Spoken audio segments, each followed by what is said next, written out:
Hi, folks. My name is Conrad, also known as Seven Senses. Welcome back to KCD2. So we are wrapped up a good chunk of these side quests.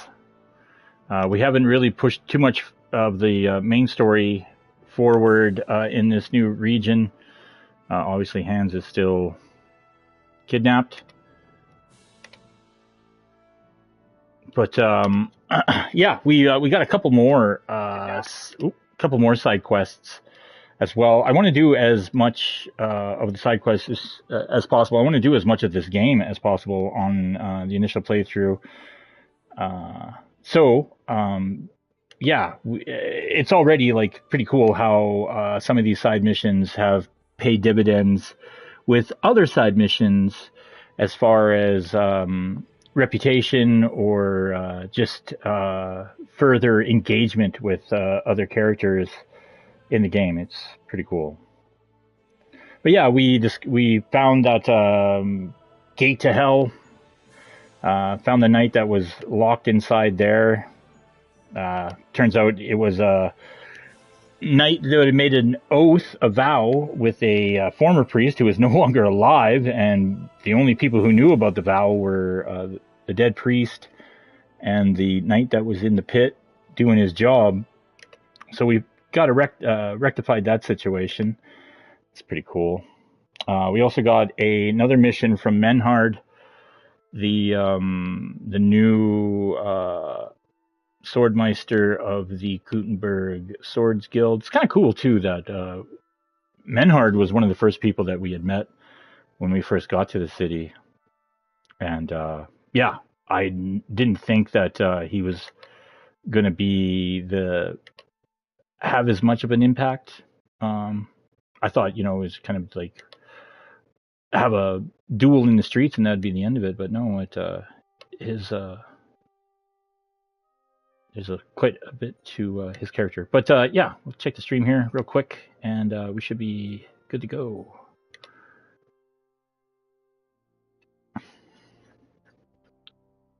All right, it's good.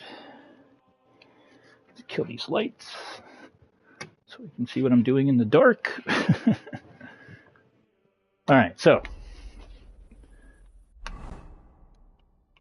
Henry is healthy, energetic, just needs to eat some food. Lucky for us, there's always some breakfast on the table. As much as bacon, sausage, and bacon, sausage, and bread. That's breakfast. That's breakfast food. Not in a traditional sense, but what do we know? Was it 18? Fine. Perfect. Fried snow. We still have that. I have no idea.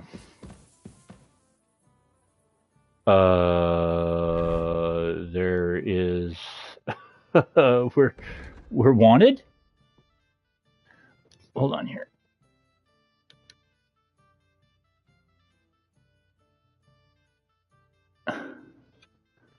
Oh no, player. What did we do? I mean, besides stealing a bunch of shit.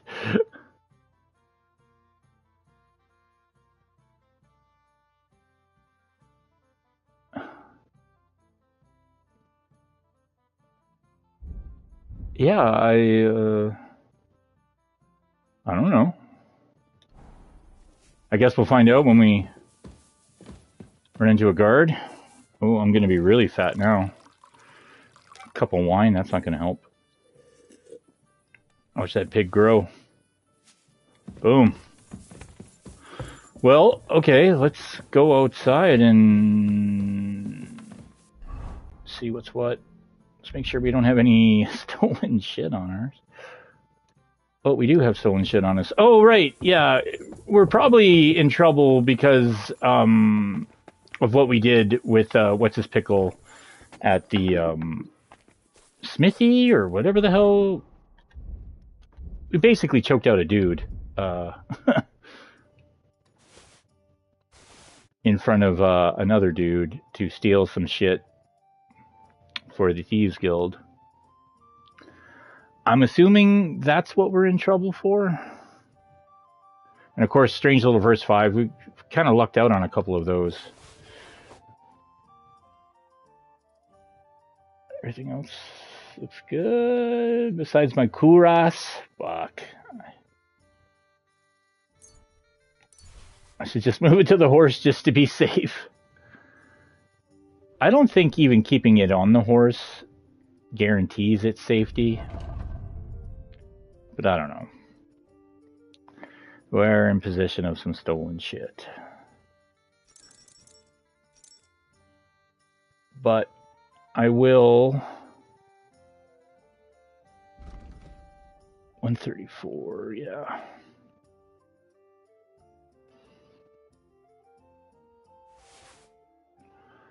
And I need a ton of armor kits to fix this. Lucky for me, I have a bunch.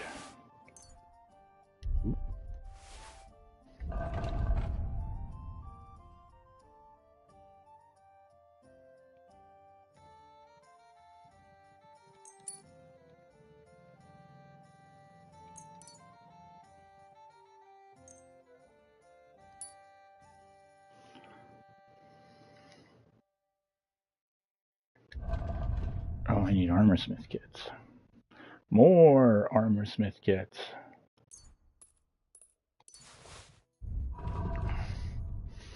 You go through these kits, man. Holy cannoli.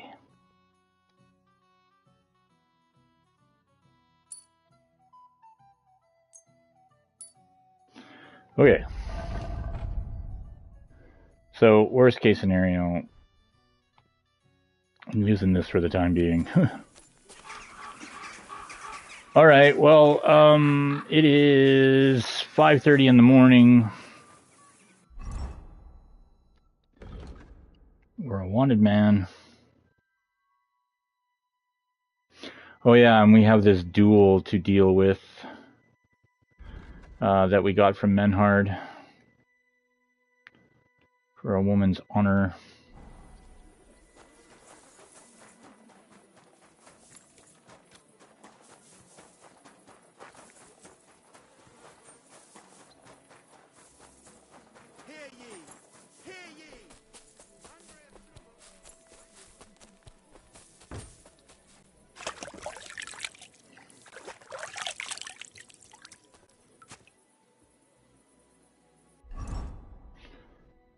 Investigating. Yay!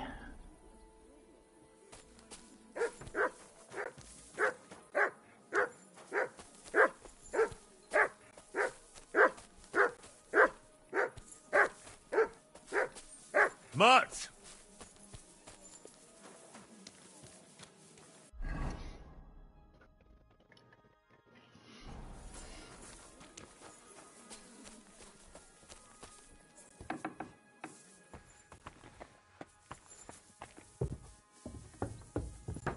Gelobt seist du, Maria.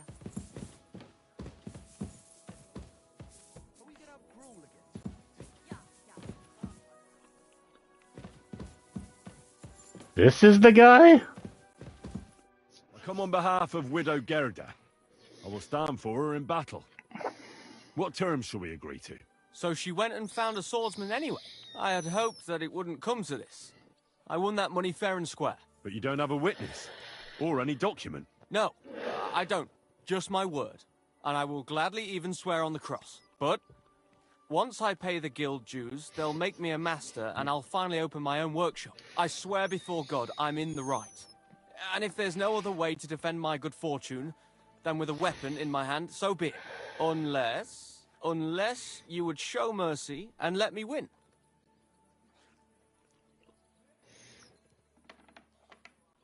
Well, if it's really just about money, I can lend you some.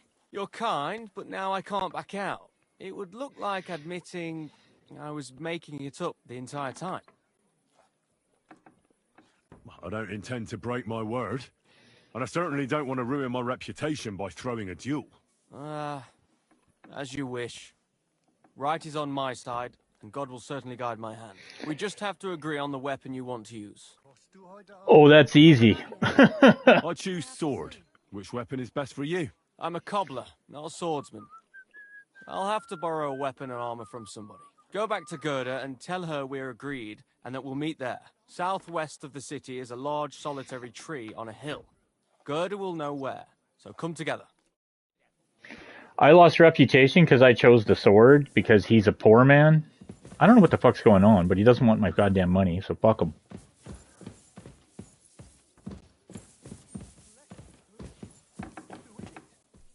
His name is... Bloody hell, what was it? Stenyek. Spichek. Something starting with a Z. Say he's so prick.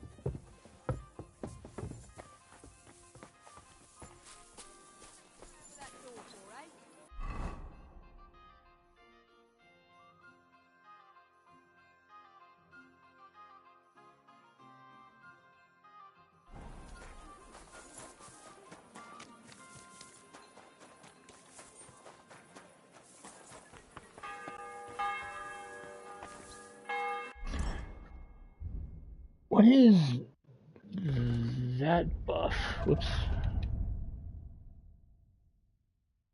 Oh, fleeting shadow. You're a wanted criminal, but catching you is no easy feat because you have bonus agility. Can I not pray to this? There we go.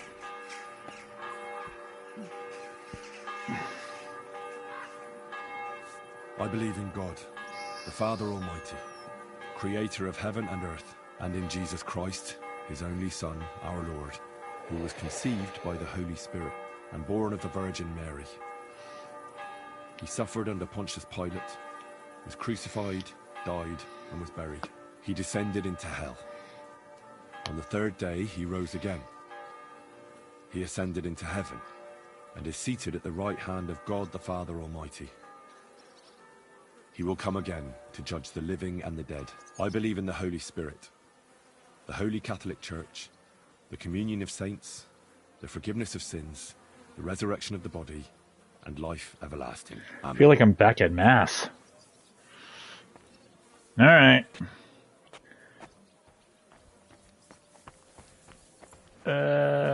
South. Where the fuck is this woman?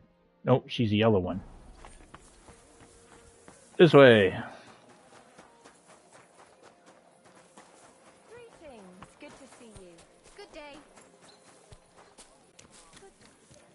Good boy. Yeah, I don't know. That stutter is such a weird thing. I don't know why.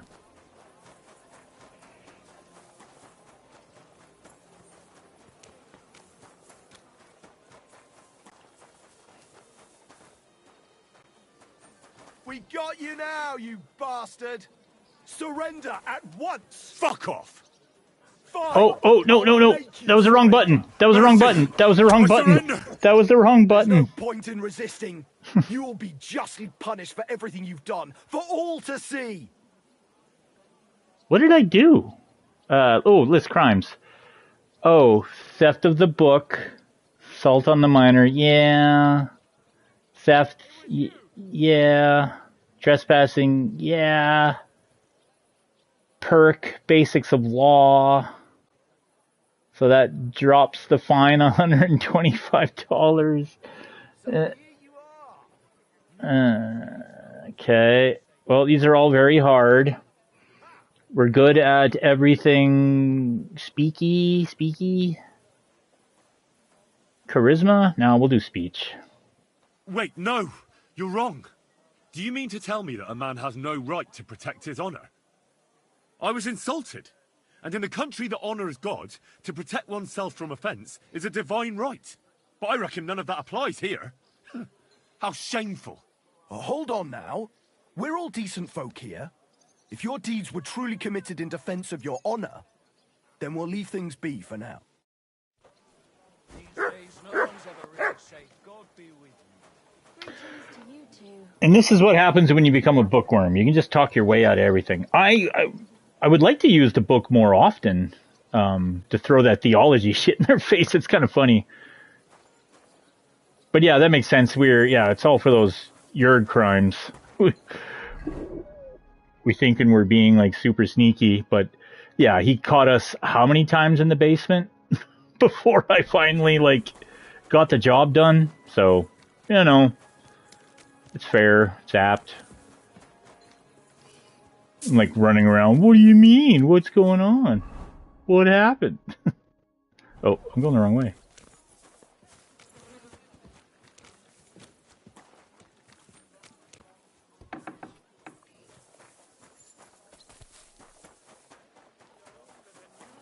I'm not even in my charisma outfit. I know that times are... Just my regular run-of-the-mill.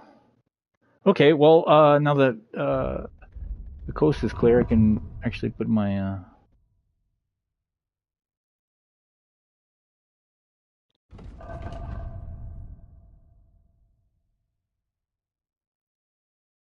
Oh, I'm looking at the wrong saddle. It's this one.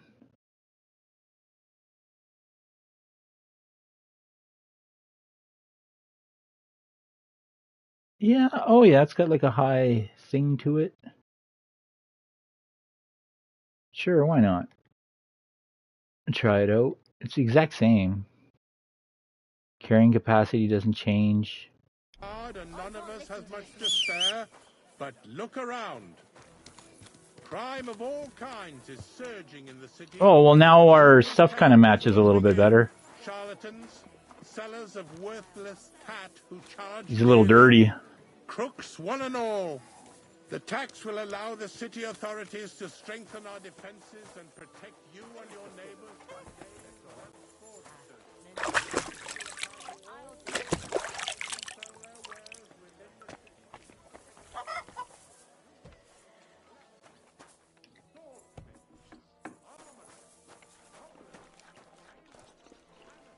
The Lord be with you. What do you need? I went to see Radmill, and we agreed on terms. And what weapon did you choose? It'll be swords. Radmill went to find some armor, and then we'll meet at the big tree southwest of town. He said you'd know. I know. I know. And are you ready? We can leave right away. It's not exactly close, and I don't want to go traipsing anywhere at this late hour. Come back during the daytime.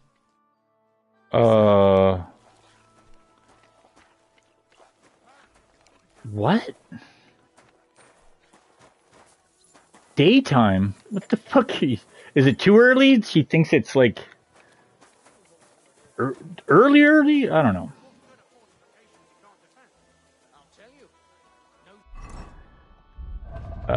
But yeah, put our armor back on. Oh, I'm going the wrong way.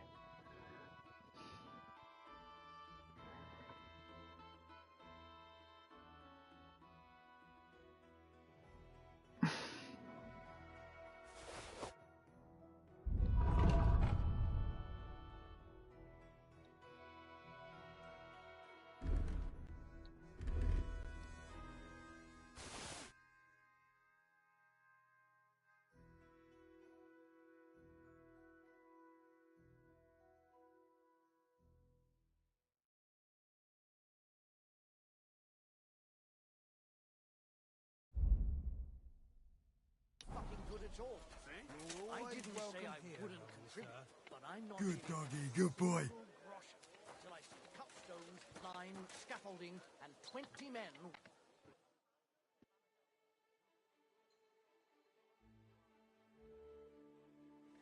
Brave, Kuta. Ganz brav. I reckon Can we be off? It's not exactly close, and I don't be with you. Like, what is she talking about?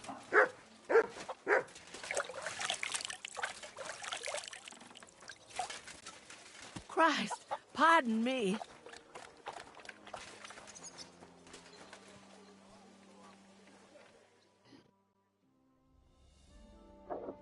You mean like 5 a.m.? Like come back like 5 a.m.? You have a kind master, eh, doggy? Because that's insane.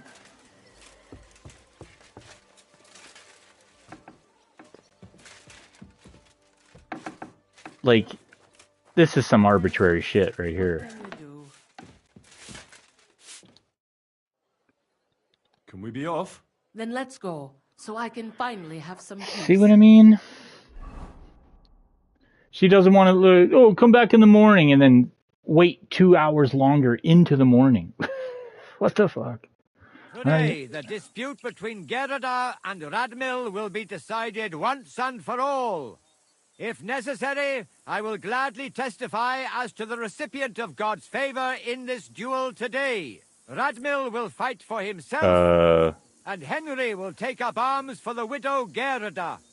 They have both agreed upon the weapons to be used in the duel. No other weapon is allowed. No fighter may move too far from the center of the ring. Whoever runs away loses. The duel will end as soon as someone surrenders or there is no more fighting. No killing. Did you understand the rules? Yes. So, this is a meme. I'm not going to do it, but you can literally say you don't understand like 5 or 6 times in a row, and it gets pretty silly. Yes. Let the duel begin. Come on. Let's see what you've got. I'll spread you like butter on bread.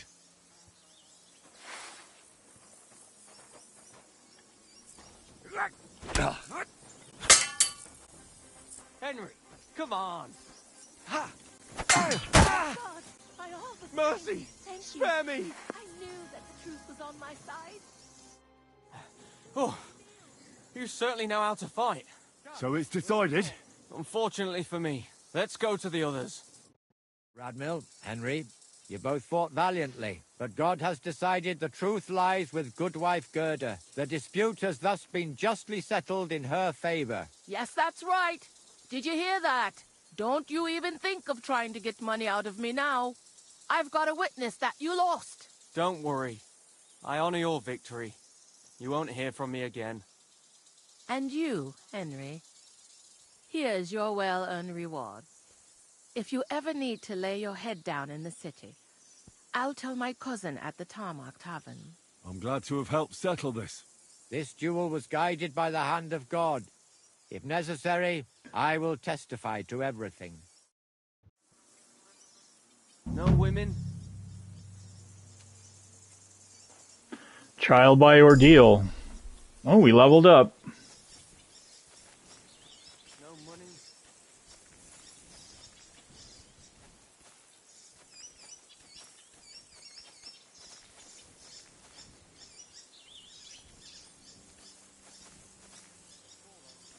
Where the hell is it?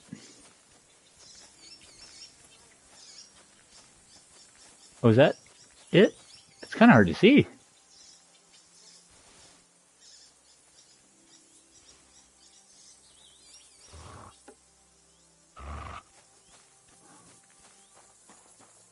And it's gone.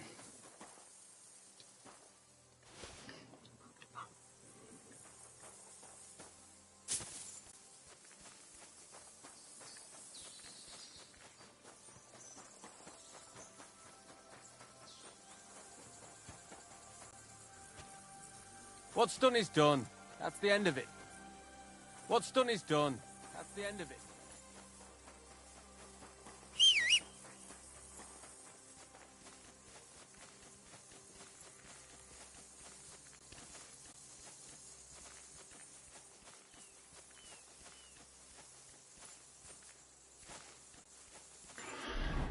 Okay, well, that happened.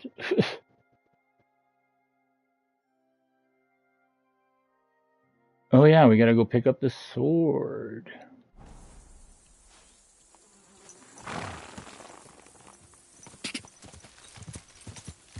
Quick.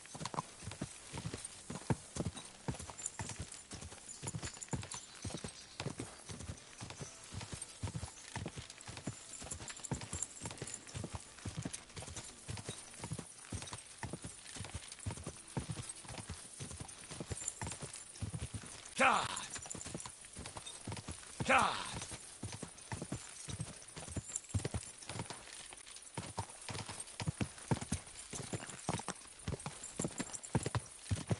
Whoa, whoa.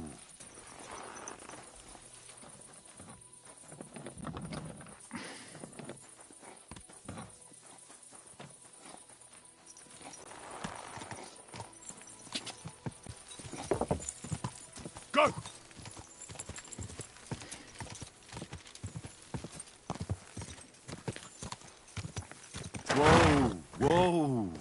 Sorry, Pebs. You kind of ran into the spiky wall there. Fuck. Hope you're okay. Did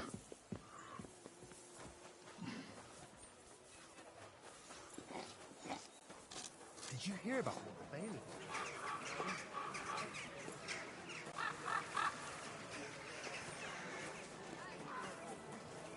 Is that St. George?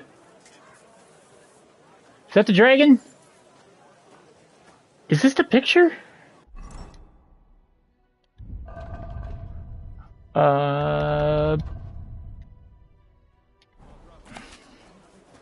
St. George is struck with his deadly spear. The dragon bleeds and rides in fear, but St. George is not done yet. Beneath his helm, he turns his head. He fixes his gaze towards the east, where there spawns another beast. This dragon, though from rock is made, in its throat a window will come to your aid. I'll tell you. No fucking good at all. See? I didn't say I wouldn't contribute, but I'm not giving them a single grosh. Okay, so to the east, which is the way he's facing, is another beast, but made of stone? You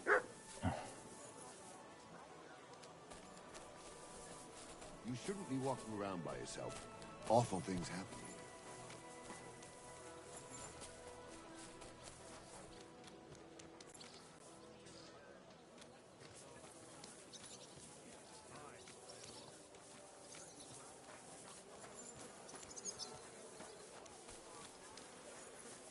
Even walking, it does the stutter. Yeah, like, what is that? Not a chance. I'd sooner see hell freeze Hmm. over. Ah, that's a shame.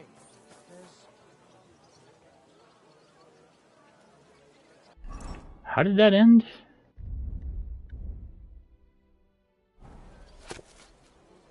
In its throat, a window will come to your aid. A fucking window? Be careful. I heard you're in need of money, friend. Aye, true enough. I need to pay the time and get something to the church. God bless you. Alright, well, we're back in this fancy painted church area.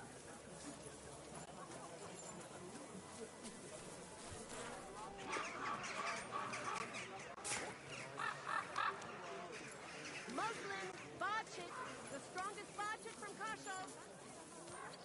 Wonderful, hey! Wonderful person.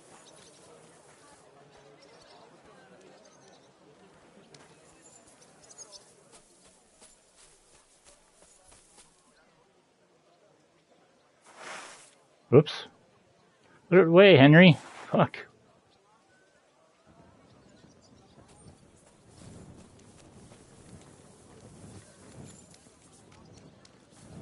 Be careful. It's not safe here.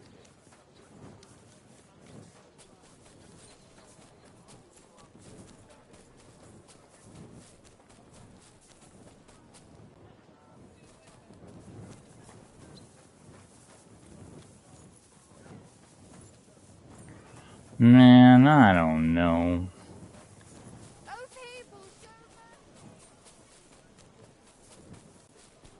I'm sorry.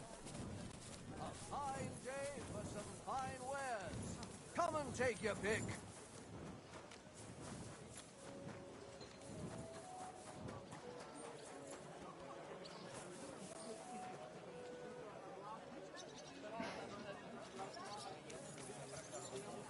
Yeah, no idea. That one I might have to look up. I don't know. Oh well, whatever. Let's go get that sword. Take your pick.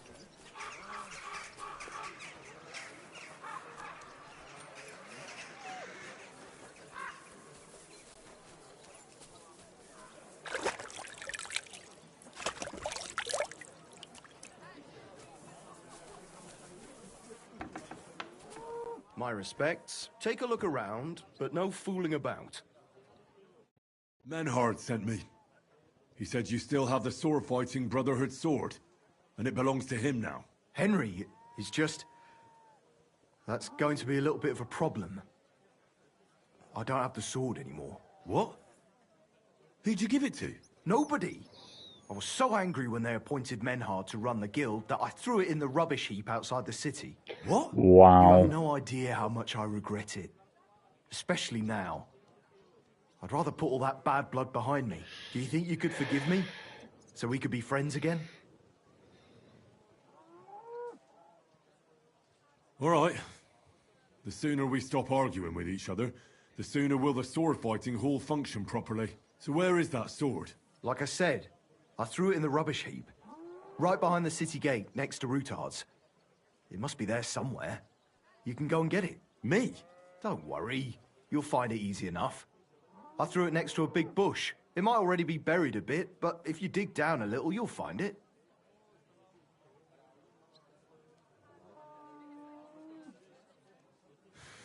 I'll go take a look. But if you're playing games with me, heaven help you. I swear! In the rubbish heap by Routard's, beneath the bush. Dig up the guild sword from the rubbish heap. So there's three to choose from.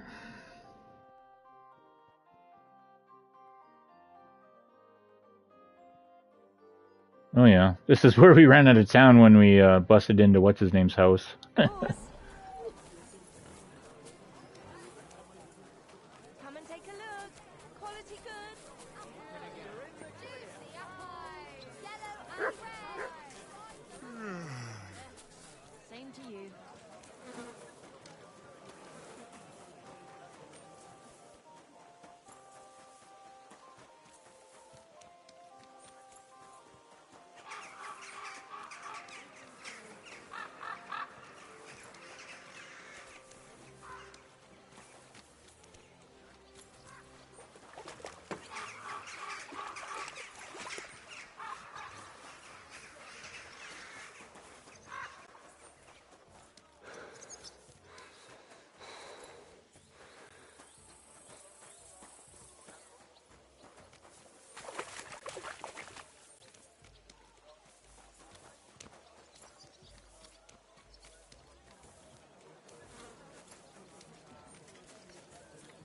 Be careful.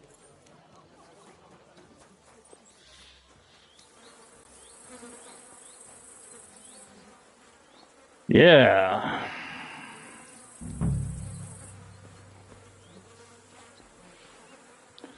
Oh, I suppose I'm gonna need a shovel for this. Where are you?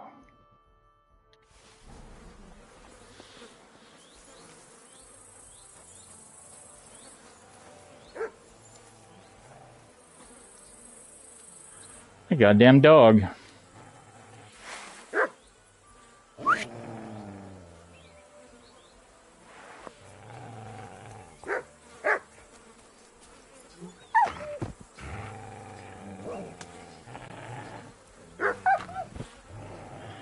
Hell of a place to fight, boys. He said it was in the bush.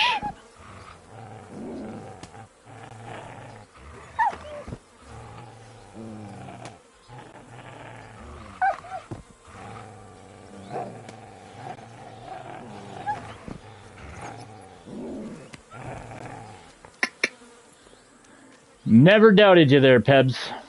Or Pebs Mutt. Come here, buddy. Look what I have for you.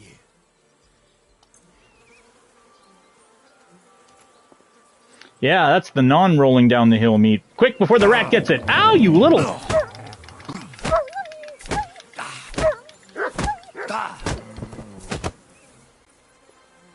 Fucking dog.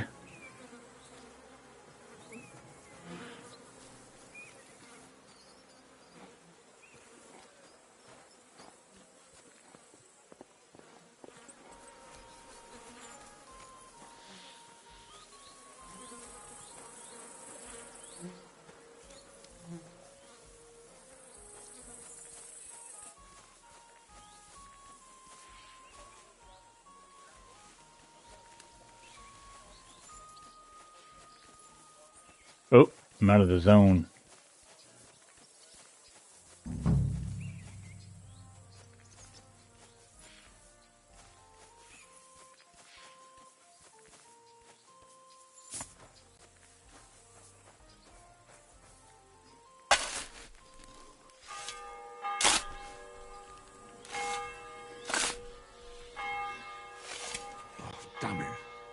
nothing here. Could it be by some other bush?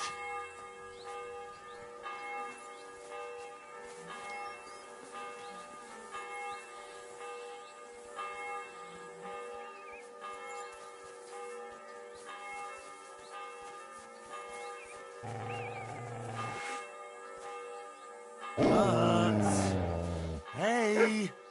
God! He doesn't want to listen at all.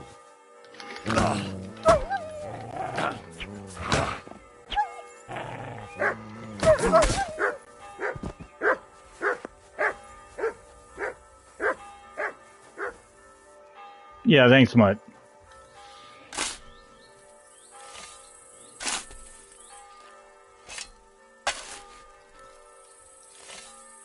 Nothing. How is that possible? Unless Emran played me for a fool. I suppose I should try looking somewhere else. Maybe I got the wrong place.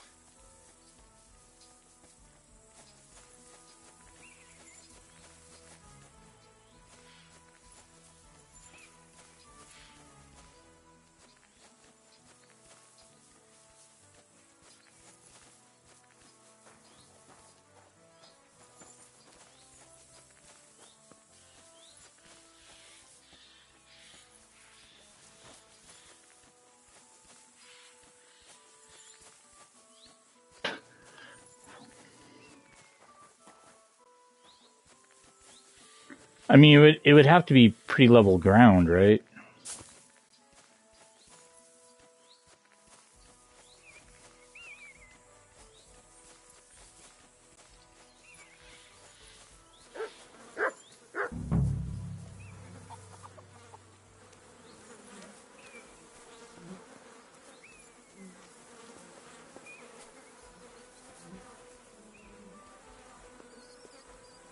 Ugh.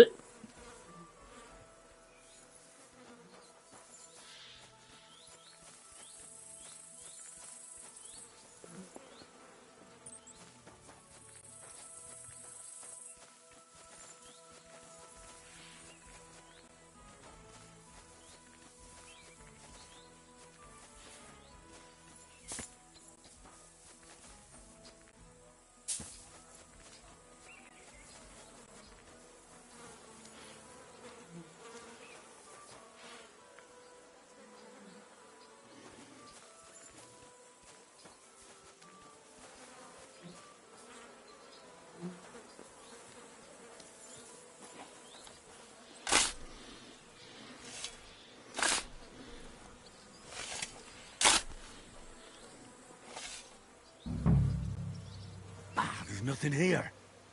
Fuck, that bastard really tricked me. I won't stand for that. That's a shame. I'm gonna have to kill a motherfucker now.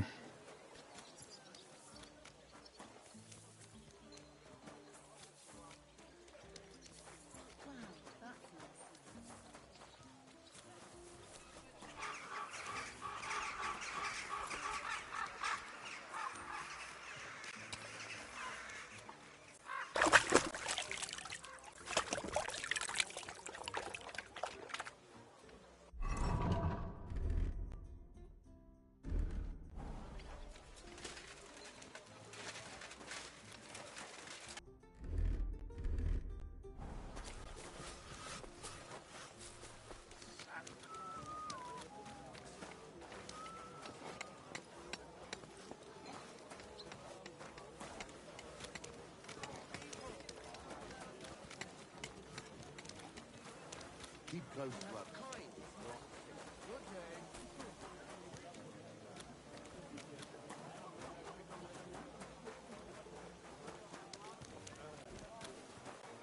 I thought I could go through there for a second. Quality goods here.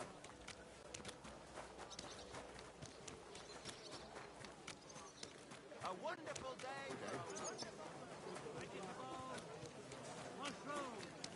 Fine day.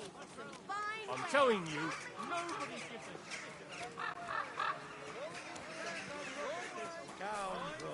A pervert and a disgusting man in all ways. Take your peg. New wares. Still nothing. Started to worry that something happened. He always comes on time. He knows I have customers waiting. What will we do if he doesn't show up? What can we do? We'll order from someone else. My respects. Take your pick, but You bastard! Where's that sword? In the rubbish heap. I told you. Go and find it. I went there, and there's nothing there. You must have dug in the wrong place. It's there. I swear. Stop fucking around and tell me where that sword is. You want it? Well, fine. Here's that sword of yours. I was kind enough to split it into 2 pieces so you wouldn't argue with Menhard over it. You broke it! You bastard! Watch your mouth, or my fist will be in it. Well, go ahead and try. Then come outside, you coward. Oh. Kiss your ass goodbye. So we go.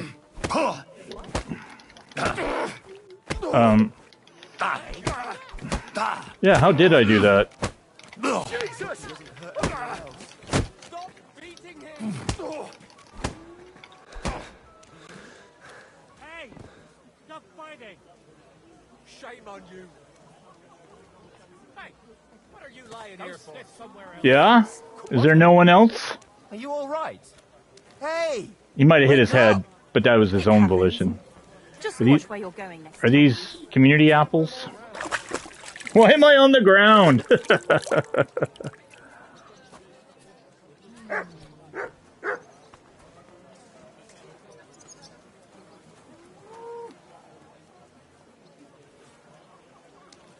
hope nothing's missing.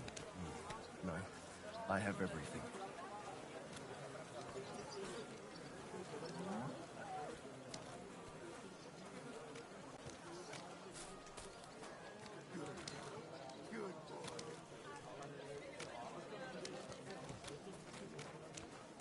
Fucking guy. Well, I guess we gotta fix this thing.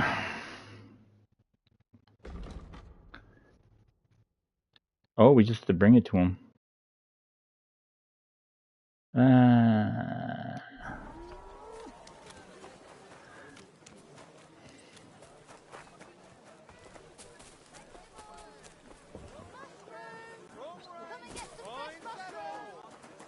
The tax will allow the city authorities to strengthen our defenses and protect you and your neighbors. Jesus Christ be praised. God be with you.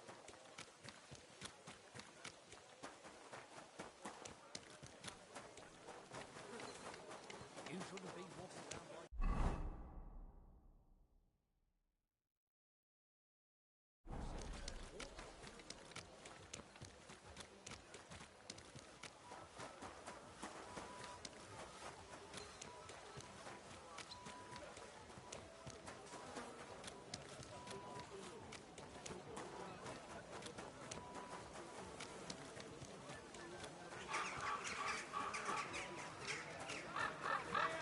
We've got enough for everyone.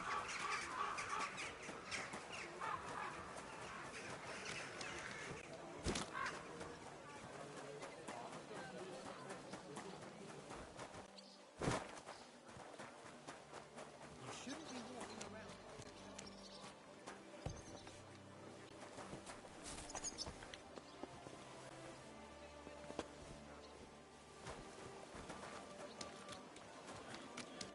Grüß dich. Was wünschst du? I brought you the sword you wanted. Wunderbar. So, where is it? Wait a while. Was ist los? Did something happen? We have a little problem. Problem? Was? Just give me the sword. Here it is. What? Was ist das? Unfortunately, this is all that's left of that famous guild sword of yours. Emmeram did this? Sohn einer Hündin! Well, I gave him quite the beating for it. Wirklich? Too bad I wasn't there.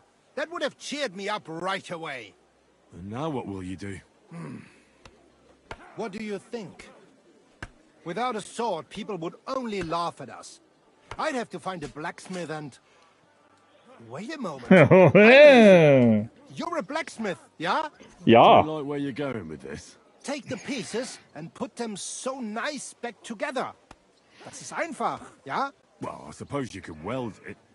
But then a blade like that doesn't last. Too damn brittle in the joint. In the first fierce fight, it'll be in pieces again. But it's just a Wanddekoration. Hang on the wall. All right. I'll try. Sehr gut, Heinrich. And don't forget, it must look like original.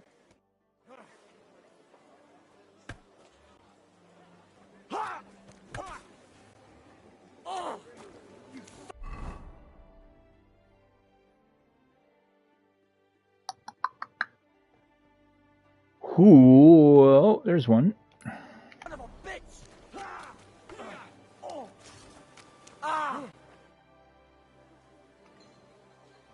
When is the next tournament? Tomorrow. Do not forget to come.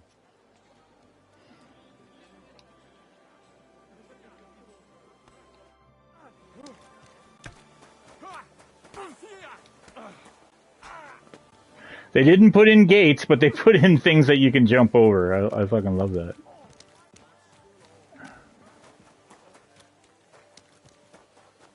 Hornet? Nope, just a guard. Haven't seen Hornet for a while. Of course, we haven't left the city for a while.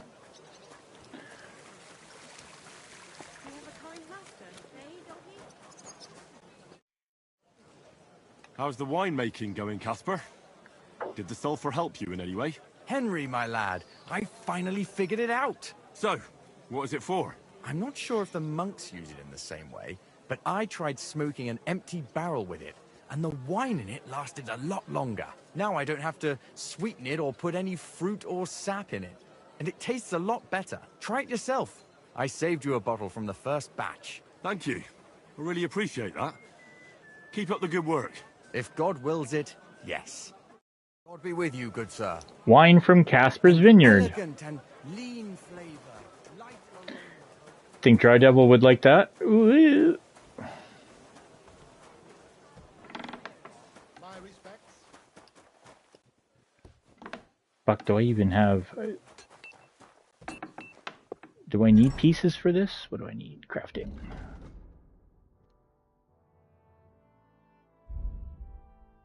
Guild Longsword. The Guild Longsword is a magnificent weapon crafted to celebrate the founding of the Kuttenberg Swordfighting Brotherhood. It was subsequently adopted as their emblem. The Master Swordsman who leads the Brotherhood wears it as his side only on ceremonial occasions. Most of the time it adorns the Great Hall of the Kuttenberg Swordfighting House. Toledo steel and fastening materials. I think we have that. I know we bought some stuff. Did I put it back on the horse?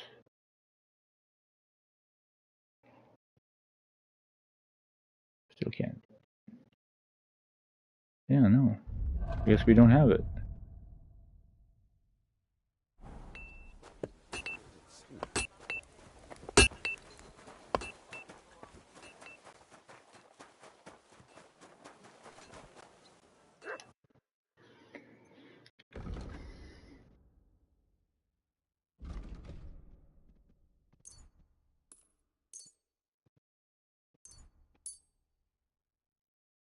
Danke und viel Glück für die Zukunft, mein Herr.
I just thinking about?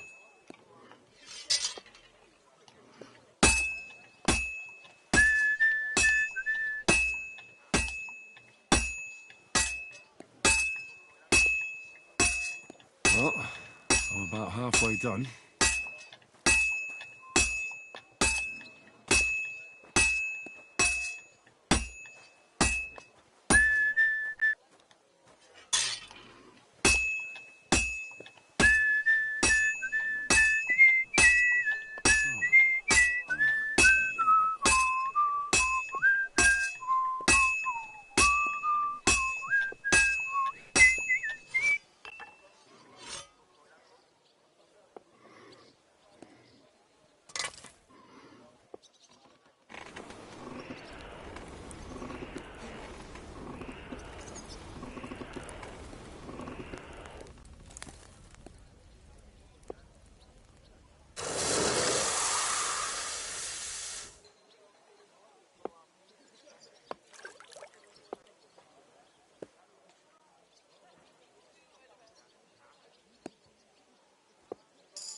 We got 2 lockpicks out of that? That's hilarious. Be careful.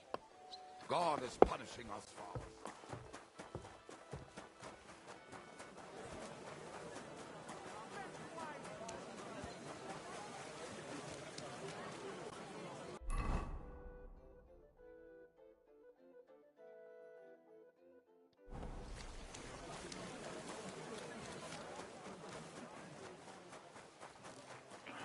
Man, running around Kuttenberg in hardcore mode is going to be fun.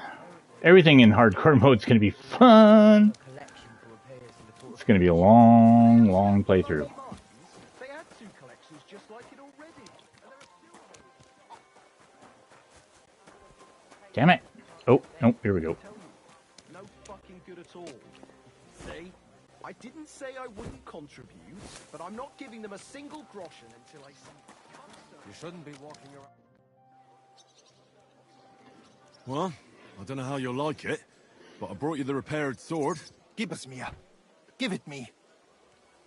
Meine Güte. Oh, Heinrich, you are master. I would never know it was once in 2 pieces. I would. Vielen Dank. I would. You helped me 2 times. Here is small reward. We go now see how it looks in place. Come. It's so beautiful. Was für ein schönes Schwert. Ja, gutes Schwert, frei bin ich. Und liebe dich herzinnig. Als wärst du mir getraut. Als eine liebe Braut. Hey, das war gut. Was habe ich gesagt?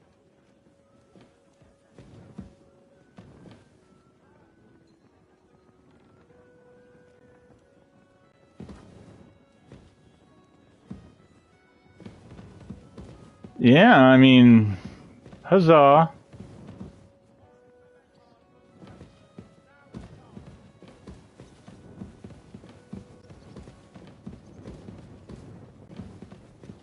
I mean, we pretty much robbed this place, not entirely, but we did a pretty good job of it before they took over.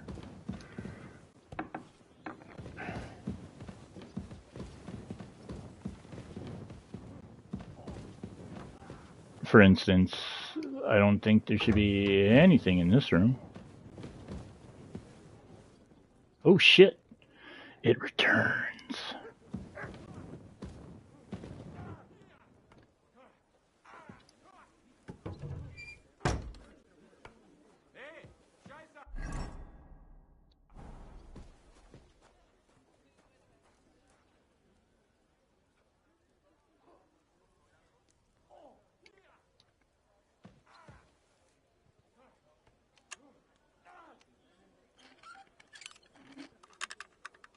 Oh, oh, oh, oh, oh.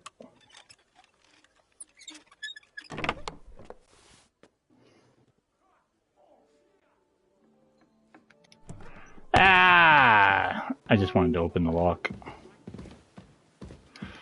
It's not like I need the money.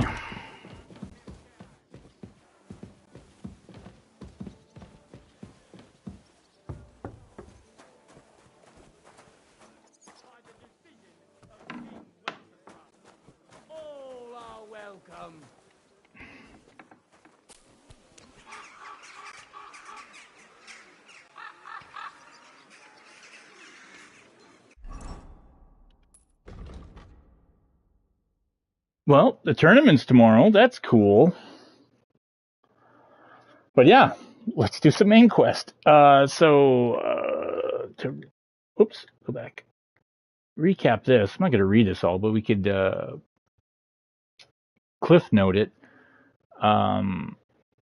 Yeah, so we're looking for Hans. John of Liechtenstein is supposed to help us or have an idea of where Hans is being held. So Catherine was in Kuttenberg. We talked to her. She said there's a certain beggar called Goatskin that was bragging about working for an unnamed lord. So we figured out with a bunch of running around with Chenyek and at the bathhouse with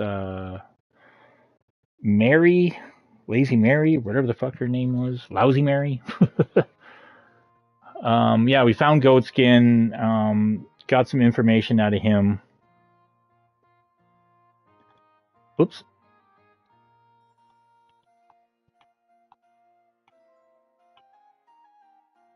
Yeah. Yeah, scared him. Yeah, here we go. He said he really worked for some nobleman, but he doesn't know which one. The job was indirectly given to him by a Jew named Samuel, who's connected with the King Solomon Tavern in the Jewish quarter. Goatskin heard the name Liechtenstein a few times when the Samuel was talking with his cronies, but it's hard to say what that means. They could have been talking about Liechtenstein for any number of reasons. Nothing left but to speak to this Samuel, bit of a strange fellow, but that was to be expected. Unfortunately, he didn't tell me much. He said he'd try to obtain some information for me, whether he's serious or not, just leading me by the nose. I'll find out when I arrive at the agreed upon meeting. A group of stoke anti-Jewish sentiment meet in an abandoned yard in the mining district. Samuel asked me to join the group and warn them if they're planning anything. The meeting has already started. Well, it happens at a certain time. So I guess wait, no, I guess it's happening now. All right. Let's go see what we can find out. Yeah, I really don't know what's going on with that stutter, and I really fucking hate it. I remember doing that earlier.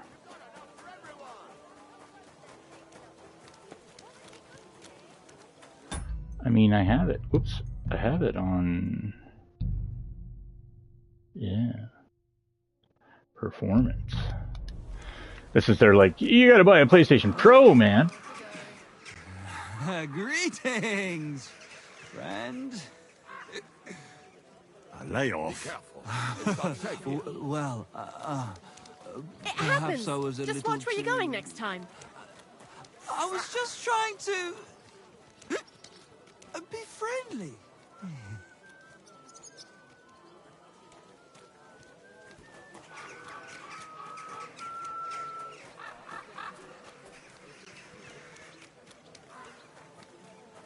Pick someone else's pocket.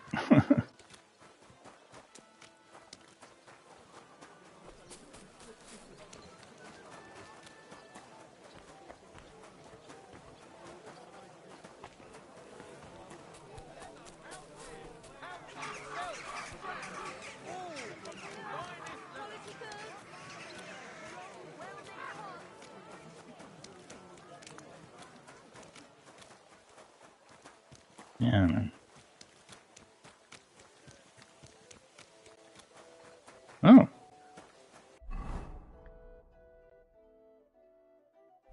Well, there's Smithy over here.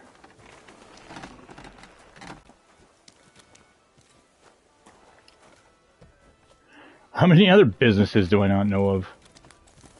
Swordsmith Hans.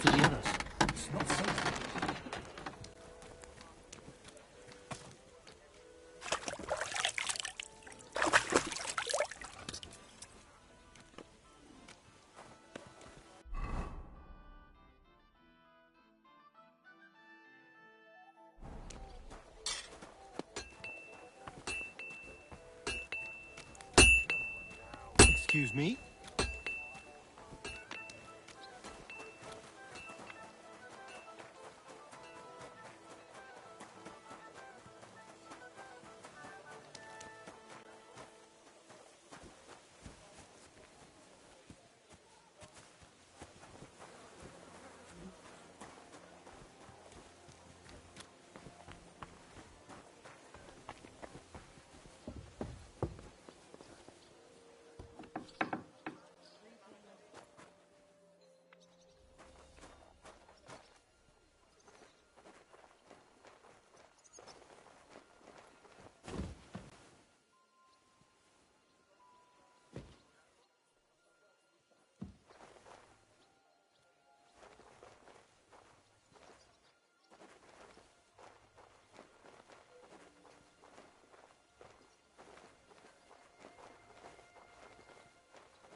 Mm-hmm.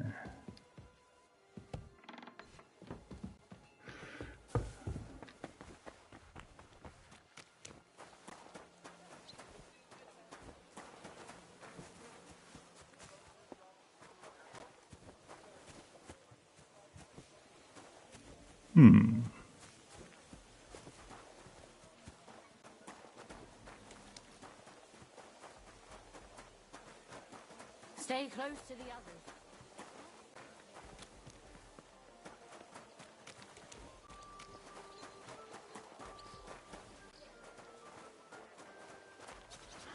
It's just yeah, can't get up there. Dang. Okay.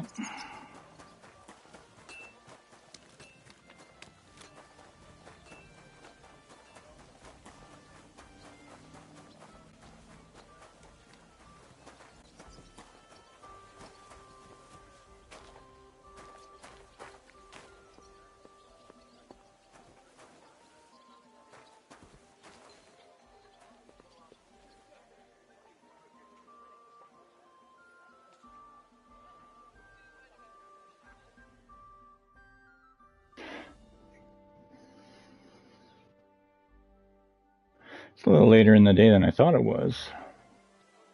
What do you think, Mutt?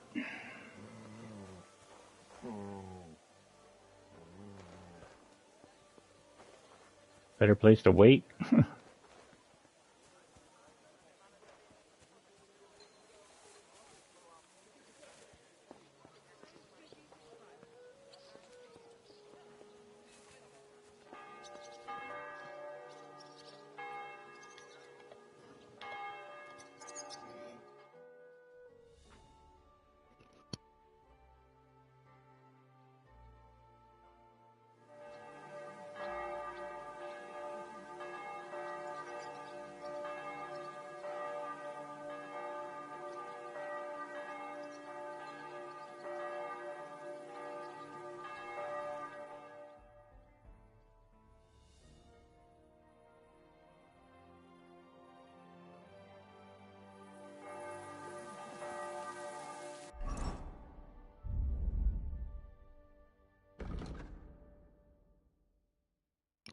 Wine from the vineyards of Caspar Rudolph. It must be said that his product has greatly improved judging by its aroma, but whether its Burgundy vine will achieve the fame of Burgundy wines, who knows? There's only one way to find out. Nutrition, 70%. Holy shit.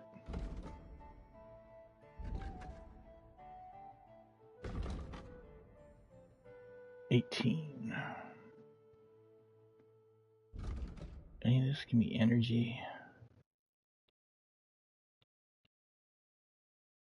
Besides the wine. Well, I mean, why not? Hey, why not indeed, right? Oh, we have a main level one too. Shit.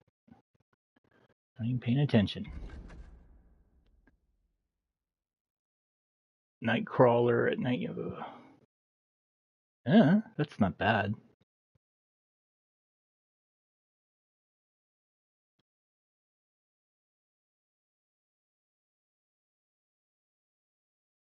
Is this retroactive?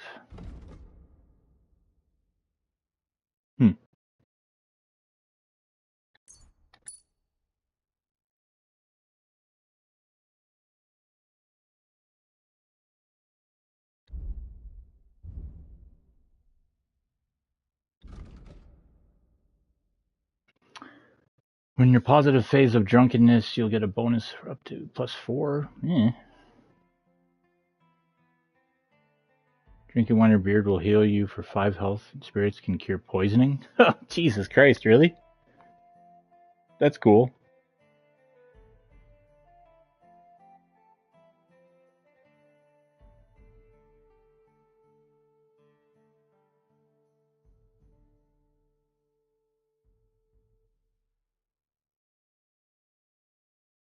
Such weird perks.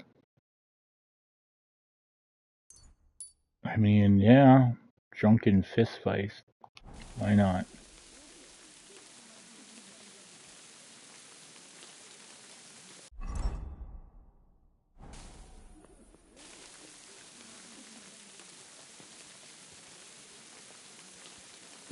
Come on, Henry.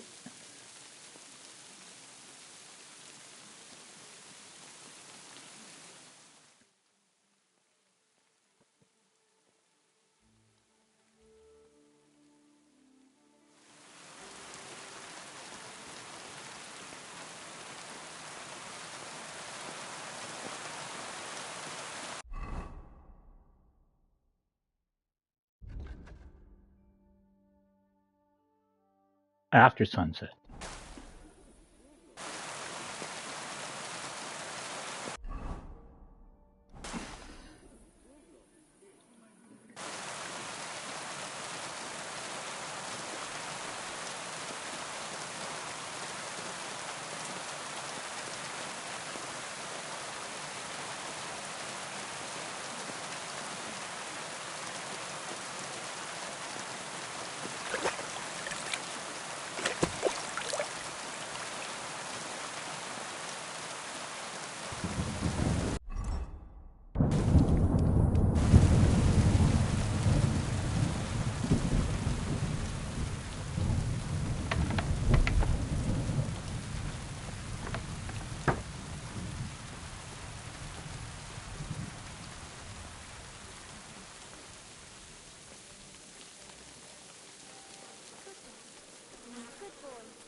Yeah, they got to do something about that light because it's like shining through walls. It shouldn't be shining through walls. It should shine on a wall, but not through a wall.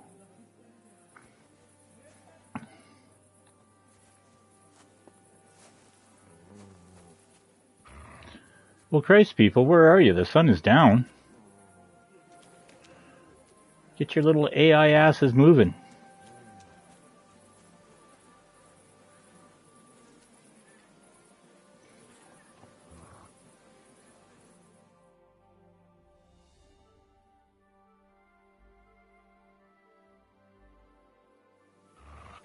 Okay.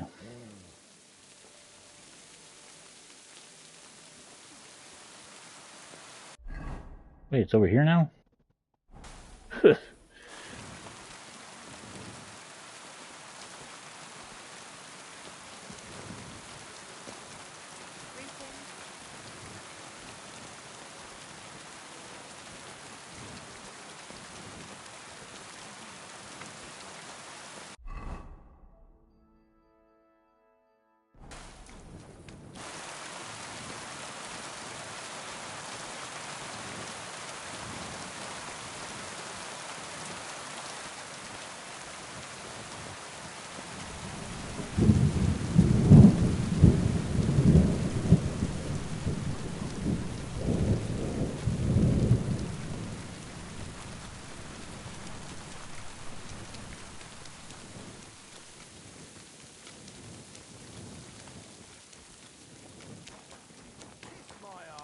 Another round. I'm putting this nicely, since you're practically my brother now. What's going on here? These two fuckers turfed me out of the tavern. Who are you calling a fucker, you drunkard? It's always the same with that fella. He drinks one too many, makes a racket, and starts looking for a fight. Let the guards give him what for. It's not your problem, is it? Aye. Only he's supposed to be marrying my sister in the morning. Pissed as a newt. Fuck you. You're just pissed off that they didn't give her to you. Shut up. Blah.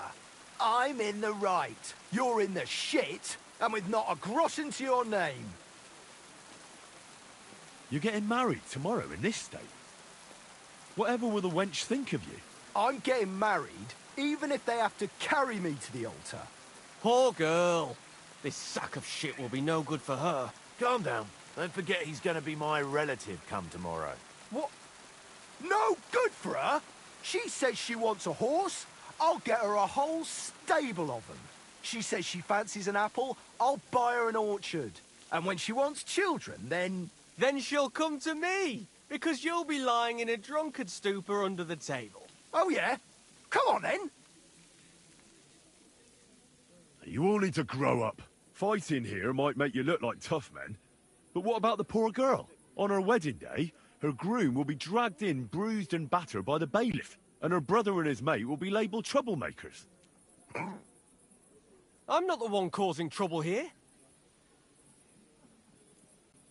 Everybody get some sleep and let it go. Let's go, Franta. Meddler. Look, we're all fond of Zdenka. We want the best for her. Just each in his own way. Let's go. Let him be. Ah, what a drunken idiot. Zdenka's not gonna have it easy.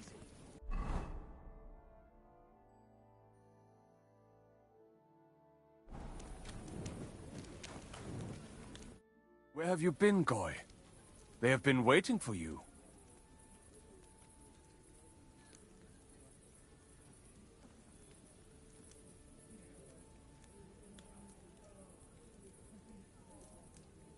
I'm not stupid. It sounded suspicious to me. And you just come straight to me? Among my people? I wanted to take you by surprise. Well, you managed to do that. I was expecting you to come to the courtyard. You do not look particularly cautious. If you had come on time, you would have faced quite an unpleasant meeting. That I can assure you. So I missed You're it? not the first to Oh come my looking for god, Lord get Liechtenstein, and fucked. none of them had exactly good intentions. You think I'm Sigismund's spy? That's ridiculous.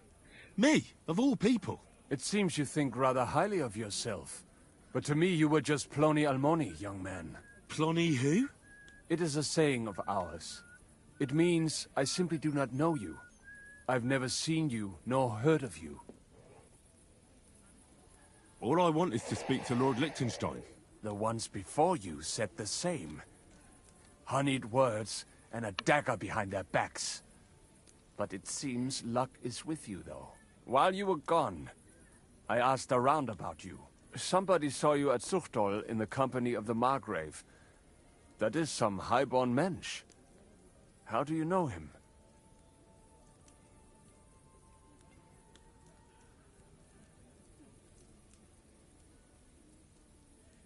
Do you get it now, who I am? So you know now that I'm not one of Sigismund's spies? You may not be Sigismund's spy, but I still do not know who you actually are. That doesn't matter. Take me to Liechtenstein and you'll find out. He'll want to know too. As you command, worthy sir. There is just one thing. Liechtenstein is in hiding, and I have my orders, regardless of who you are. What do you mean? I'm afraid you will have to wear special headgear for the occasion. A sack over your head. Are you yanking my pizzle? I am not. That's the bevel from Lord Liechtenstein. Nothing personal. Well, it seems damn personal to me. First you want to kill me, now this. You have nothing to be afraid of. If we wanted to kill you, we would not be talking now. Until Liechtenstein gives his permission, you're not allowed to know where he is hiding. Whatever. Just get me to Liechtenstein.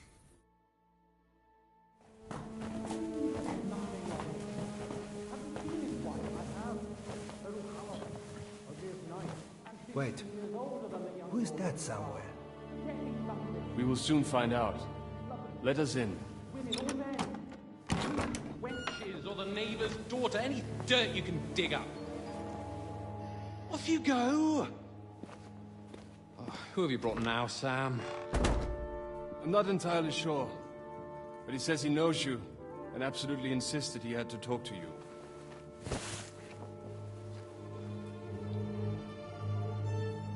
Ah. Of course. Henry. Lord Capon of Perkstein's page. We met on my visit to Rattay. He's all right. Lord Capon's escort and bodyguard. Quite. Quite. Oh, but tell me, what brings you here? Well, that's quite a long story, sir. I've got plenty of time, and actually I enjoy long stories. You know why? Because they demand a lot of wine. Please, take a seat. And tell me Here we everything. go.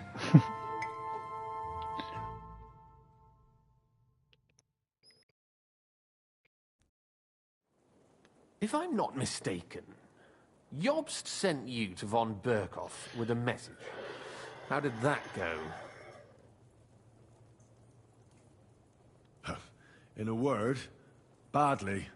Oh, how's that? I hardly know where to start. I'm lucky to be alive. In any case, neither von Berghoff nor the League of Lords are planning to join Jobst. Good God. I need a drink now.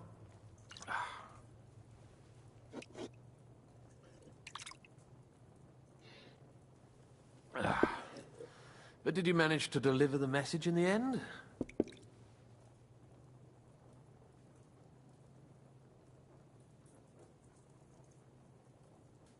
Elaborate concisely. Yes, but it was touch and go. I like exciting stories. Well, you'll love this one then. Apart from being ambushed and almost killed, Capon ended up on the gallows for poaching. A nobleman on the gallows for poaching? It was a mistake, of course. He really did have a noose round his neck, though. But it all worked out in the end. Good gracious. But tell me, who ambushed you? Well, that's interesting as well. Istvan Toth and some others. What? That sneaky rat from Talmberg? He's still alive? Not anymore. You? Well done. Let's drink to that. Death to the enemy.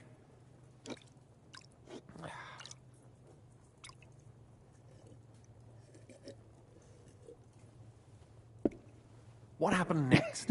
It's all the same motion. All three of them. Von Berghoff was attacked around the same time by the same men, so we thought we were on the same side as him. And we wanted to help him catch the bandits as a goodwill gesture. Why didn't he catch them himself? He tried. We found out for him that the bandits were holed up at Nabokov. When he sent his soldiers to their lair, we went with them. We wanted to be there and get Istvan. And that's where you killed him? No. We were nearly killed ourselves. Again. By Istvan? No, he wasn't there. The bandits were led by a fellow who fucked us right up, and von Bergov's entire force, too. He lured us into a trap and slaughtered everyone. Me and Capon were the only survivors. It sounds like your guardian angel never gets a moment's rest. Yeah, there was some luck in it. But it was more that Zizka knew he could get a ransom for Capon. Wait, Zizka? He's the one who almost killed you. You know him? Of course I do. Zizka is in the service of Prokop of Luxembourg, King Wenceslas's cousin. Aye, we found that out as well. And what the hell was Istvan Toth doing with him? Turned out he was spying for von Berghoff. But he didn't do a great job, fortunately. Otherwise I wouldn't be here. I am starting to get confused. That makes two of us. Maybe we'll understand better if we get drunk. Yeah, that's the answer. You're not holding back, I see. Your health, then.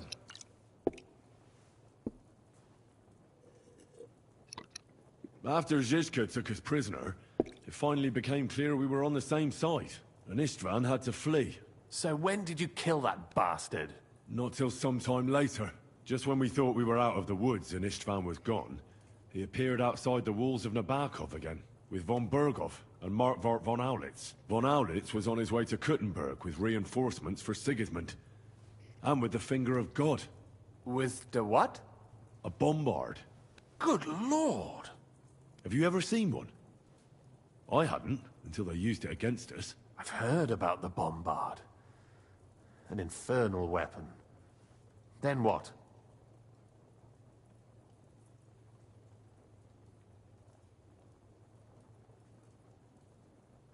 didn't have a chance.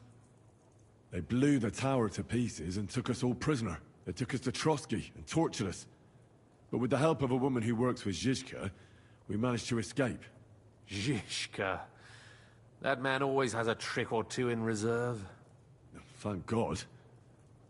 While we were making our escape, I crossed paths with Toff, and finally took my revenge for everything he did.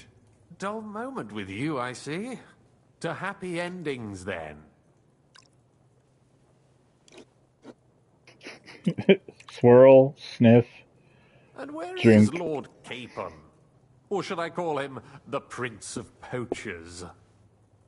Well, the most fitting thing to call him would be hostage, because that's what he is now.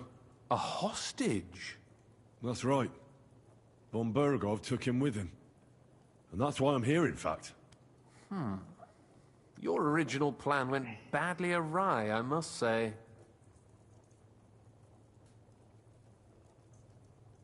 Well, it could have been worse. That's the way of the world. For my part, I'm forced into hiding, as you've probably noticed. They're after me as if I owed taxes. If only I knew what Jobst would say. I know exactly what he'd say as it happens. You do? I spoke to Jobst just after we arrived at Suchdal. He expressly forbade me to look for you, or try to rescue Capon. That damned... Did he say why? Aye. He said you can look after yourself. And as a nobleman, Capon has nothing to fear in captivity. Jobst. If we cause trouble for Sigismund, it could threaten his plans, he said. That's cowardice, if you ask me. It's true I can take care of myself, but the old schemer could at least have warned me, whatever his plans might be. Zhizka sees Jobst as a pain in the arse, too. I mean, he's not fond of him. And he doesn't approve of his plan. Then I expect he and I will see eye to eye. Although I prefer a different strategy to braining all and sundry with a mace. Even so, what brings you to me? You didn't take this risk just to tell me what Jobst is like, or that I should carry on with what I'm doing. No. My first concern is to rescue Lord Capon, whatever schemes Jobst is dreaming up. And then...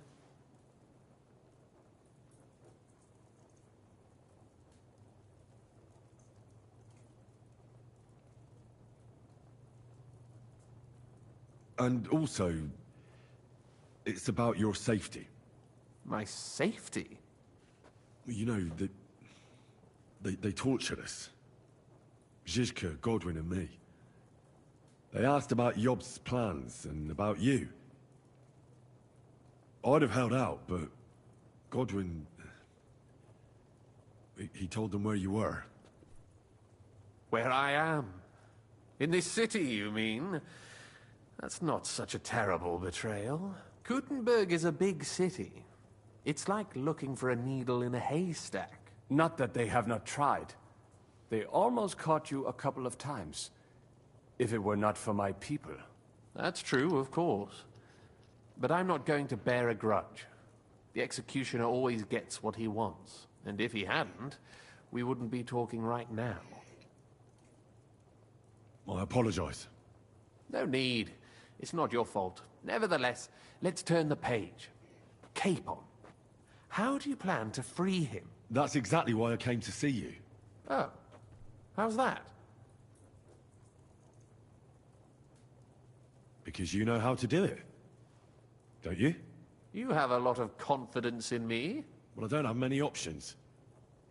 Well then, am I right? Sigismund confiscated the property of some burghers and noblemen in the city when they opposed him, and he divided the property up between his loyal followers. He seized Malashov. I don't know what that camera angle is. Mutards, for instance. And didn't you say, Sam, that he gifted it to von Berkhoff? Yes, that is so. That was before von Berkhoff was in these parts. But if he's here now, where else would he be but in Malashov? And if von Berkhoff is there... That's where his captive will be. Correct. Capon is at Malashov Fortress. Well, It'll be tougher than I thought, but that can't be helped. I'm gonna have to get him out of there somehow. I admire your keenness, but... But that is the most insane idea I've heard so far today. You can't just launch an assault on Malashov. It's a strong fortress. We'll need a cunning plan. Or long ladders and lots of men. That could be arranged, maybe. Careful! Jobst ordered us not to stir up trouble. And this would be serious trouble. But if Capon simply vanished... Oh, ninja mode. Vanished how, exactly? I don't know yet. But like I said, Malashov belonged to the Rutards. And I'm sure they're not keen on the new tenant. I think if you pay a visit to Sir Kunslin Rutard and convince him you have common interests, he'll be happy to think up a solution with you. Like what? Who knows? Perhaps Lord Rutard knows of a back door into his old home, and he might not be averse to an arrangement with someone who'll help him take revenge. Someone like you. Well, I wouldn't get my hopes up. But it's the best we've got, and there's no harm in trying. Where can I find this Kunslin? Sigismund seized his fortress, but, surprisingly, he let him keep his palace in the city. It's right next to the Italian court. All right. I'll give it a go. Once you have some news, you know where to find me. Is there anything you want to know before you go? Come to think of it, I've no idea where we actually are. Of course. I'd forgotten how you got here. We're in the Jewish quarter, in the basement of We the didn't, Solomon we didn't go Tavern, anywhere. below my tavern. Goyim do not just wander in here, but I will tell my people you are with us. Thanks a whole lot. All right, I'll set off now. Good luck. It was good to see you again, Henry. And be careful. There's bound to be spies swarming around the palace. This city isn't safe. Tell me about it. Danger is my daily bread these days. All right.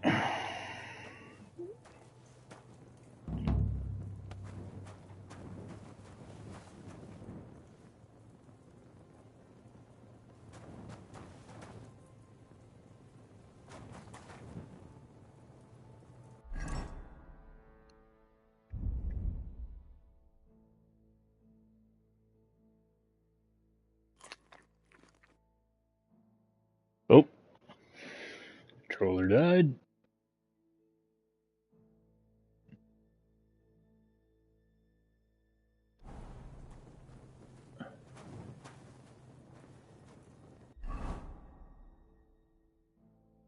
Yeah. He puts a bag over Henry's head and like marches him to like confuse him as to where we're going, and we just went downstairs. That's fucking funny.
God damn it.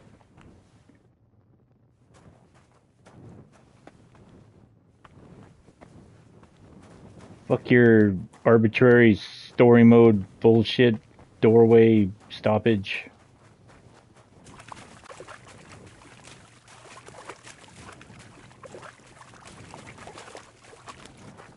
Mutt, you scared the living shit out of me just there.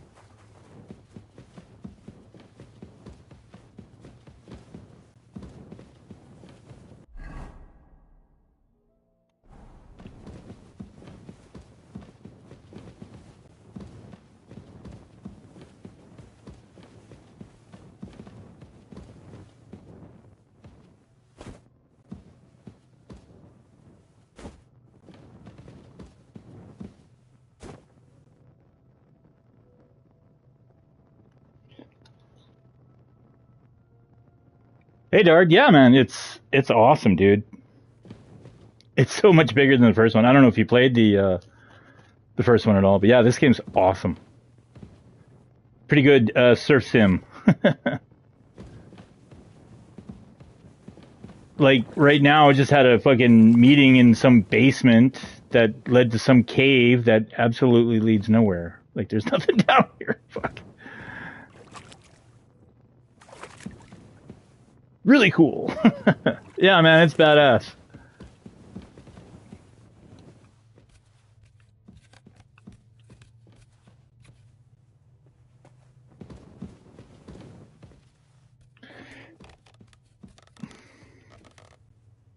Hope you're doing good, man.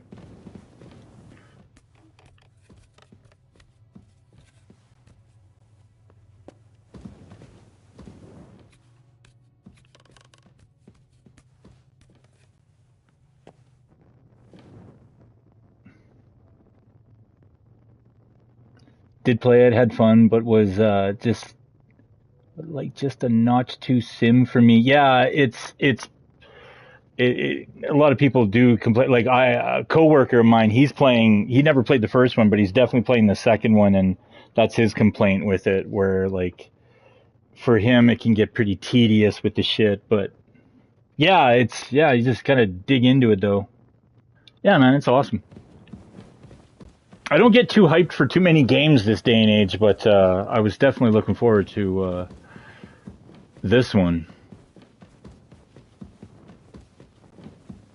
Just doing as much content as I can before, yeah. Well, now we're pushing forward with the story mission. I haven't done fuck all for the story, like, pretty much since I got to this area. But yeah, I gotta find a bed, get some sleep in this guy. Moses.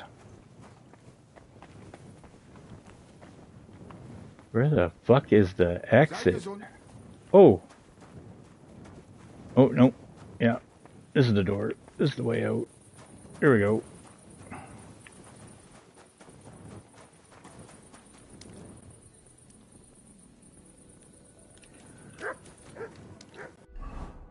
Gotta have a bed close by. Yeah.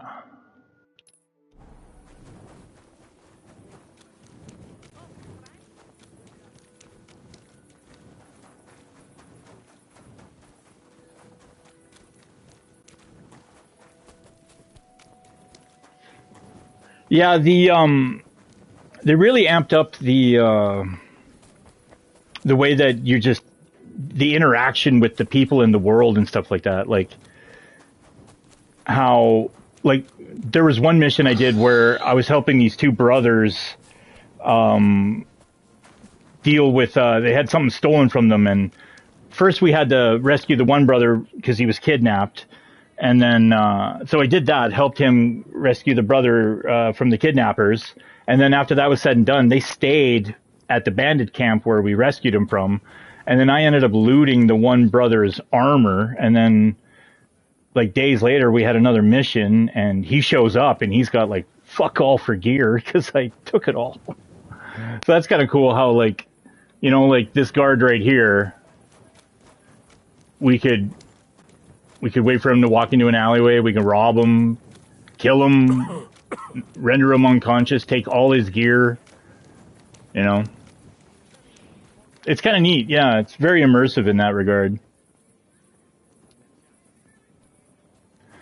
Yeah, it takes.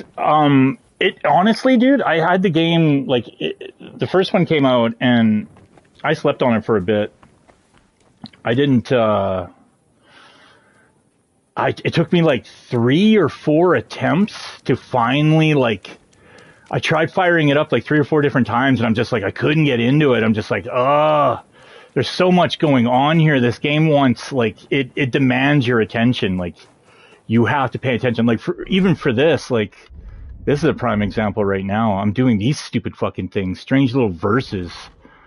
I'm running around Kuttenberg trying to figure out these riddles and shit and find these treasures, and it's not even worth the hassle, you know? Like, fuck.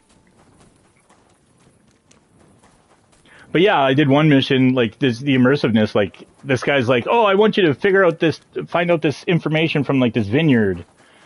Go to the vineyard and see what you can find out, and you can probably get hired on, and that'll be an easy way to, like, run around the grounds.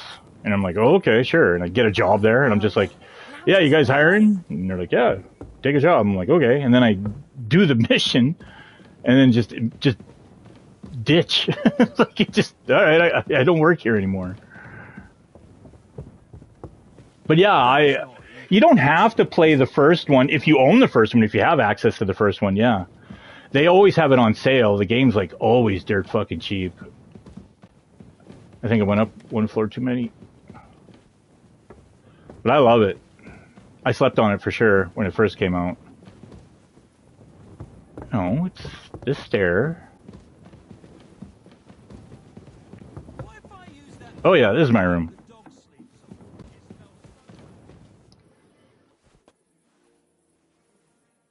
But yeah, when I finally got into it, like, I couldn't stop playing it. Like, when all you're thinking about the dumb game when you're not even playing it. But yeah, it's long. It demands a lot of time and patience. The combat, especially in the first game, they streamlined it a little better in the sequel here.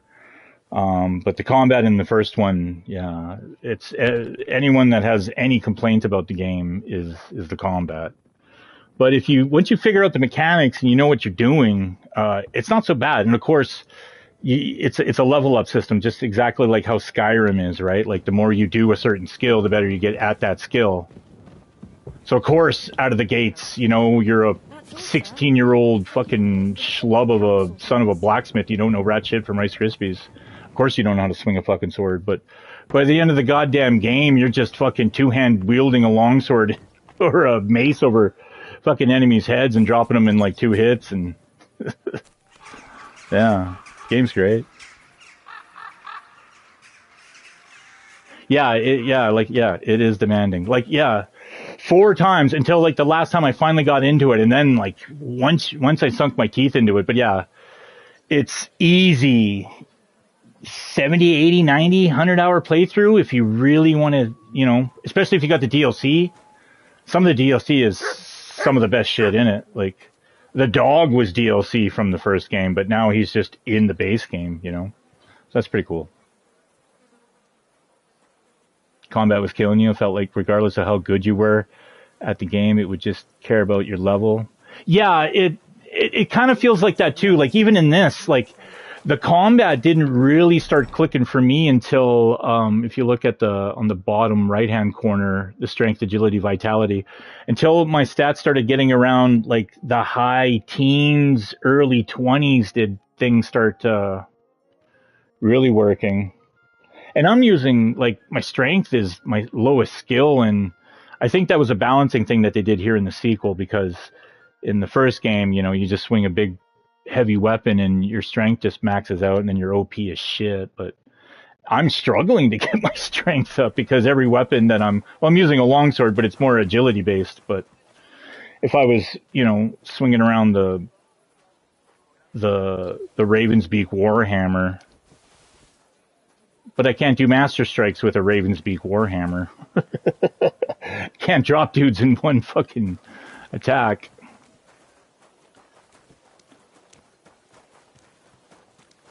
Yeah, this game's dope, though.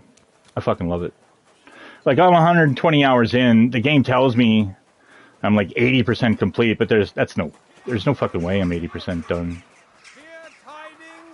I probably still got another 30, 40 hours of story to go. But I've pretty much wrapped up a lot of the side missions. Like, there's not much left in that regard. There's a combat tournament tomorrow. I'm fucking stoked for that to go off. That'll be the first one. Oh shit, is it happening right now? Oh yeah, it's happening right now. Today's the day. That's it right here. Fucking A. What is Let's go do happening in our that. city? Just as two royal brothers are fighting over the kingdom. And we'll take the horse. We should feed the dog. Here, Mutt.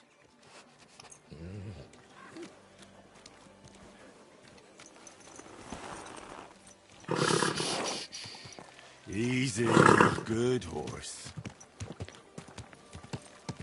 How's Mass Effect going? I saw that you were going through that, streaming that on Insanity, which is a proper definition for that, because that is fucking insane.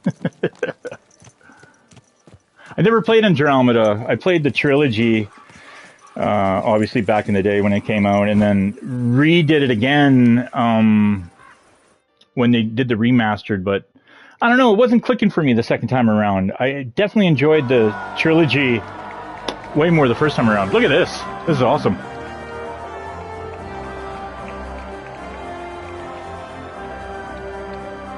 Oh, I'm gonna win this fucker.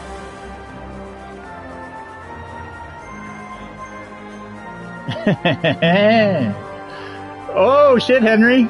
Stealing hearts. That old man's stretching. He's probably gonna win.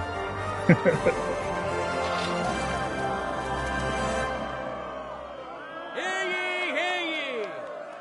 Esteemed citizens of Gutenberg! Look at that mace.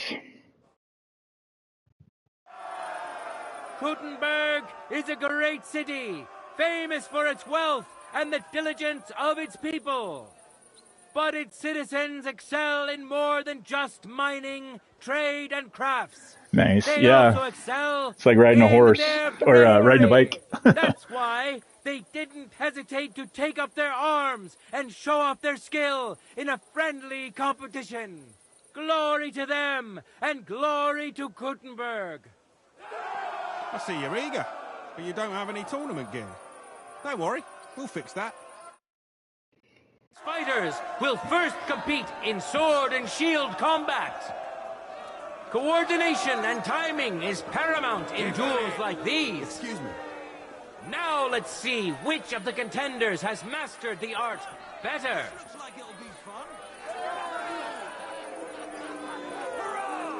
Now, our honorable swordsmen will show off their skills. Henry of Skalitz, a great fighter and adventurer. As you may know, Henry was involved in the recent dispute of the city's Fechthalle and has been instrumental in its resolution. Damn right I have. So, it is in part thanks to him that we can hold this great tournament. And who's going to face him? Dough Slapper and Baker. Biela the Black. Dough Slapper. Nowadays, there are more Hungarians around here than rats in a cheese shop. But Biela Yeah, man. is an honest Gutenberger. Biela knows buns and pies like no one else. It's cool too and that he's he so made taken mention by his of crowd. what we His did heart earlier. is made of honey. The game has so many May the ramifications best man like that. win. We're doing, like, that's why I'm doing all the side missions, because it has just ramifications down the line for future story events and shit like that. We did one mission where this guy's like, I need your help. He's like, you know any guys? I'm like, yeah, I know a couple dudes. And we showed up with like an army of dudes. All right, let's do it.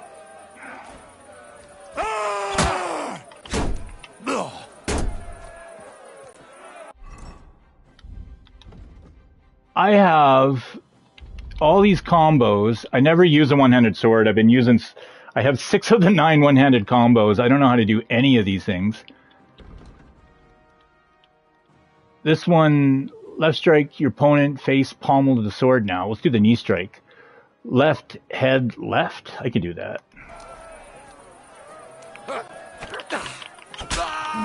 Keep us on.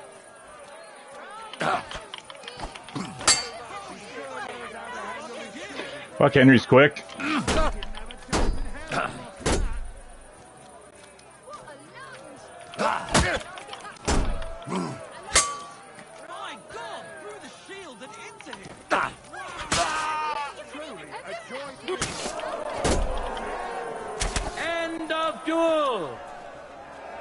Yeah. For yourselves, which contender handles his weapon better? Henry! Henry! Victory's within his reach, but things are far from over. His opponent surely won't go down without a fight. Yeah, the combos are a little tricky. Yeah, it's cool, eh?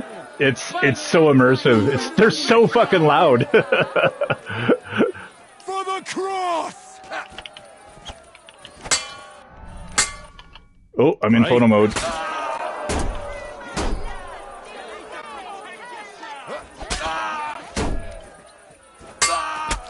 Oh, there's the knee strike. Oh, there's the combo. Nice.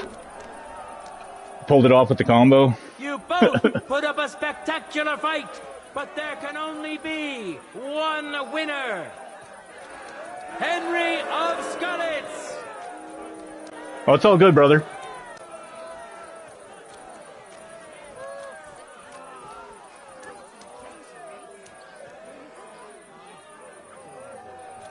Dude, you just, like, this is nothing. Like, you should have seen, like, oh, I guess so. Should I leave? Sorry. Wait for the next duel. Now you have time to wait until your next duel. If you want, turn on for 3 hours. Oh my god. My next fight stopped for another 3 hours? Known to most as Susie, as his face is as smooth and pretty as a lass's. But don't let his looks fool you. This lad is as strong as an ox. So yeah, it's cool. Like, if they're like, if you want, you can skip the time. If you feel so inclined, you can sit here and literally watch the tournament. He's going to face another brave warrior. Vendolin, a clothier journeyman. It's not a good seat. They call him Green because that's the color of cloth he likes best. I guess we can also use the bath wenches to, like, heal us. Although we're not hurt, because the dude didn't touch us. We should fix our gear here.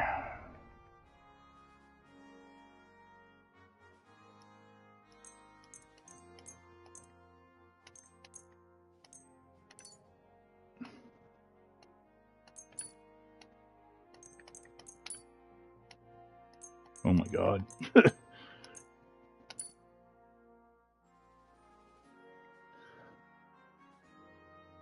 Yeah, it's cool, dude. Like, this game is, like, incredible with its, like, its world building immersion. Like, yeah, if you want to, like, just skip it, go ahead, skip it. But I want to see this tournament go out.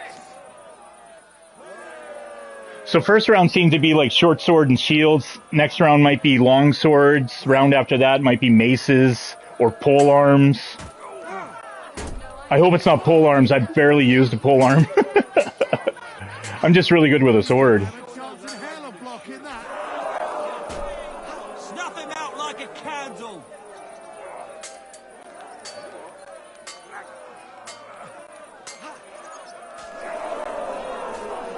Oh, go fuck yourself.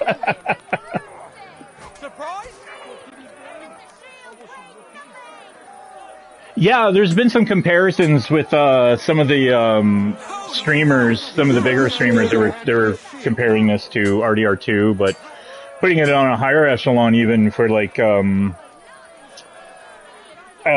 story, script, voice acting. I don't know, the voice acting in RDR2 is fucking unbelievable. The characters are great. The story in RDR2 is okay, but it I don't know. This one is pretty insane. Like, it's literally, you're just in the province or the Kingdom of Bohemia, and it's just civil war basically, and like in the first game, humans were your enemies. You see humans, you kill humans.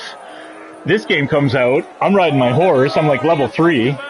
I come across a fucking human, I just get off my horse and kill him. And I'm just killing, and they're like, oh, that's an innocent civilian. I'm like, fuck that, it's a human. There's no such thing as a good human. Yeah, the Gorma thing was that, that was padding that didn't need to happen. End of duel. My problem was I was so eager to play RDR2 when it came out that I burned through it so fast that it took not until my second playthrough that I really truly sank my teeth into it, took my time with it. Like RDR2 for the longest time, especially online, was my unwind game. I would throw that on, jump on my horse, go down to the fucking river, just fish.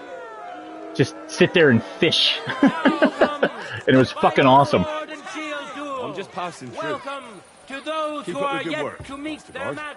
I do what I can. Henry of We need it now more than ever. Welcome him once Oh. more. I gotta fight. We know our first contender. Now let's see who pit his strengths against him. Yeah, man, it's just slow ride. Even in this game, like this game is like incredible to just literally go hunting. Just get on your horse, go out into the fucking woods, absolutely get lost, and just look for a fucking deer. And who knows what you stumble across too, right? Like it's fucking amazing, and it's so beautiful, this game. All right. There's no escape!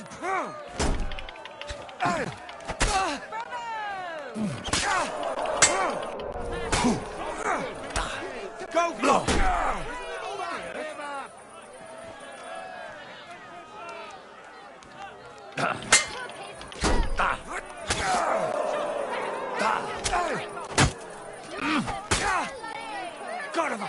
I'm way too fast for these guys. Oh, he master striked me.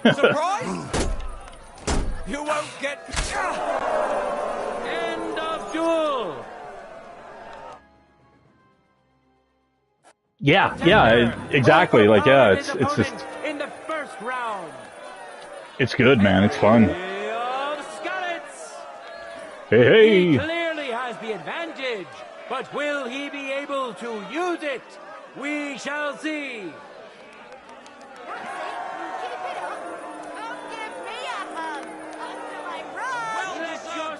Give me a hug under my rug, she said.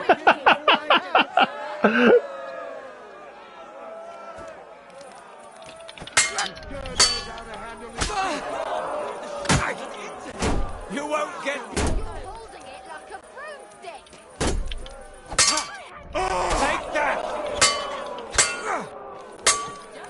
Now that's what I call an open. Oh, you sneaky little fucker.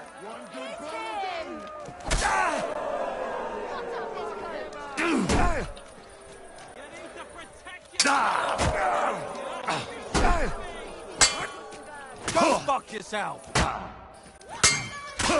Oh. No escape! This is a boy named Sue. Oh, he's kicking my ass.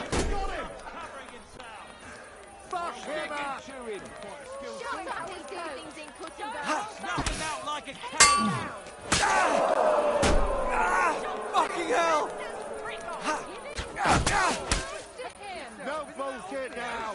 Finish him off!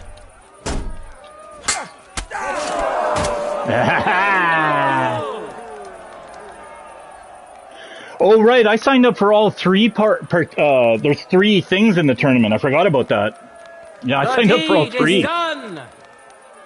The winner of the sword and shield discipline is a nimble, skilled fencer who Yeah, has I yet hear you to that. be defeated.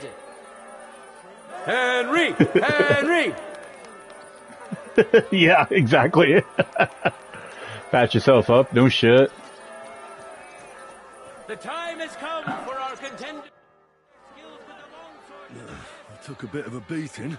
I could use some patching up. That's why I'm. Yeah, me too, man. I wasn't watching my stamina. You gotta watch your stamina in this. Like, yellow is your stamina, and if you don't have stamina, it's worse than Dark Souls, man. Like, fucking get stun locked in Dark Souls without stamina. Fuck that. You just get lit up with no stamina. Yeah, he was hitting me pretty good. We gotta see the smithy fix our shit. You're quite a skilled swordsman. Give me the gear for the next discipline. Of course. Just a moment, I'll help you put it on. Farewell the gate, an honest Oh, here we go, longsword. Now we're gonna do some good. So we go talk to Menhard here. So this guy, this is one of the first dudes we met when we came to the city. We literally challenged him to a duel, kicked his ass. These other dudes showed up. They're like, you can't duel, you're not part of the fucking sword guild. He's like, fuck you, I got a writ from the fucking king. And they're like, fuck you, we don't honor that. So then we ended up like doing a bunch of shit. We ended up making him fucking king of the castle. And now he's like, yeah, in charge of it all and shit. And we're his little peer, his little student. He's so proud of us.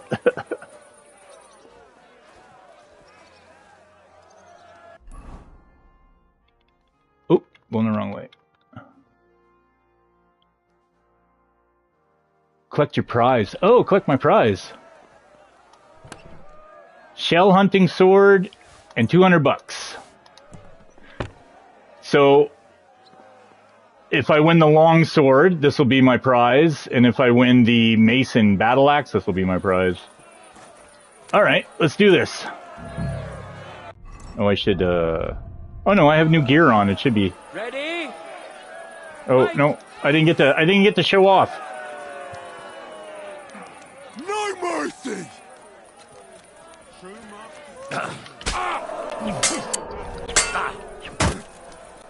Oh, fucking hell!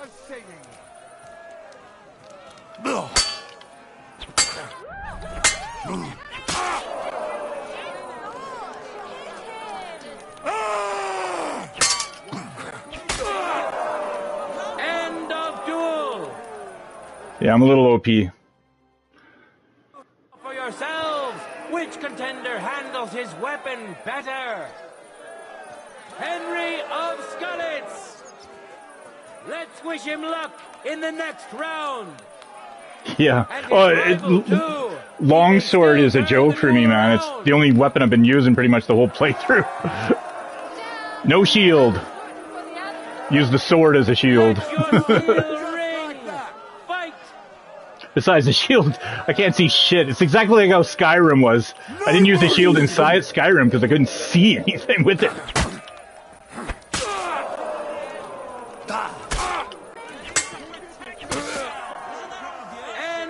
See, like we're way too strong for this.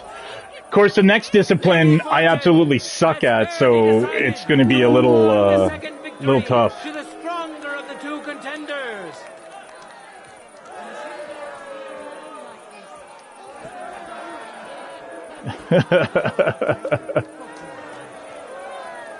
I love the show off. It's hilarious. Split myself in two to get it all done.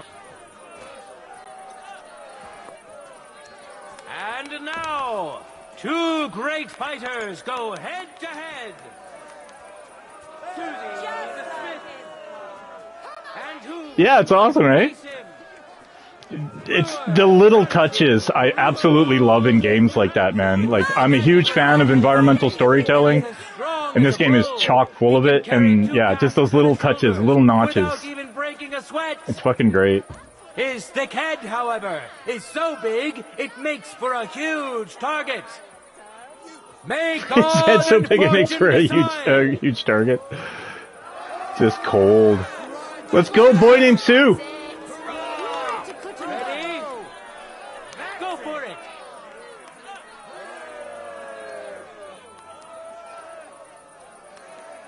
Let's go, Green.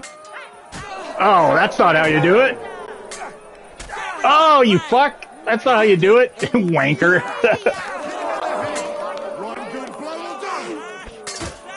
Ooh. Fucking blood getting all over the place. What did he do? I wasn't looking.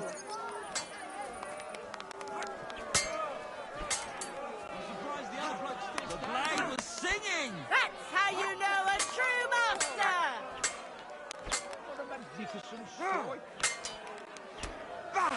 Come on, Green. Hold your own. Oh, shit. Oh, shit. Not in the face. Ah. Good try. Good try. Behold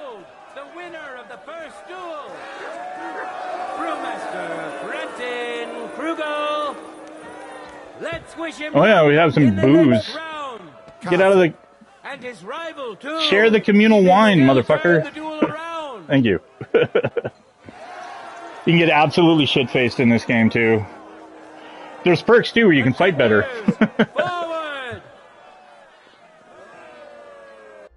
How are we actually doing here? Nourishment. Oh, we could actually eat.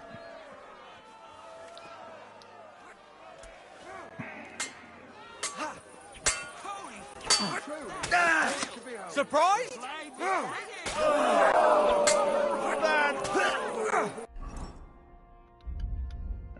Let's get these pancakes in us.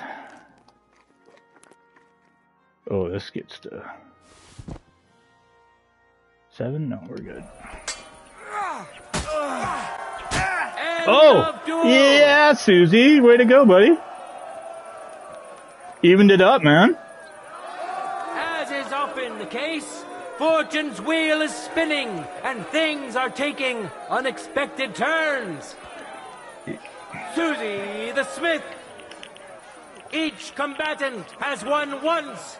Now we'll see who the Lord deems more worthy.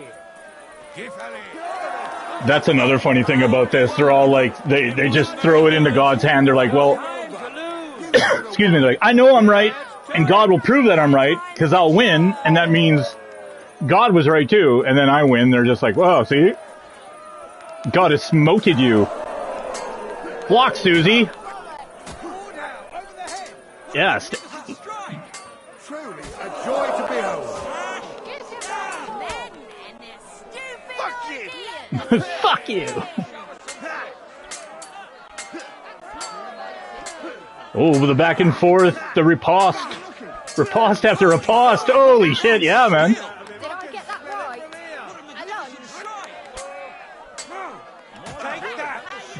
Do it, Suze. Yeah! Yeah! Yeah! Dude, he did it! 4-hit combo at the end. Hurrah! We have Franzi Krugel didn't have that one coming. Good job, buddy. Susie the Smith. He truly put up a great fight. But let's allow him some rest before the final encounter, which he'll, of course, I haven't seen swordsmanship like that in a long time.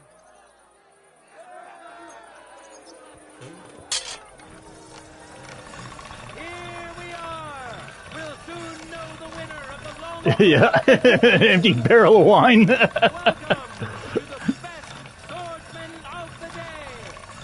The meanest thing that he ever did was he went and named him Swine.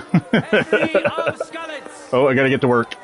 Now his skills will be put to the test by a tough bruiser who's well known across the town. Susie the Smith. Who'll taste the glory and who'll feel the sting of defeat? That will soon be decided.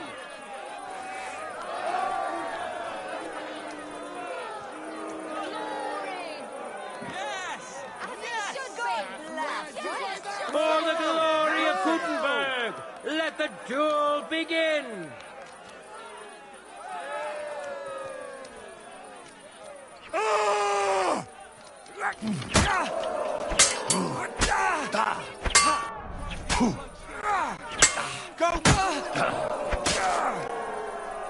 Oh, he's done so soon.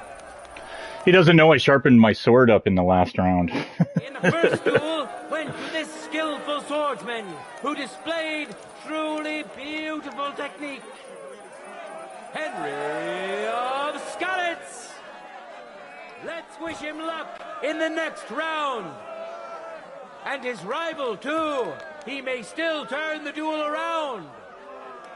Don't count your chickens before they hatch. One more time, just like that. Contenders, get to it. Beat him up even more quickly.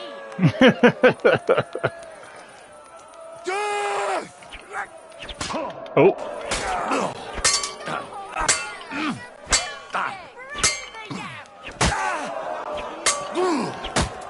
End of duel.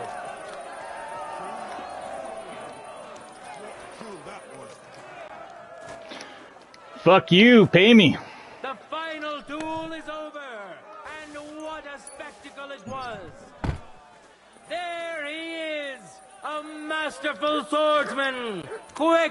precise, such is today's longsword winner! Winner of the sword and shield discipline, Henry of Skalitz! Huzzah!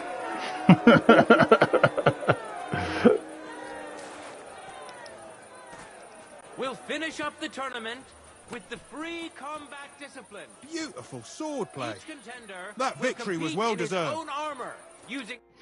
Thanks, Leth.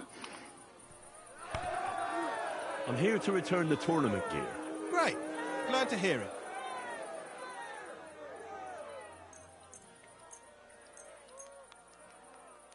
Hi. It's all here. Thanks very much. Take care. Now, our honorable swordsmen will show off their skills. Today's longsword champion, Henry of Skalitz. And which worthy opponent has Lady Fortune chosen for him?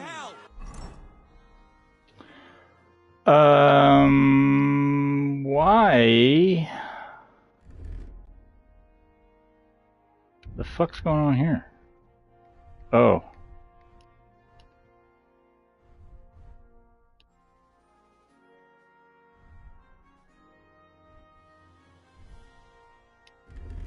Now we do a tournament with our own gear, which, yeah, that'll go well, I'm sure, for everyone involved.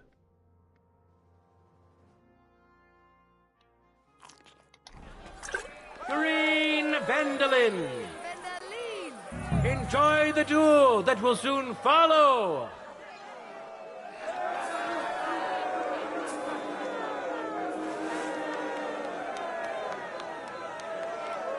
Let your steel ring.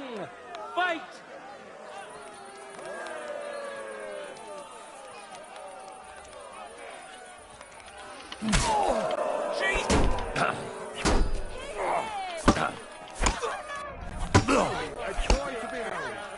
Ow.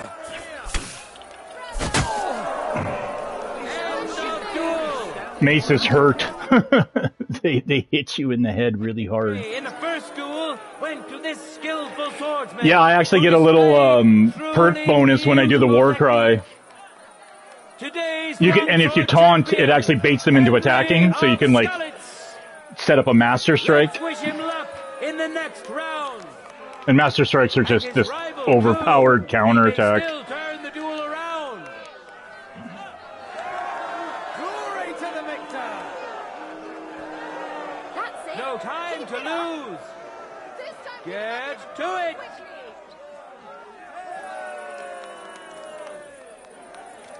You've no chance against me. See, like that, right there. All I did was counter him. Fight's over. You both put up a spectacular fight, but there can only be one winner. Henry! Henry!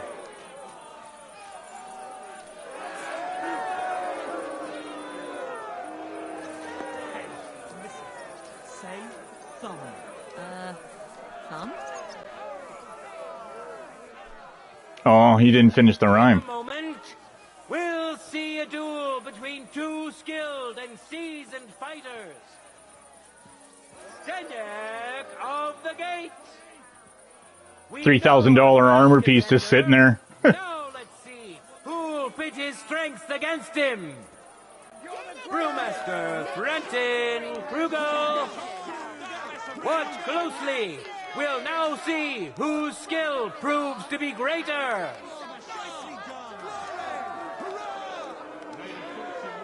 It's funny that they like a lot of them are using like mace and shield because it's best defense, best offense, more or less. That's a war pick, though. That's a straight up war pick, or horse pick, I think they call them. It's the goddamn fucking spike on a stick.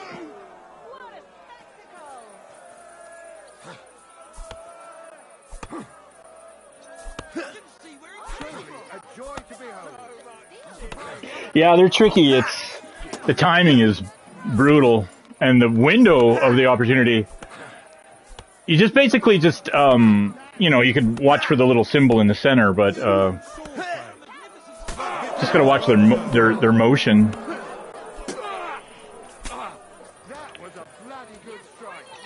Easier said than done, though. I'm getting pushed by guards. Oh no, it was green. Oh shit. Oh!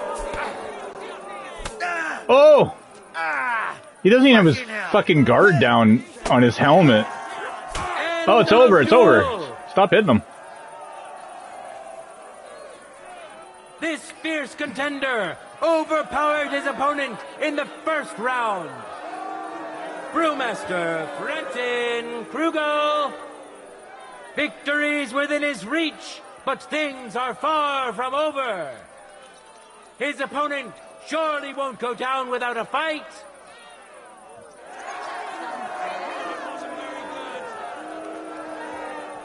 For the glory of Gutenberg, let the duel begin!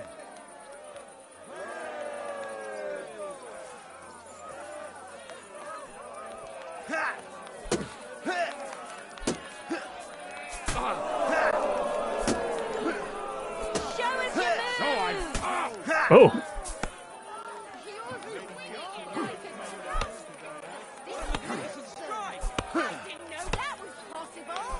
That was a bloody good strike. What did he do? I'm surprised the other bloke's still standing. Oh shit! Oh shit! Oh! Oh, it's over! End of duel! Brewmeister! Is over! Welcome our winner! Brewmaster Brenton Krugel. He fought bravely. May he rejoice in his success. The final clash, which will show whether Lady Luck is still on his side, is about to begin.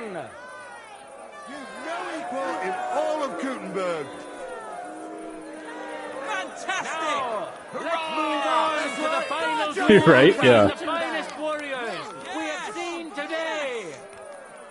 Henry of Skalitz, welcome him once more. And who's going to face him? Brewmaster Brenton Krugel. May the best man win. Son of a blacksmith versus a homebrew craftsman. Fight! For glory!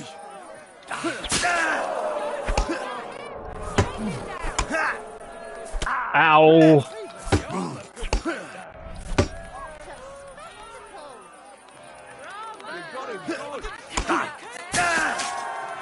End of duel. Oh, old man didn't like that move. A brave contender. Hey, look who put his helmet down. Probably doesn't want to get stabbed in the throat again. He doesn't know he's going to get stabbed in the throat again. Oh, yeah. Oh. Oh, you hit me.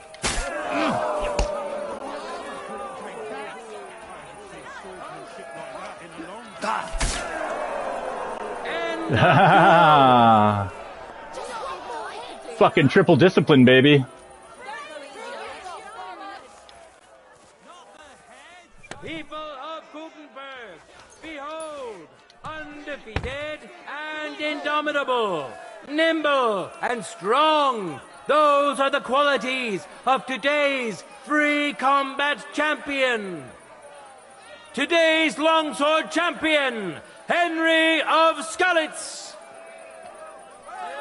Hear ye, people of Gutenberg.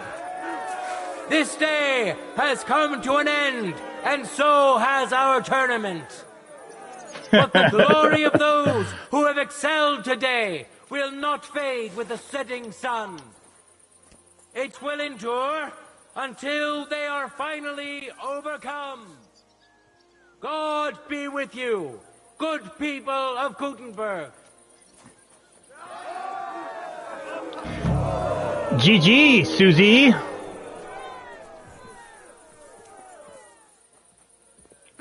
Fucking A. That was a little too easy.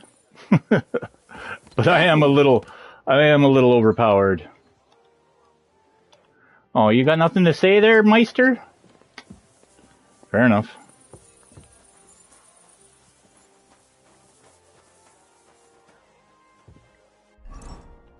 Yeah, man. Kicked everyone's fucking ass. At level 26 of 30.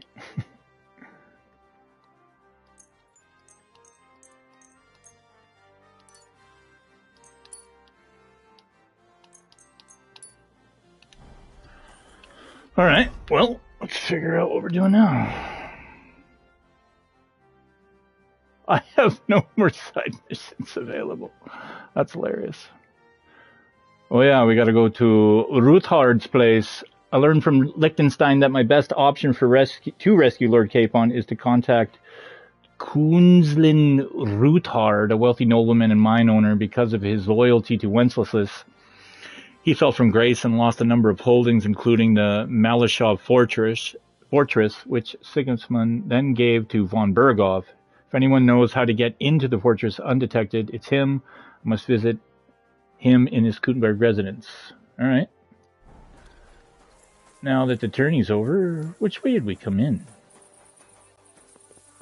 No, people are walking out that way, so I guess I'll walk out that way. Oh yeah, there's Pebs and Mutt. Hey buddy, we did it. Take it. Excuse me.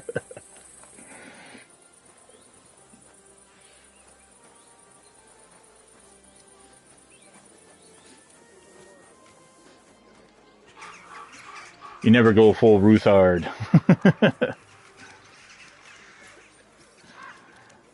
Sean Penn, I'm Sam. God willing, this dispute will be settled soon, for the good of us all.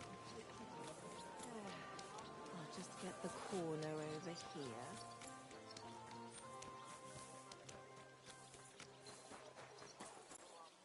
This looks like the place.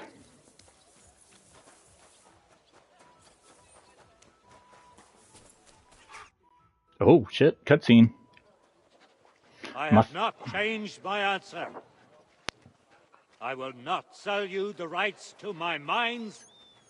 Not today, not tomorrow, nor in 100 years. You will not get your hands on my silver. You forget, I have influential friends. If you won't sell the mines, you'll lose them. Just like Malashov. Along with your life, if you defy me.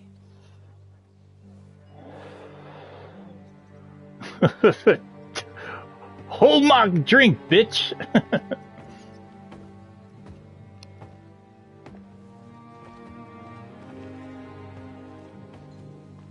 Mind your step. Right? Two can play that game.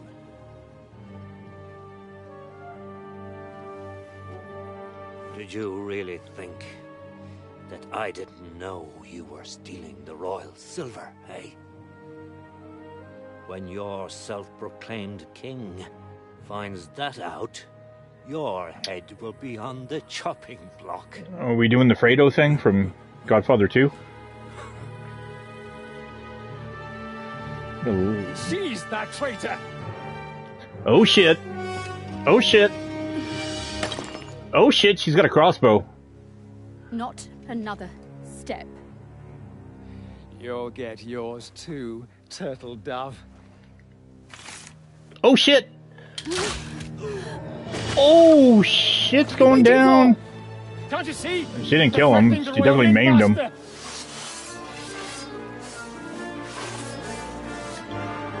Oh fuck. Get him, dog. I have no idea what's going on.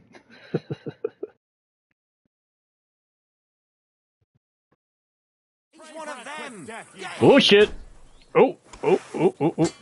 I don't know if you guys are at the tournament! To me!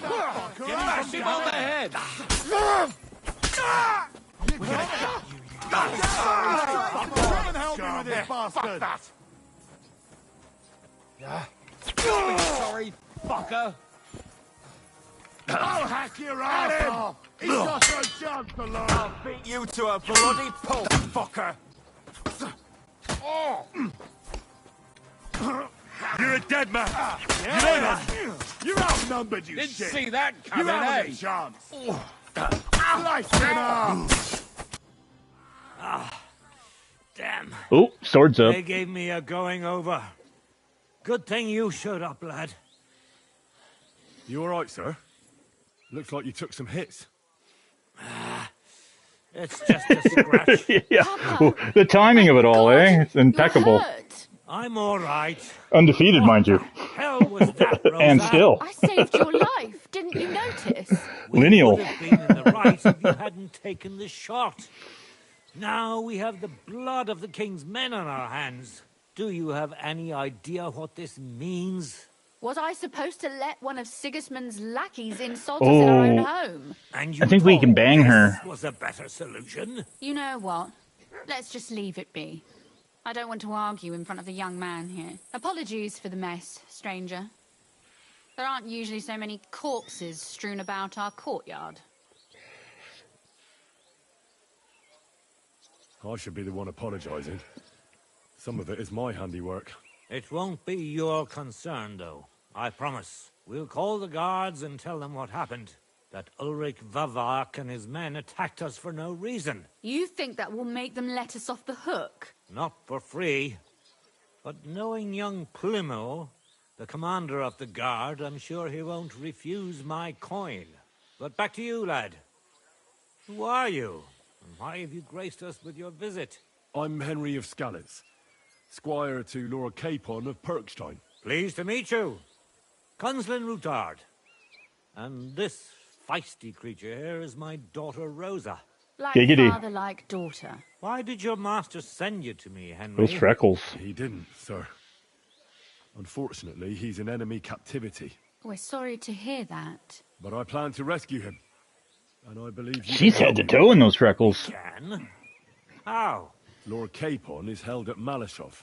Our Malashov? I don't envy him. I was planning on fixing the roof before they took it from us. It's full of leaks. I doubt its new master will lift a finger to do anything about it. But tell me, why would I meddle in matters that don't concern me? Well, sir. Well, we all stand on the same side. Against Sigismund. That is undoubtedly true. I don't like that ginger bastard either. Especially since his people started sticking their fingers in my coffers. But to get involved in something as dangerous as freeing a captured nobleman in a territory conquered by Sigismund? We have to do something to help. I know it's dangerous. Dangerous? It's madness. What if somebody finds out? Nobody will know. You haven't been in Kuttenberg for long, have you? The walls have ears here. I'd only end up with my head on the chopping block. And I don't even want to think about what they'd do to Rosa. That's true.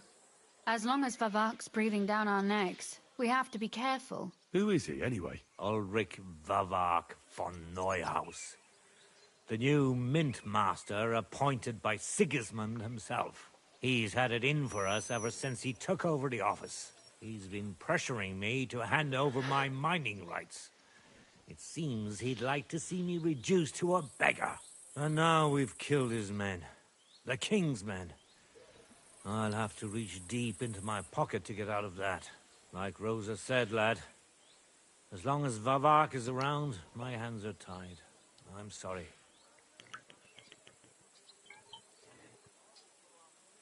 We'll have to untie your hands then. What should I do? There might be something. It's obvious Vavak is getting richer than his office warrants. There are rumors going around that he's stealing the king's silver. He even uses it to mint counterfeit groschen, using a fake dye if Sigismund were to find out.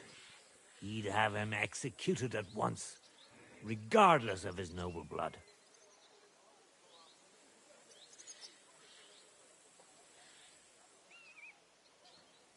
Ah, I see. You want to blackmail Vavak?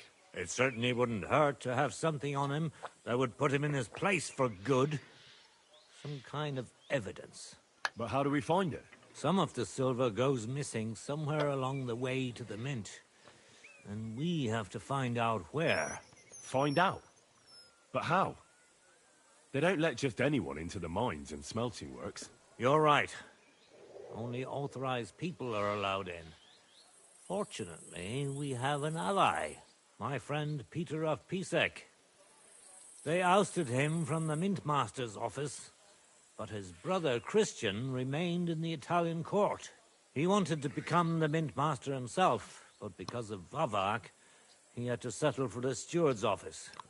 He hates him even more than we do on account of it. And that's saying something. Christian and I were just talking about his suspicions. He'd welcome any dirt you can dig up on Vavak, just as much as I would. If you go to him and ask for help on my behalf, I'm sure he'll accommodate you. I'll help you free Lord Capon in exchange for evidence of Vavak's fraud. That's fair, isn't it? All right. It's a deal. I've already met Peter of Pisek, and I know he can be trusted. Let's hope the same goes for his brother. Excellent. You'll find Christian in Horshan, at the estate near the mines. Tell him the password, Via Argentum, the pot of silver. He'll know who he's dealing with. But be careful, both of you. This is our last chance to stop Vavak. We'll be praying for you.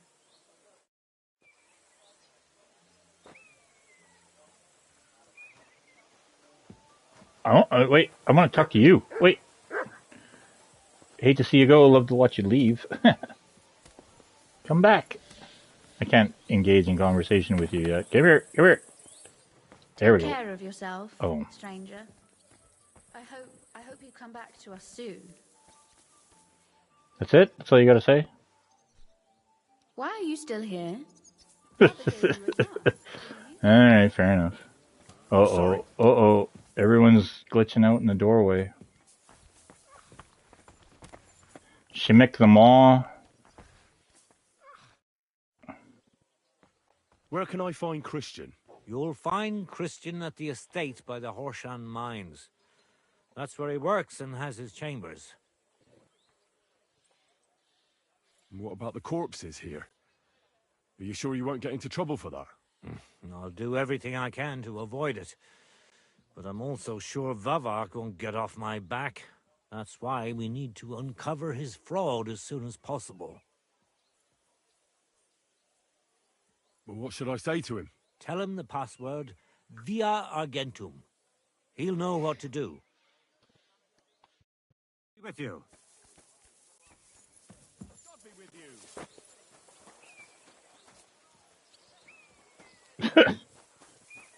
you. Oh, I can pick it up. I don't need to pick it up. I don't know why. I really don't need to loot anything. They got keys. I don't know to what, though.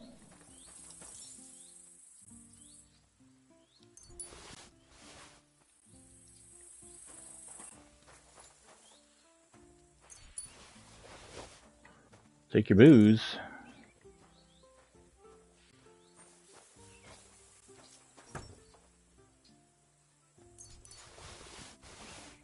Oh, and the schnapps.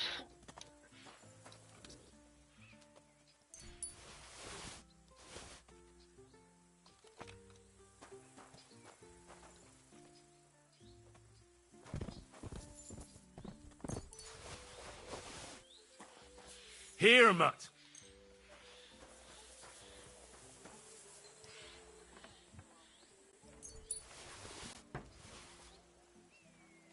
I mean, it's $1,000.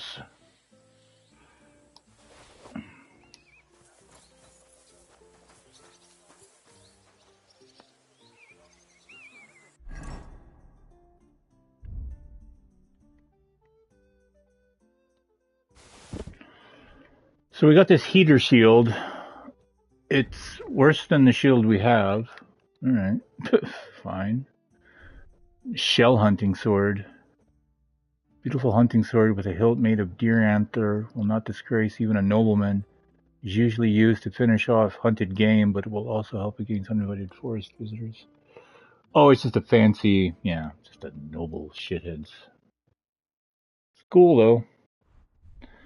Kind of lame. Horseman's pick. I mean, whatever. $600 for winning the tournament. Cost us $300 to enter it, so yeah, whatever.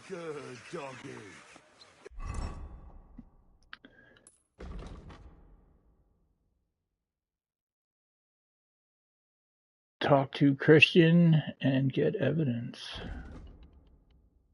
Horseshand's a bit of a ride. Oh. Okay, so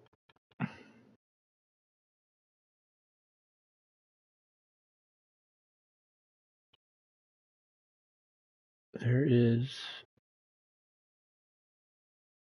yeah. These are supposed to be quests, but I guess they're like bugged out or whatever, where you can't activate them properly. But this lady has one here too, but it also glitches out. What? What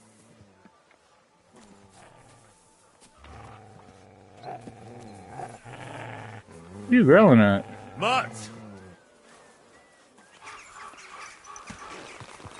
Slowly. Nice and slow. Oh shit. Greetings to you as well. Am I even going the right way? No.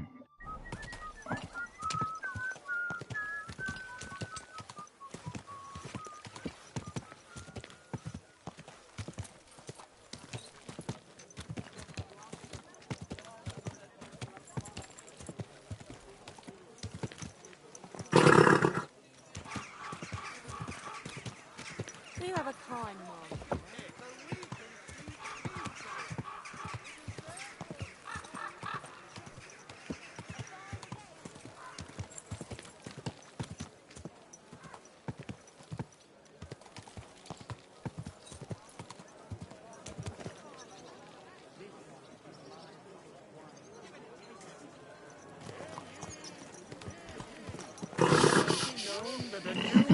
Easy, good horse.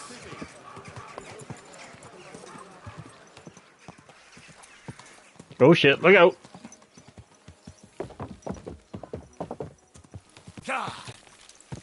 What time is it? Quick!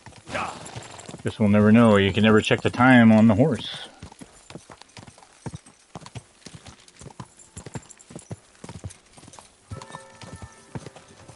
So, are you going to talk to me? Go! God!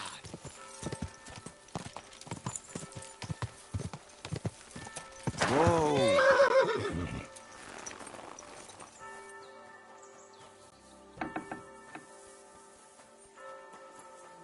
Yeah, it's this woman.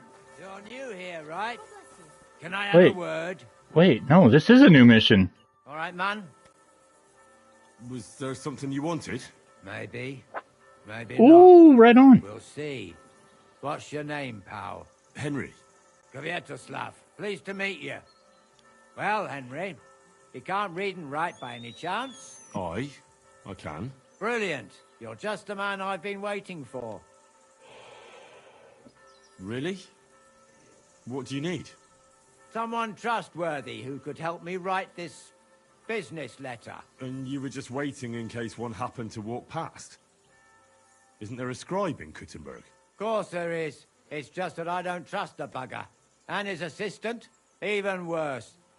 While you strike me as a trustworthy fella. What's Covered in more, blood. I can tell at first glance you ain't local, so my trade secrets are of no use to you. So, you want me to write a letter for you and keep it hush-hush? I couldn't have put it better myself. What kind of letter is it, exactly? Like I said, it's an important business letter.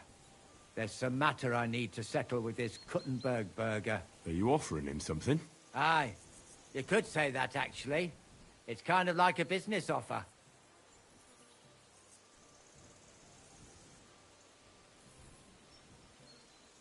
What do I get for writing it? A whole heap of coin, pal. It's really important for me. I don't mind giving you a groschen for every word. Really? How long will the letter be? Very long. There's a lot I need to say. All right. I'm certain we can work something out. Brilliant. But before we get started, could you take a look at this? Just to test you. What's this supposed to be? I was given this here parchment by one wandering student. He said it's a love poem. How many miles you've wandered at such a grueling pace? Rest your feet, dear maiden. Sit here upon my face. That sounds more like bawdy verse than a love letter. Is that what it says? Bugger. You know what? You can keep it. But it's clear you can read, so let's get down to work. Can't you tell me anything more about the letter? Nothing to tell. Like I said, I'm in a wrangle with this rich burgher, and I need to get him to come to the table. And what better way than a nicely written letter? Where are we going to write the letter? I can see neither parchment nor an inkwell here. Oh no, we can't write it here. Too many curious ears round here. Well then... You have to go to Kuttenberg, in the northern part of town, known as the Miners' District. I have my office. Enter the city by that gate. Keep going straight until you pass the town hall. Keep the markets on your right. Go as far as the city wall, and there it is. The building may look a bit run down from outside, but don't worry about that. Go in, and my business partners will be waiting for you there. Hold on. You're not coming with me? I'm afraid I've got things to be doing. But don't worry. My partners know what to do, and they'll pay you. Right, so I go to the city, and in the Miners' District, I find your office. Well, they'll dictate the letter to me and pay me. That's right. There's one more thing, though. Tell them two in the office that justice is worth more than silver, so they know it's me what sent you. You have a password? Why? You know, when coin's at stake, you can't trust anyone.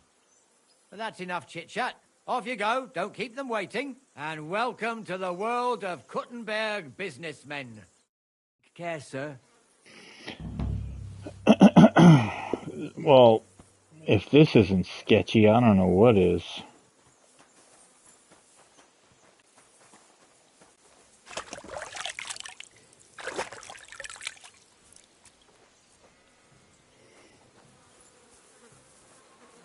Heute ist es wunderschön.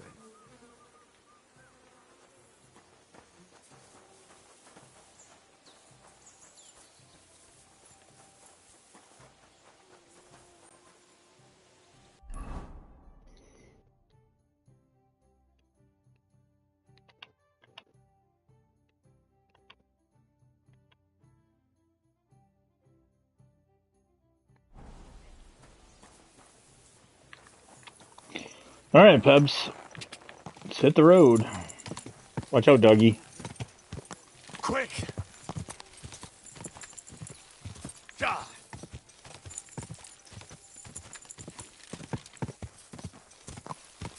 Ooh. Big fence. Go!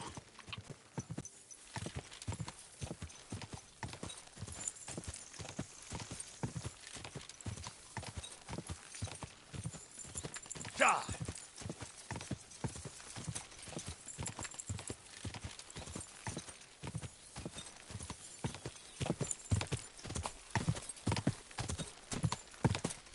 Go!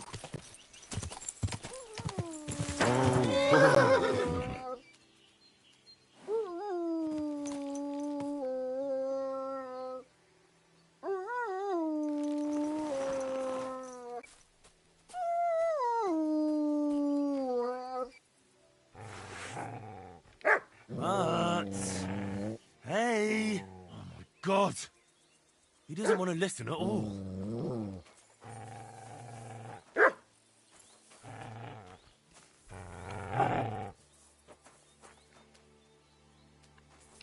But...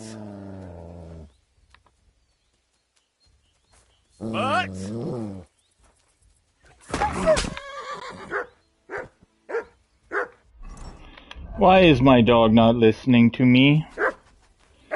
If I don't give you enough attention... Search! Maybe just a dumb broken dog.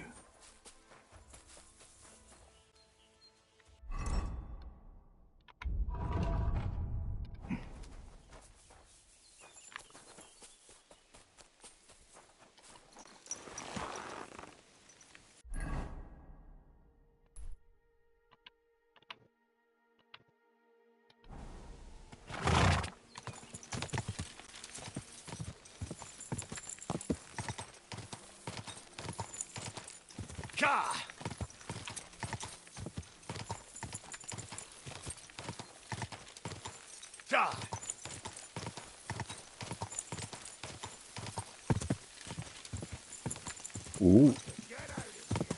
Whoa, whoa.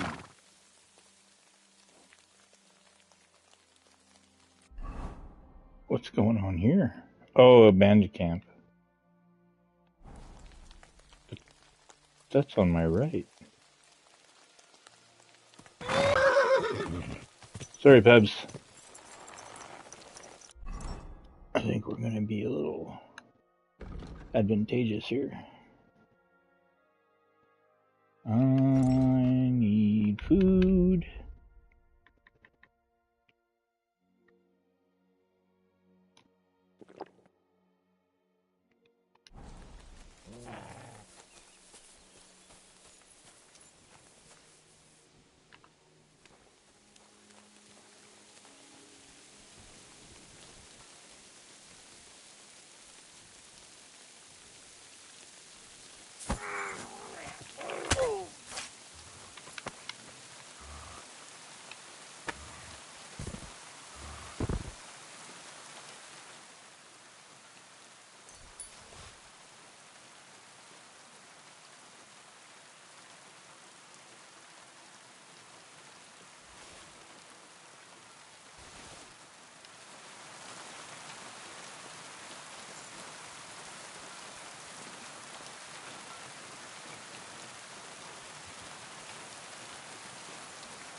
Fuck, man, enemy camps everywhere.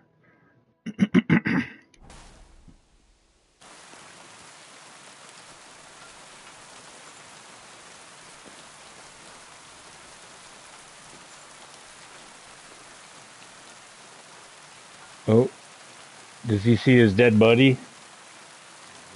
I think he sees his dead buddy. He's sure beelining it like he sees his dead buddy.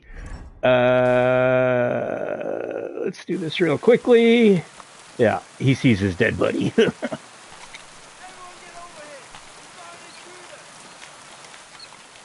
Did they hear him? It's wet out here. It's raining. Yeah, they didn't hear him.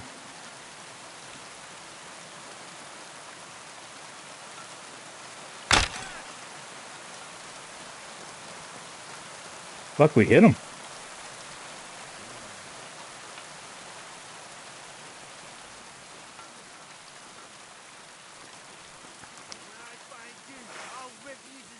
I'm gonna teach you a lesson, asshole! Alert! Alert! Oh, now it's on. Show your stuff!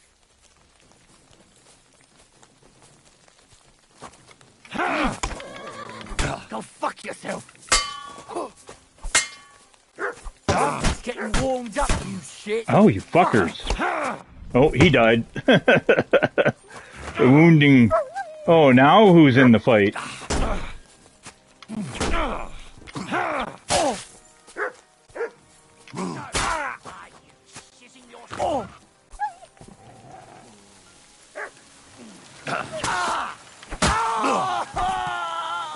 Do it! Fucking hell!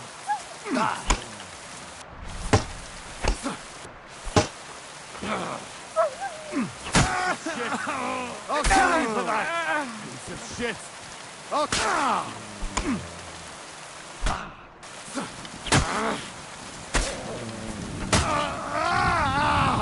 Fancy fighting. You killed an enemy with a combo. Well, that took long enough.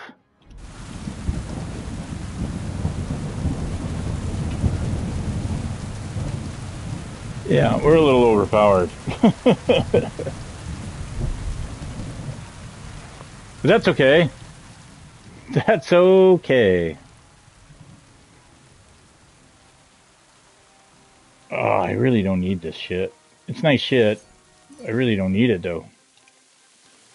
Like at all.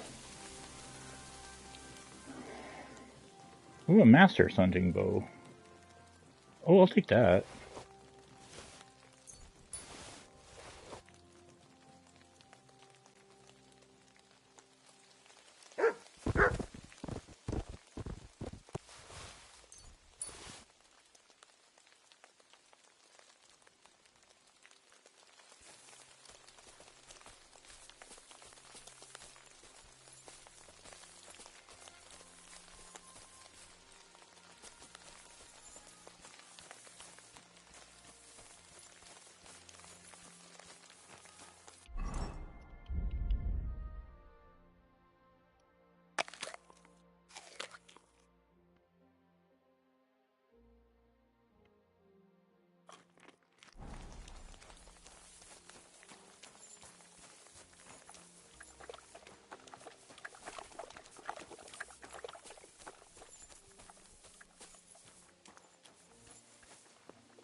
I love when the game's like, this is a private area.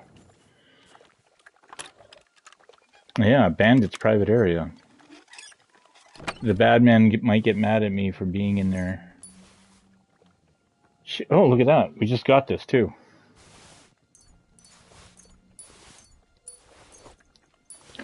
Take it all. Why am I always do that individually shit. Well, let's read this. Oh yeah, we got a love poem too. Oh, how many miles you've wandered at such a grueling pace. Rest your... Oh my god, what is that doing? Let's try that again. Oh, no, it just wants to absolutely glitch out on us.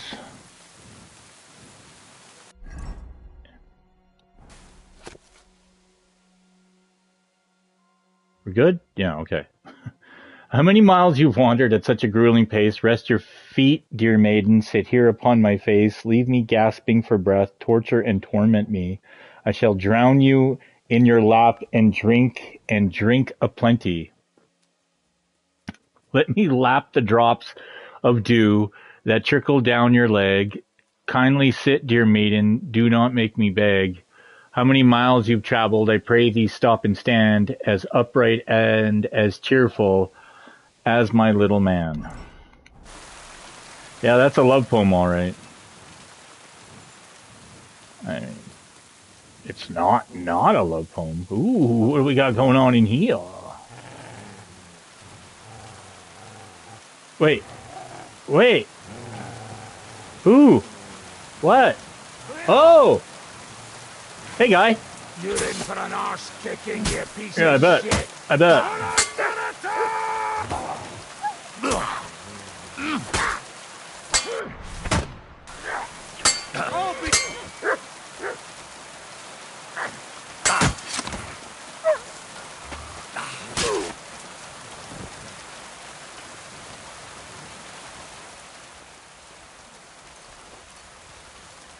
That's why he was growling.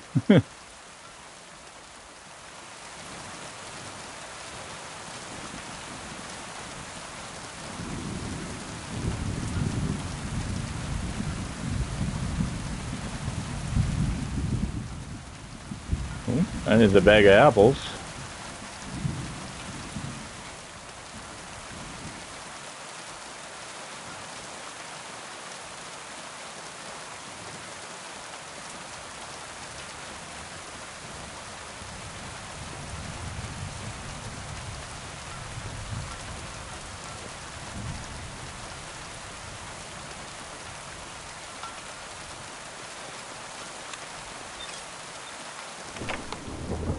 Oh, ho, ho, ho, ho, ho, ho, ho, ho. Oh, ho, ho, ho, ho. Oh, ho, ho. Oh, another saddle? horsemanship book that we can't read because, dude, that's a score. I'll drink to that. Nope, I can't drink to that.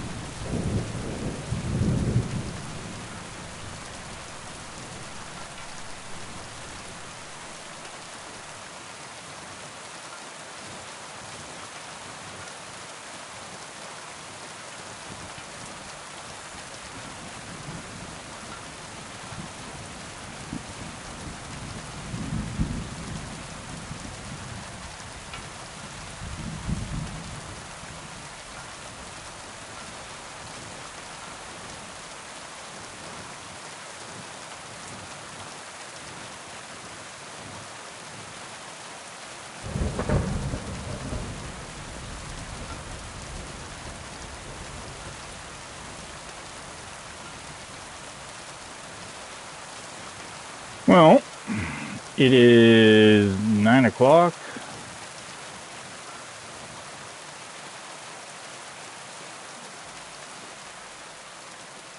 I guess if we're going to sleep, we can just do it out here.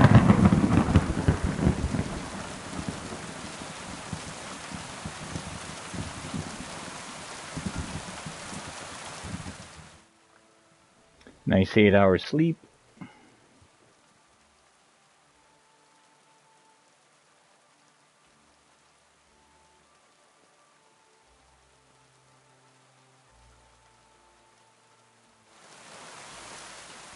Oh yeah, and we got some perk points.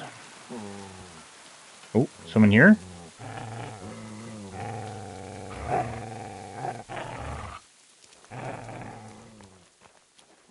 I mean, it is an enemy camp. Oh, see how... Oh, there's a guy here. Mutt. Sit and bark.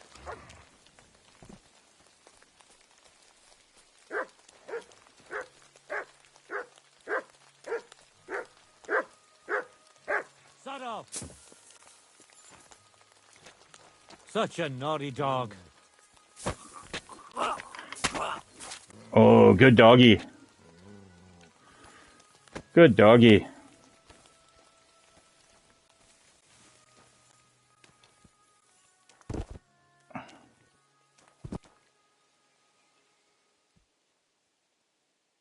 Oh, take that.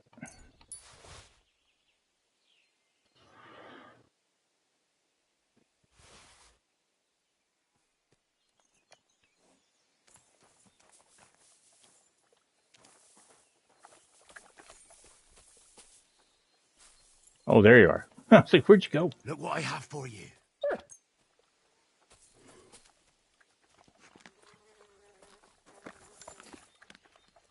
Come here, boy.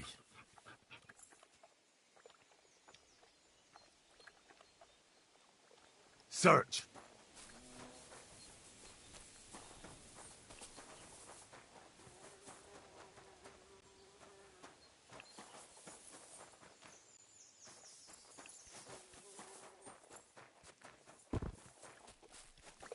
Whoops.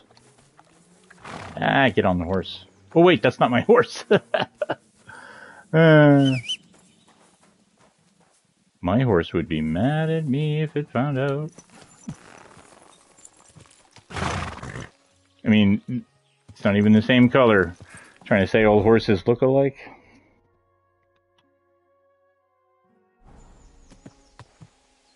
Ka! Ka!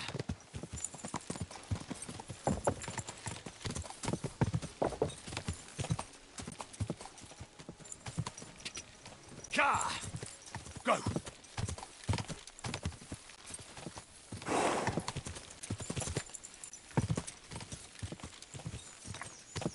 Oh, shit. Whoa! Now what did we find?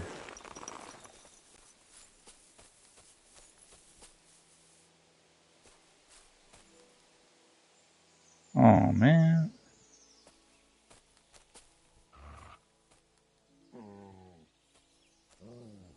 Oh, that's no bueno.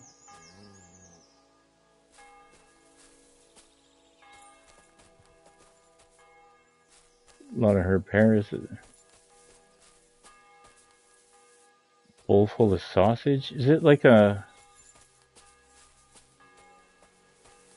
memorial for a dog? I don't get it. It's a campfire. Dead dog in there. It's not marked. It's just here.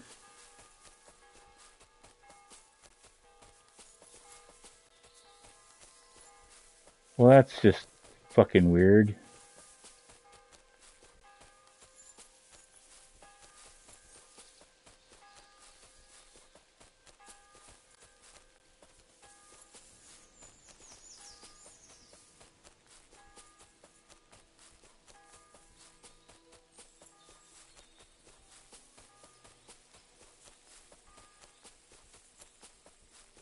Ooh, shit.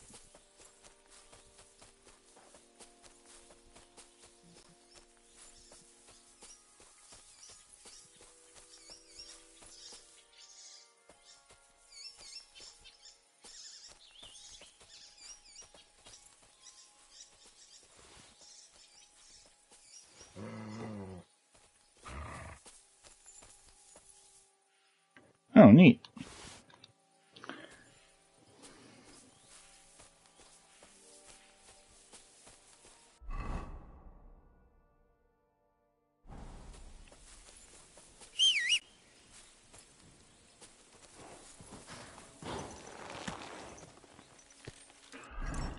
So, oh yeah, need to fix my new gun. Oh, we don't even have a fucking gunsmith kit on us. Yeah, it's beautiful, eh?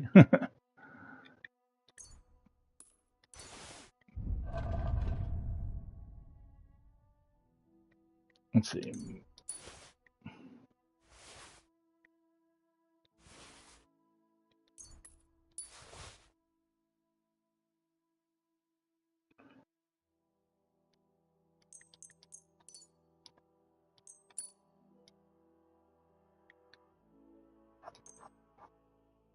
Oh shit.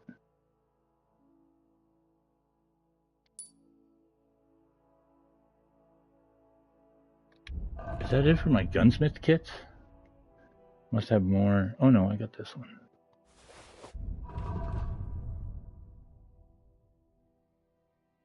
Yeah, it's nice detail. Like the player character, even like when you get to your horse, showing the little models and stuff. Yeah, nice attention to detail. Pebbles and mud.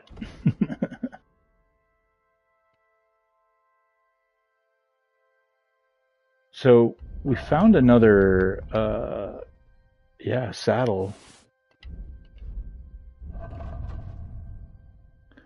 This is another, same one like, oh, I like this one better. Let's equip this one. I like the color on that. Cool. Yeah, not needed at all. No, yeah, it's nice little attention to detail, but you had the same kind of similar menu in the first game, but nowhere to that like next gen console level, for sure. Okay, let's get rid of some of this shit. I mean, we won it. Oh, horse is full. Oh no, the horse is full.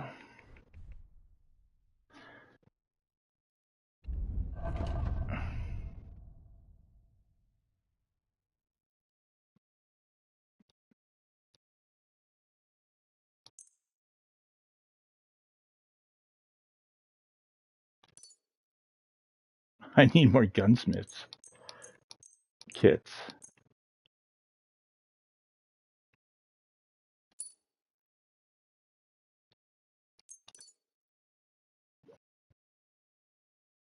Yeah, it is. Okay. Oop, wrong way. Yeah. Wow, Wow. Yeah. So this gun's only at 61% condition, and it's doing 5 less damage than this other gun we have. And it weighs less. That's cool.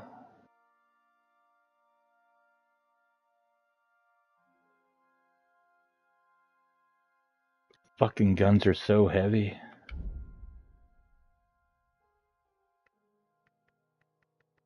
I got too much gear. Too much loot. I don't know when to stop picking it up.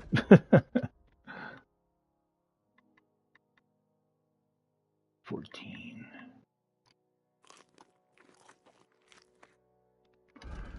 Okay. 3 perk points. Scholarship.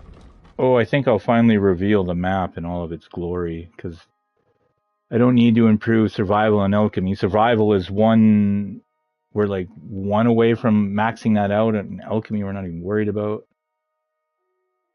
Yeah, explorer. So the entire map will be revealed, showing all settlements, fast travel spots, hunting grounds, caves, and other interesting places. That being said, I know that there was a few places we had yet to visit or discover. Wolf hunting spot.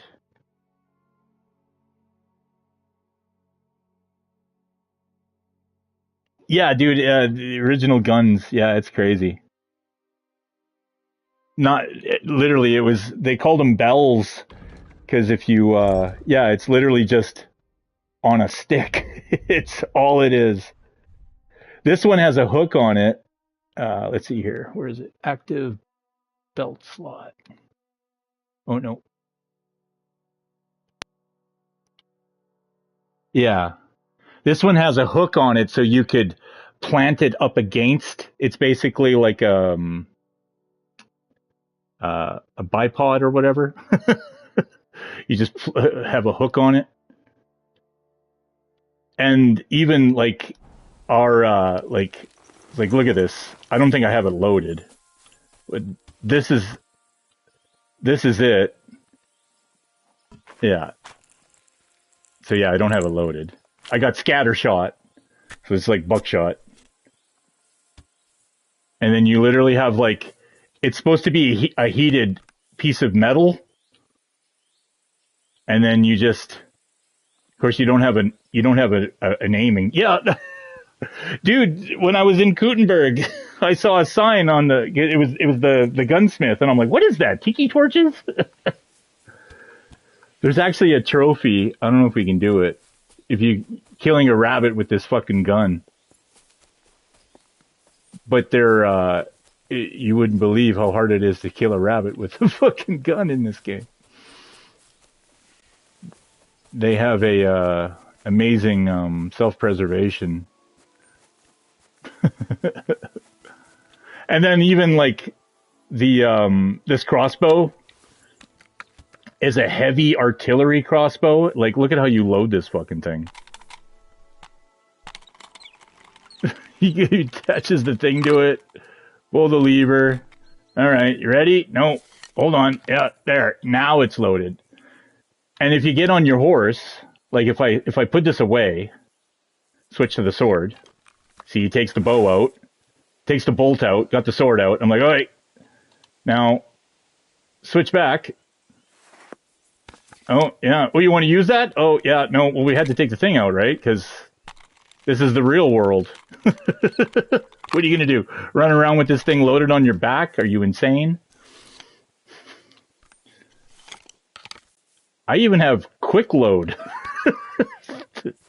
That was quick load.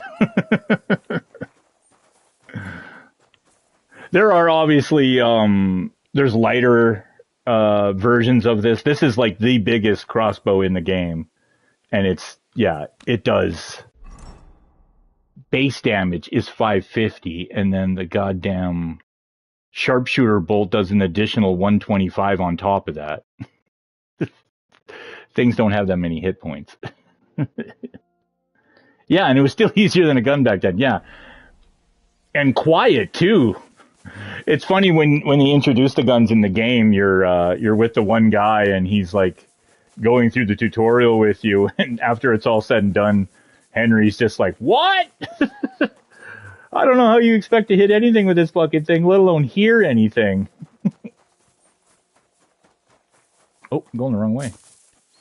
Anyways, we got to put this weapon away. I'm gonna get in trouble running around with a fucking. Praise God.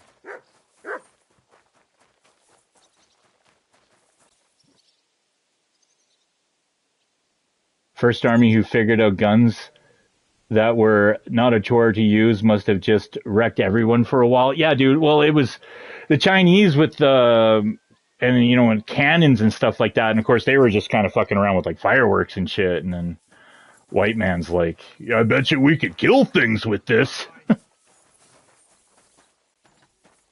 Well, I need to wash up before I go in here. I don't really want to go in here before I wash up. I don't think there's any amenities. Yeah, yeah. The Zulu fights, wars and shit. Yeah, man. Oh, there's a wash basin.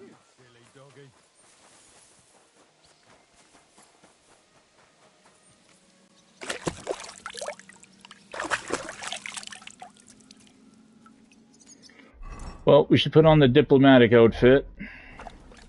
As goofy as it is, it has max charisma stats.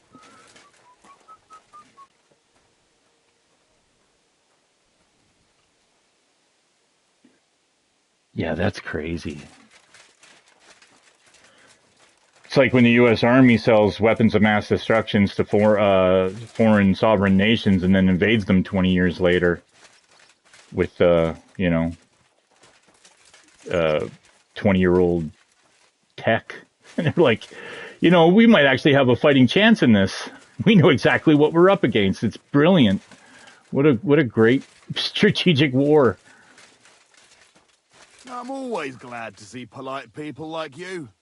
God be with you. Cheers. I hope you have an uneventful shift. Am I... Oh. Oh, he's right here. It's you, Christian. You're a Christian of Pisek? I am. What do you need? Kunzlin Ruthard sent me about Via Argentum.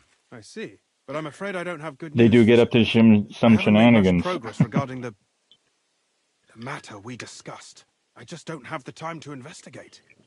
I'm always needed somewhere, and there's always someone following me around.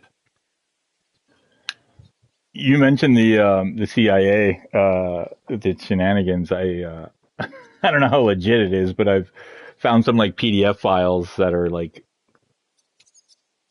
I don't know. I don't think they have to be unclassified or whatever, but they're not redacted. But it's CIA reports into like transcendental meditation. That's a read. That's an interesting read. Yeah, I know what you mean. Yeah. Yeah, I mean, who doesn't love a good conspiracy, right? Have you found out anything at all? Just rumors. And those are useless. What's your name? Henry. All right. Listen up, Henry. Nobody can know I'm looking into it. It's a very dangerous game. If Sir Kunzlig trusts you, you could help me in my investigation. I don't know why the light does that. Excellent. You don't happen to come from a family of miners or smelters, do you? My father was a blacksmith. It's a fine craft. But it won't teach you much about silver mining and processing. I'll be happy to tell you everything you need to know. Now, follow me, please. We need to talk somewhere in private. Yeah, it's weird. I don't know if it's like a certain time of day, but it only happens really in like conversation, and it's almost like this weird kind of overcasty. It doesn't always happen, but it happens quite a bit. I don't know if it happens on like the PC version of the game. This is obviously PlayStation 5. I don't know, or the Xbox version of it, but yeah, it's weird. It only seems to happen in that dialogue box. All right, Christian, what do you think, buddy? Where should I start looking? Straight to the point. I like that. We know for a fact the silver must be getting lost somewhere on its way to the mint. That means it would be best to discreetly inspect all operations and find out where the problem is. First of all, you should ask miners from every shift how many corves they mine in a day. After that, we'll compare the numbers to the mine record books and see. But the yields aren't the same every day, right? True. That's why we have to focus on one particular day. For example, the other day, on the Feast of St. Petronilla, Foreman Fett was beaming and bragging to me about how much it helped. I mean, mined out.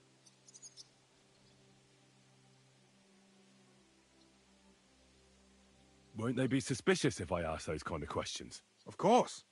You'll have to proceed with the utmost caution. Nevertheless, the miners are a strange bunch. They might not be very forthcoming at first, and they have an odd way of speaking. Like calling each other Sonny, however old they are. But you'll hear for yourself. You should pretend to be really interested in them, and maybe they'll open up to you. You could be a scholar writing a treatise on silver mining, or perhaps a nobleman interested in buying a mine, or just say I'm your distant uncle who's initiating you into the ins and outs of my job. It's up to you. I reckon I could pose as a curious scholar. Suit yourself. Just don't change your story so you don't arouse suspicion. But to the point, each day 3 shifts work in the shaft. Each has its foreman, or gaffer, as they say. The first shift is led by Frank, the second by Paul, and the third by Samko. You'll have to ask each one of them how many corves they mine. Samko's hewers should be off work now. You'll find the other 2 shifts in the mine. Take this, so the guards will let you in. It's a letter of safe conduct bearing my seal, allowing you free movement within the mine. And what are you going to do? I'll return to the estate to do my job. What else? I reckon they must be wondering where I am by now. Once you find out how many corves the 3 shifts mined on the Feast of St. Petronilla, return to me. We'll compare that number to the entry in the mine book. And don't forget, don't draw attention.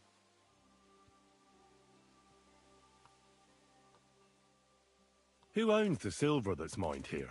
All the silver in the Kingdom of Bohemia belongs to the king, whether it's above ground or still below it.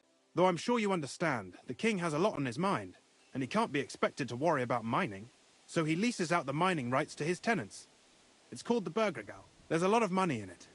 The tenants have to pay the king, and the king also receives a share of the pure silver from the smelting works. That's the royal tithe. Gaffer. It's funny, there was this mission, I think it was yesterday or maybe the day before, I was doing with these group of guys called the Yackers, and they're, they speak English, but it's such this weird, their own little broken dialect. Fuck, man. So you're like going through it, and I got the subtitles, and you're reading along, and you're like, what the fuck are they saying? But even Henry's like, huh? What the fuck are you guys talking about? And then you slowly start putting it together, like you pick up on a couple words and shit like that. And then, Henry's picking up on a couple words, and before you know it, you're getting drunk with them, talking like them. It's pretty fucking funny. Yeah. Kidda! Hey, Kidda! You get your gish. What is this path of silver, anyway? It's the whole process, from digging the silver ore out of the ground and processing it, to minting silver coins. Silver is found in ore veins underground. The pitmen mine it and get it to the surface. The chief foreman of a gallery counts the corves. For sure. And the assayer estimates the purchase price of the ore for the smelter. The raw ore goes to the smelter, where it's crushed in a stamp mill before it can be purified by roasting. Roasted ore goes to the furnaces, where it's smelted into raw and then pure silver. Silver is then cast into rods about as thick as your little finger. Can any silver get lost? It can. And unfortunately, it does happen. It may be a capital offence, but even that won't deter everyone. Most often, a pitman tries to smuggle pieces of ore under his clothes. It doesn't end well. Nevertheless, the entire path of the silver, from the ore beneath the ground to minted coins, is closely guarded. Every step is recorded in the books, so if someone is stealing large quantities, they must have it pretty damn well figured out. Yeah. Who checks the royal share? The royal mint master and his subordinates are responsible for collecting the royal share. That also means me and the shaft foreman. That is why every step of the path of silver is monitored and recorded, starting with how much ore is mined. The smelting works owners don't have to be monitored as closely, since they buy the ore from us. It's in their best interest to get the highest possible yield after deducting the royal share. Who makes money from all this? The thing is, everyone does. Pitmen get paid for mining in the shaft. Mine operators get paid for raw ore. The smelters then smelt everything, sell the pure silver, and deduct the raw tithe. The silver rubs off on the hands of anyone who even touches it. But there's still enough left over for the king. Who owns the mines? The king grants mining rights to his loyal subjects. And these leaseholders can rent out their privileges to other people. All sorts of people operate mines in Kuttenberg. Nobility, rich burghers, even the monastery. In fact, anyone with enough money to pay for new shafts to be dug can share in the proceeds. Like me? I got money. Who's responsible for the mines? The mines and the mint are supervised directly by the royal mint master, Ulrich Vervark von Neuhaus. As the steward, I'm his direct subordinate. I oversee that everything runs smoothly on his behalf.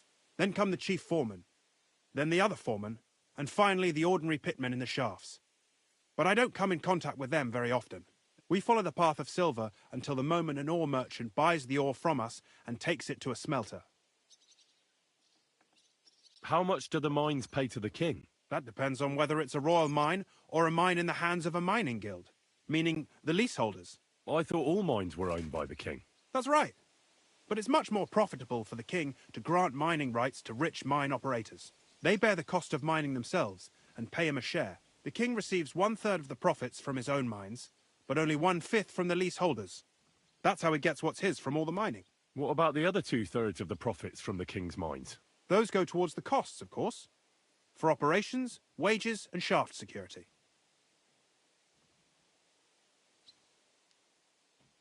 Who's responsible for the smelting works? They have their own owners. They buy ore from us and smelt it into pure silver. Then they deduct the royal tithe and they can sell the rest. And not just silver.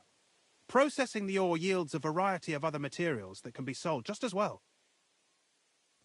What happens in the smelting works? Each smelting shop has a stamp mill, a roasting pit, and a smelting furnace. The stamp mill is used to crush the ore into smaller pieces to make it easier to process.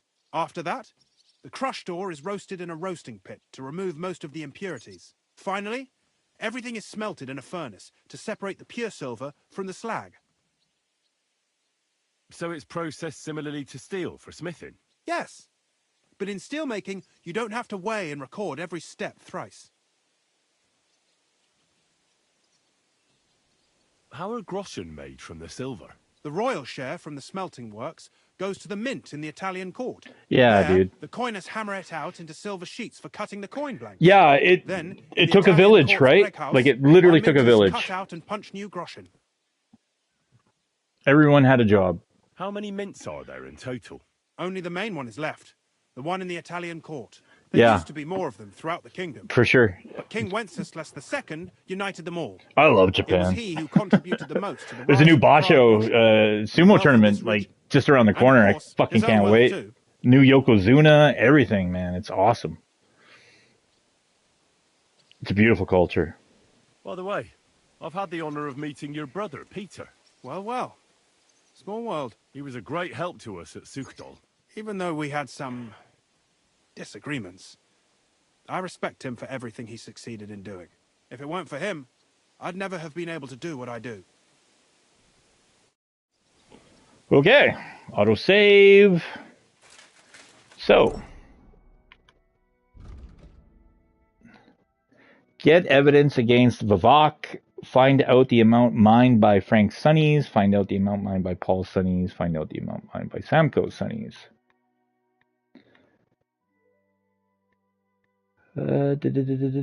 My investigation into Horchan Royal Mines is aided by Christian Pishek, brother of the former mint master and lord of Sukhdal, Peter. Christian is Vivok's direct subordinate, steward to the royal mint in the Italian court, but since he wanted the mint master office for himself, and Vivok beat him to it thanks to his connections to Sigismund. He has a personal interest in a successful investigation. I went to see and proved my allegiance using Ruthard's password Christian wanted to discuss the matter in private so we don't draw attention. He promised me his full support and presented me with a plan of investigation under the pretext of visiting the mines. I was to find out from the members of the 3 miner shifts how many corves of ore they had extracted on a certain day, the feast of St. Petronilla. That's the best way to know if the actual volume of ore mined corresponds with what is written in the mine book. The word around Gutenberg is Mintmaster Vivok is getting much richer than his rather comfortable office would warrant.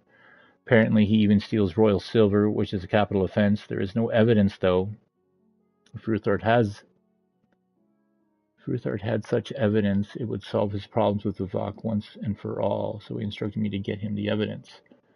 I'm going to ask Frank, the foreman of the first shift, how many corves his sonnies mined. Talk to the leader of the second shift. Alright, so that's a all-day thing. Oh.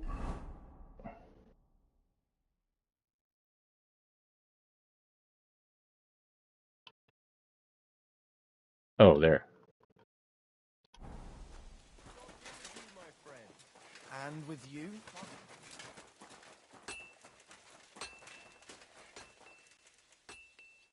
Are you Foreman Samko? Aye, I am. Who's asking? My name is Henry. Steward Christian sent me to you. I'm a student from Prague, and I'm writing a treatise on miners and mine operations. Why should I care? Didn't you see we're off graft? Sir Christian told me to ask about anything that interests me, and that you'll tell me. Ah, Sonny, I'm so tired. I haven't even got the strength for gabbing. I wouldn't mind having a game of dice, but minus rules. Then I'll tell you everything. What'd you say? Just get angry at him. You should obey Sir Christian and just tell me what I want to know. You don't want him coming to you when you're off work to tell you off. That I don't, kidder. Ask away, then. What is the work of a miner about? Aye, that's a good question, Mara. Mostly about Alkin. Any yakker will tell you Yeah, that. man, they But are a the rest mouthful. is even more important than graft. With their There's ways of umlauts mixing and without it. fucking... So how do you rest? Depends. Some have a kip. Some a swally. Some go whoring. As for me, I play dice. How do you mine ore? Either we're on hard rock, and then no one's hewing shit. Or we're hewing something soft, and then it goes grand. Only then there's not much silver in the ore, and you've got to smelt the shit out of it. How much do you make doing this? Don't even get me started. The chink's bad, and it's getting worse. Half a grosh and a cough is no. How many corves did you mine on, say, the Feast of St. Petronilla? I can tell you exactly. All the yakkers were working, and we were getting along nicely. We managed to hulk 34 corves without skimping on hame time. First time in ages, that was. That's all I need to know.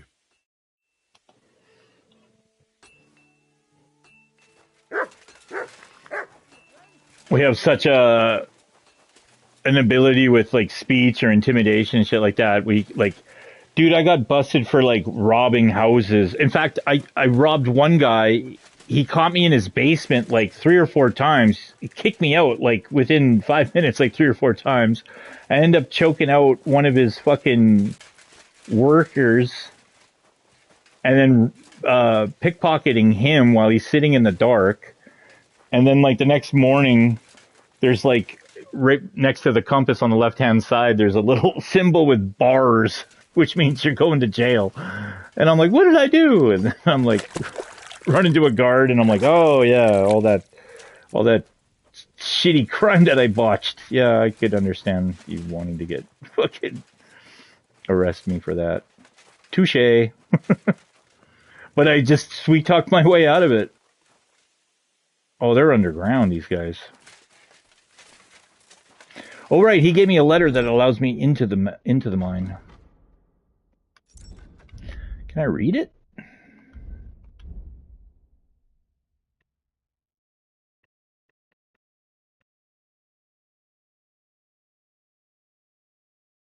No, I guess it's just a quest. Yeah, I can't read it.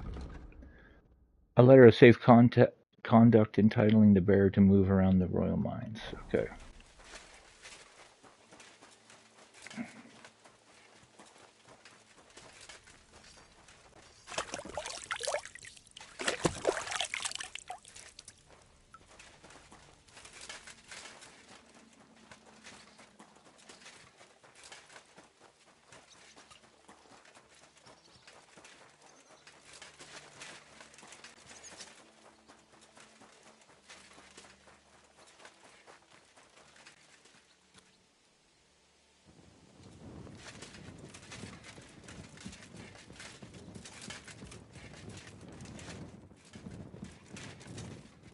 Hey, just the man I'm looking for. Foreman Frank? What you looking for, Sonny?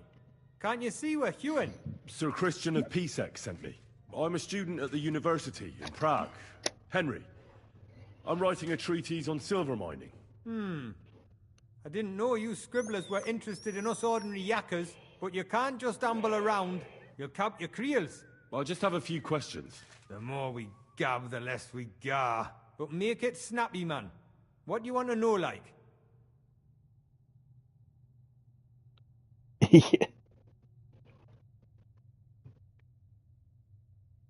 See, yeah, these are yakkers, man. These are the guys I was like talking about where like good luck trying to understand anything coming out of their fucking mouth, let alone that heavy accent. What you on about, mate? You have to get up there and get the geese in the hole there. What?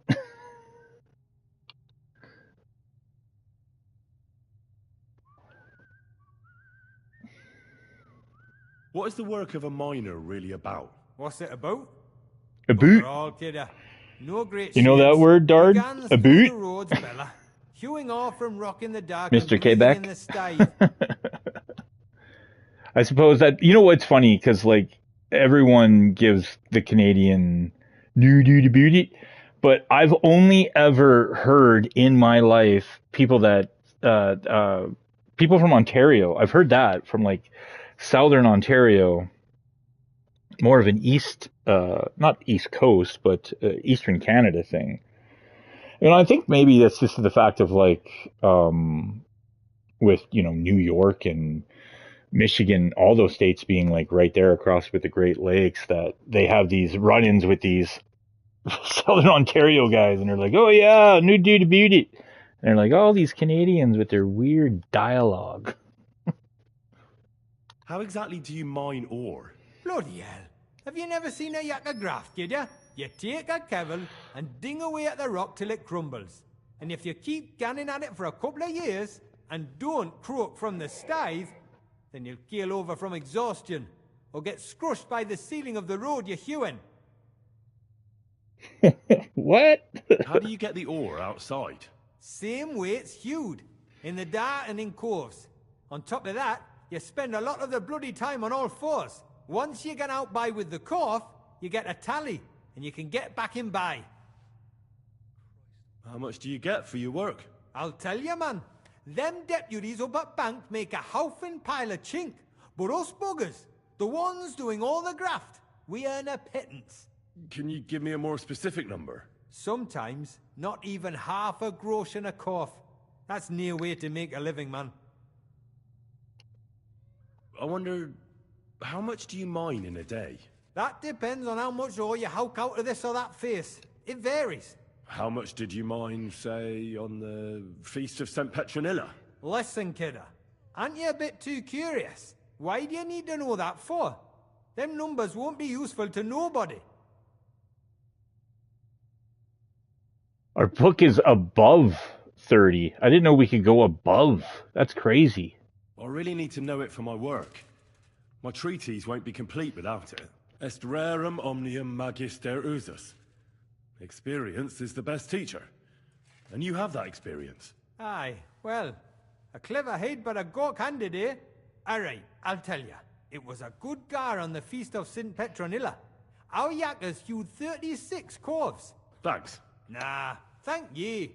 Now leave us to hew, Mara. We've got a lot of graft ahead of us. Farewell, sir.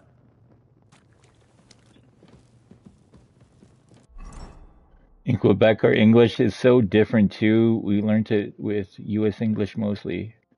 So either we speak like GSP or people are wondering which states. Yeah, right?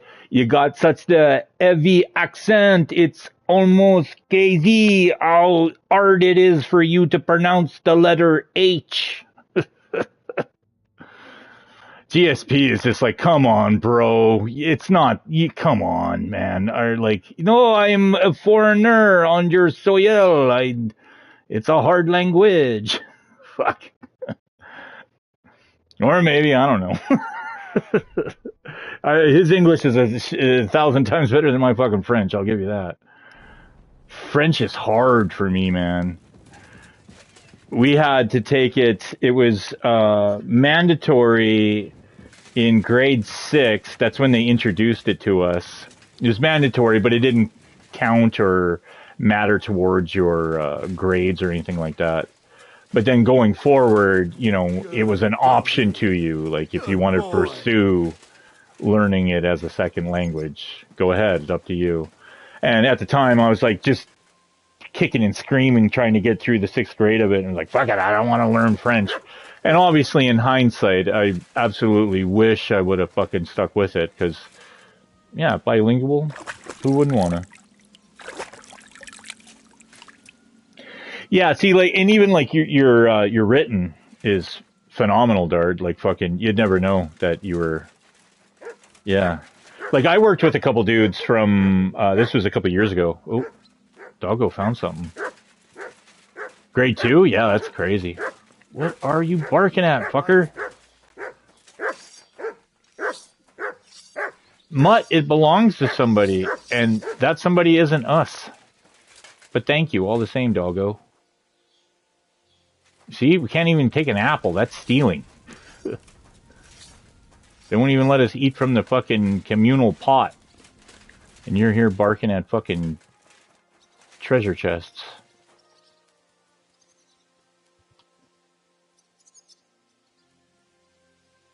Yeah, yeah.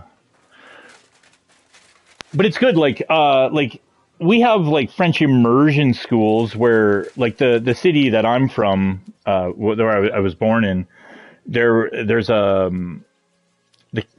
public schools and then there's the Catholic school system, and the Catholic school system had the French immersion school. So the French immersion school was interesting because that was, what was it called? St. Thomas. And yeah, kindergarten through grade 7. And it's just French. Just, that's all they throw at you is French. You want to learn English, you parents better be, you know, doing it for you when you get home. And then they went to our high school was a junior and a senior high school. And then all those kids that came from that elementary school when we all moved to the high school for junior high, senior high, they would always leave for the afternoon and go back to their to the elementary school for even more French teaching because all the French teachers were at the fucking French school. So it's weird that like a third of the high school would just empty out in the afternoons. And they're like, oh, the French kids are gone. And all those kids, yeah, a bunch of them moved to Montreal because they, yeah, why not? Still living there. Beautiful city, man. Beautiful fucking city. Where the fuck is the door to this fucking mine? Yeah, I bet, dude. But yeah, in hindsight, I'm kicking myself that I never took up the opportunity. It must be this guarded area over here, because that one mine entrance was the only one I saw. So it must be this. I'm assuming it's over here. I don't know. Maybe this is just a house, or maybe we gotta go down here. No, that's just an open fucking pit.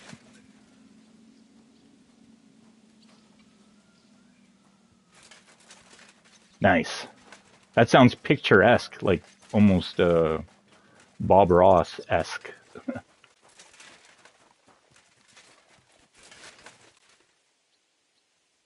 I'm in Alberta. Like, we get a lot of this countryside. I mean, I'm sure, like, I know, like, the East Coast is rocky, or not the East Coast, but the Eastern Canada is a lot of rock.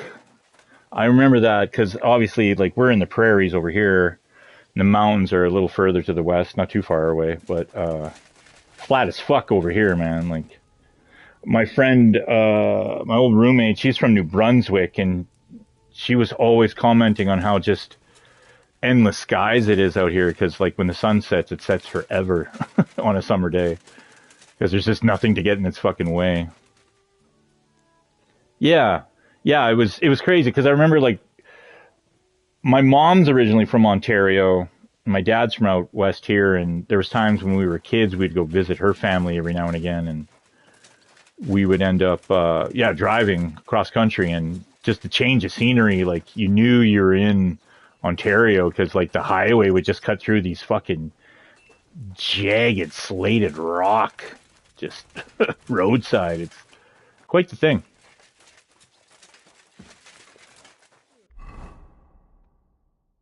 Oh, don't do this to me, map. I mean, he's over there. Unless I just gotta go further into the fucking mine? I don't fucking know. I'm gonna get lost in here. Sakura. You know that word.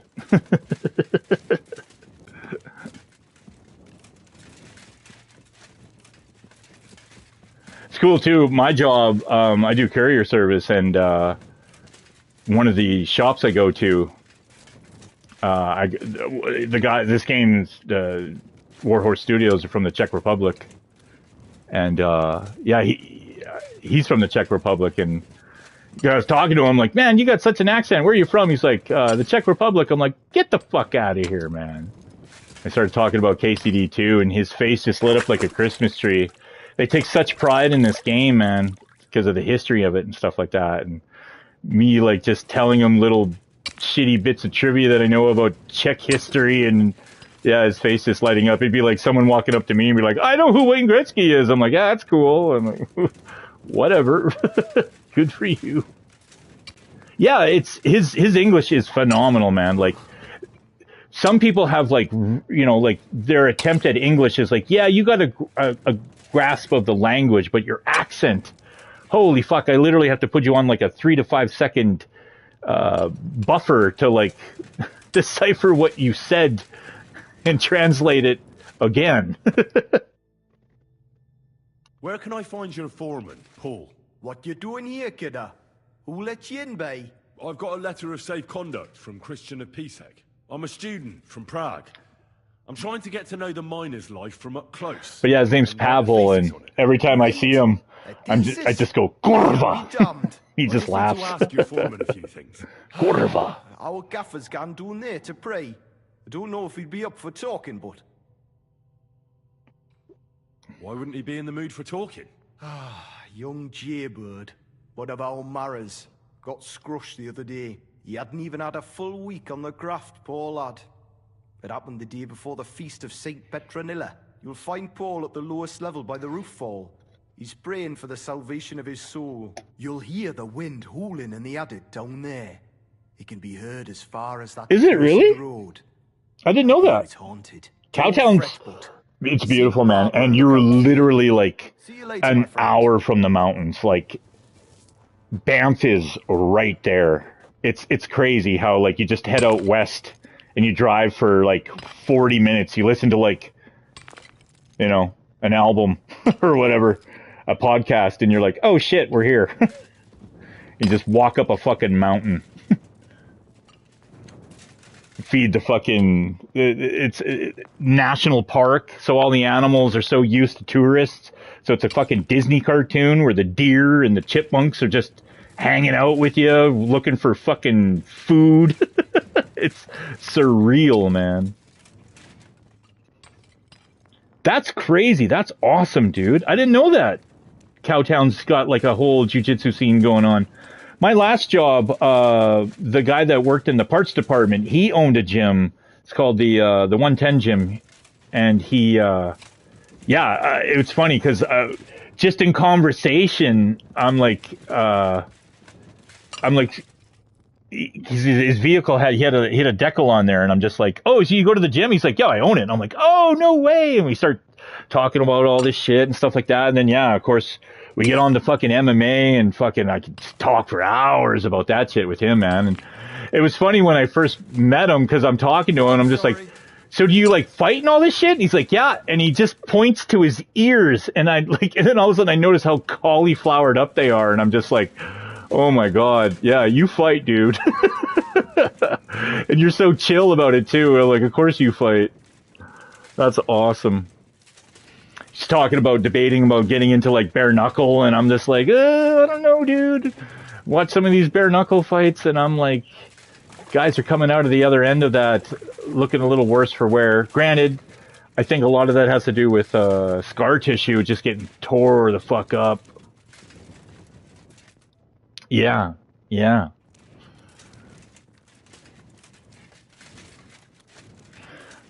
Nature's warning, yeah, man, yeah. I just loved how like calm and reserved he always is, no matter what the world throws at him. He's just water off a duck's back. I'm just like, yeah, because he's been to war. It's because this ain't shit.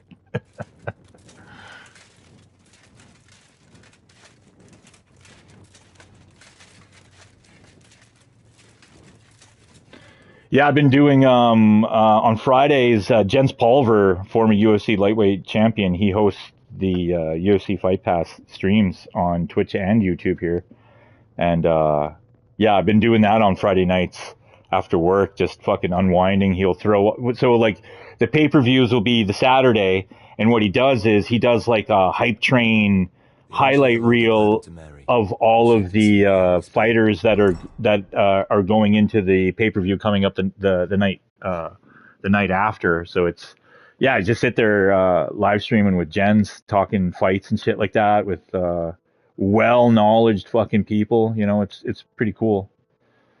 A lot of fun. Good way to unwind. Drink some beers and talk MMA with fucking Jens fucking Pulver. Like, let's fucking go. Are you Foreman Paul? Hey! You walk like a ghost, kidder. You gave me a bit of a fright there. Hold on. I don't know ye. Who are you? And what are you doing Nice, so yeah. deep in the pit? I have the smallest little bit of cauliflower, and it fucking bugs me because when I'm wearing headphones, because And I'm writing a thesis it on hurts. the life and lot of miners.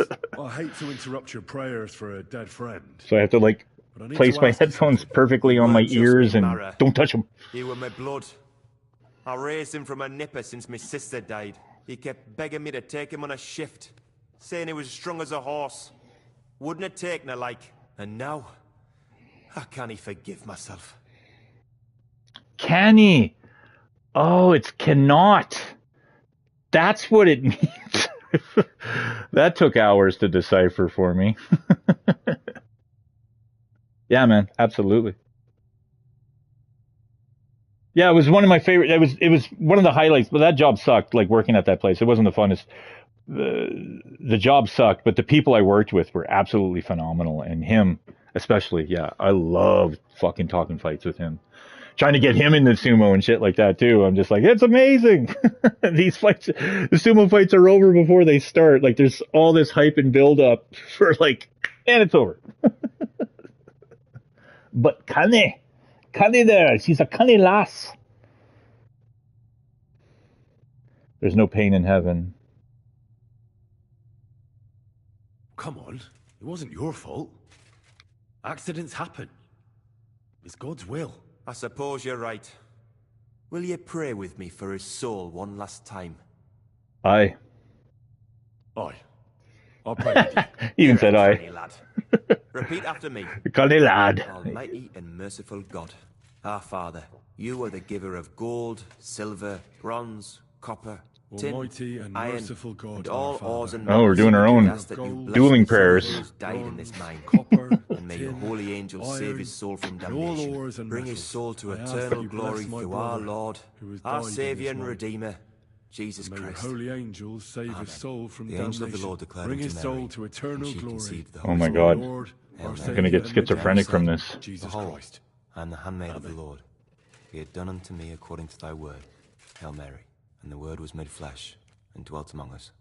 Hail Mary. Pray for us, O Holy Mother of God, that we may be made worthy of the promises of Christ. Pour forth, we beseech thee, O Lord, thy grace into our hearts, that we, to whom the incarnation of Christ, thy Son, was made known by the message of an angel, may by his passion and cross be brought to the glory of his resurrection. Through the same Christ our Lord. Amen.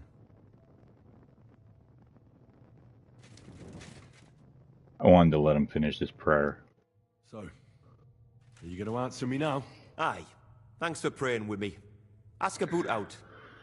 Yeah, it's amazing how you do pick up on it, right? Like I'm getting a little better here with these guys accents. I remember QI, that comedy. I don't even know what it is, like a panel trivia show kind of, but it's like a comedy show. QI, it's a lot of fun. It's been on for years, but I remember when I first started watching it, I'm like, I can't understand a fucking word. I can't understand a word of it. And then now I'm just like, oh yeah. It's almost like a secret code. QI is great. Yeah, Alan Davies, man. Fucking A. Yeah, go Arsenal. Absolutely. And Blue Whales. Arsenal's great. What is the work of a miner about? What it's about? It's about hewing the face and hauling the ore to the bank in coves. Over and over again. Proper graft, that. Really? Can That's be real awesome. dodgy, mind. Might even D you in. Yeah, Blue Whales. The funniest, there's a great compilation of his on YouTube here of his Blue Whales, because like he constantly throws out that answer and he's constantly fucking wrong. And then the one time that it actually comes up, he doesn't answer it. And everyone's like just blown away that he didn't do it. Are deaths in the mine common? Aye. But every death in the shop Yeah, is a waste. I much prefer Stephen Fry as the host, though. Not a fan of what's her pickle. That's life, like. How is the ore mined? Sandy Herzog or Herzig, whatever they're. Then the place gets scored and set ablaze. We set up timber around. She's a nice person, yeah. I like it when she's on the show, when she was a panelist, but I don't like her as a host. No, not at all. How much do you make doing this? Depends on how much we hawk. How hard the rock is, how much ore's in it. It's not really worth it, though. Half a grosh and a corf isn't much of a fight. So how many corves did you Steven's little gay corpse were pretty funny every now and again. That weren't a good day. Nobody was in the mood for ganning on after what happened to Jaybird. But even so, we managed to hawk 30 corves. That's all I need to know. No. So he's stealing it from Paul. Yeah, 34 corves, 36 corves, and this guy's down 4 by the other standard and 6 by the other standard. Jesus Christ. This is going to be a pain in the ass in fucking hardcore mode. I don't know if you're familiar with hardcore mode, Dard. You don't get the cardinal points on the compass. You just have little marks. It'll be like, well, this mark is, maybe it's north, could be east. You don't know. Fuck. I guess I'll just follow the light. That's probably my best bet.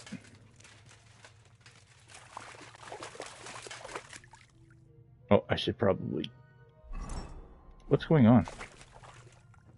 Oh, pushing the wrong button or something.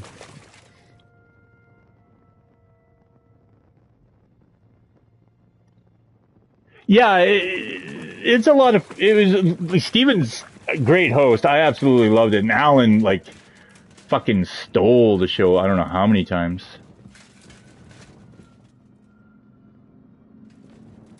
Oh, it's the wind.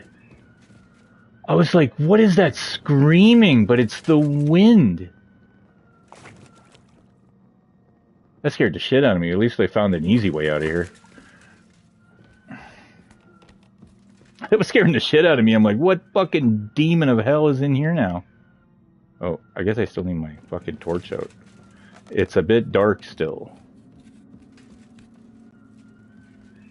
Fucking level 2? I don't think so. Oh no. Oh no. Oh, we're not out of here yet.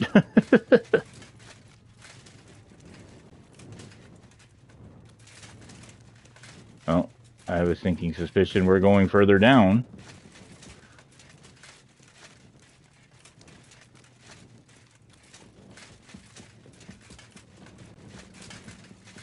Oh, I see light.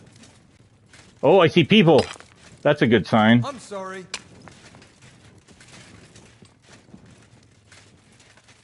Do you guys do like a buddy system in here or something? Like, Kurva.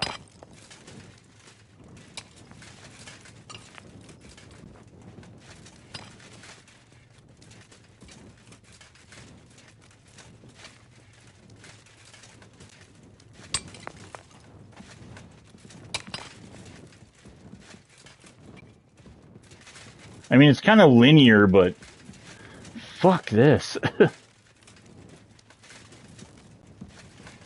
My respects. The idea behind this podcast, though, was just to talk about the football club. He just talks about everything but. I love that shit. It's like I watch this one podcast, Are You Garbage? It's fucking hilarious. These two, where are they from? Philly? I think they're from Philadelphia. Two East Coast stand-up comedians, and they host this show where they have other comedians come on the show or whatever, and they go through a rigorous series of questions to see how much they were raised as, like, you know, like white trash, basically. Like, it's fucking hilarious, man. Yeah, so bagged lunches roll down hills. Oh yeah, you watch it? Yeah, it's great, eh?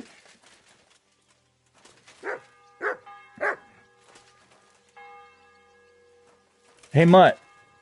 Mutt, come get your lunch.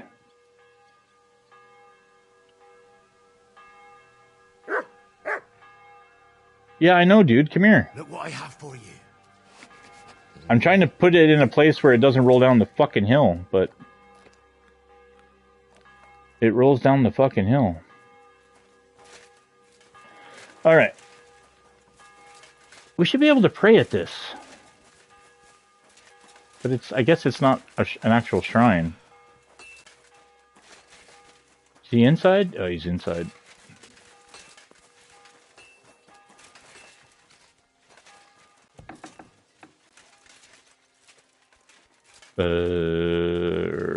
If I was stairs, where would I be? In another room. Fuck. Oh, is it one of those? Yeah, it's one of those.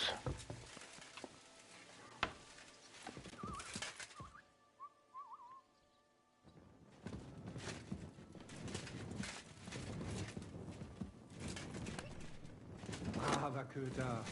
Ganz klar.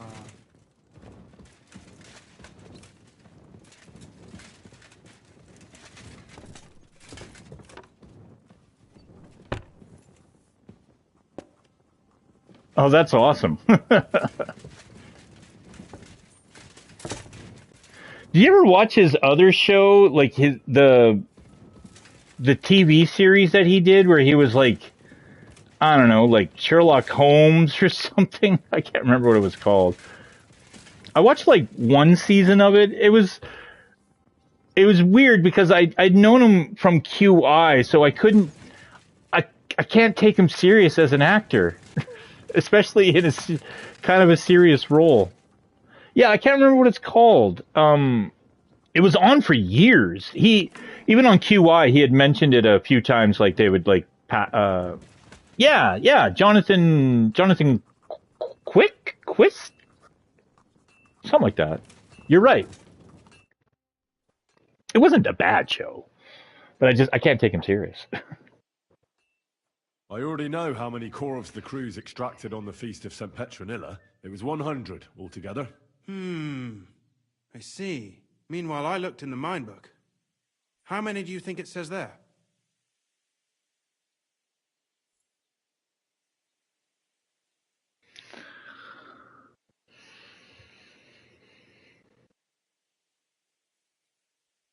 I'd guess it's less. Then you'd be correct. The book lists 90 corvs extracted. That means 10 corvs of ore disappear each day. But nobody could just come along and take them. We keep a close watch on everything. The unreported corvs must be going out to smelting works with the rest of the ore. That means... What does Yeah, it mean? it's a weird show. Like he's kind of a pretentious, like holier than thou dude. Not holier than thou, but like he's like a Mary Sue, like a Deus Ex Machina walking. Should I go to them and accuse them? Well, accuse? We want to hear everything they know. That means you need to talk to them. But be very careful. Being involved in the theft of silver is a capital crime, so it should be in their own interest to cooperate. Make sure to promise them no one will know about their crime. You can mention my name. When you've talked to them, come back to me and we'll figure out what to do next. Just like that?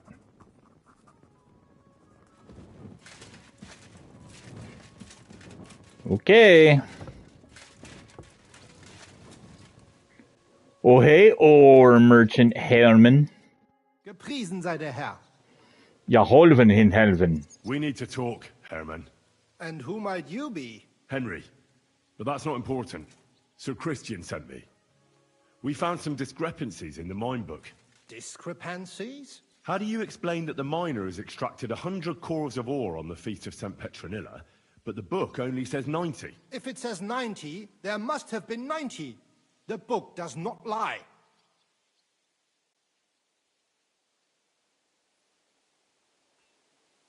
Or someone is writing down false numbers and hiding 10 cores. I do not write anything in the book myself. Foreman Fett counts the corves here. Go and talk to him instead. Don't tell me you don't count them too. You wouldn't pay for more corves than there really were. Do you have any idea how much ore passes through my hands?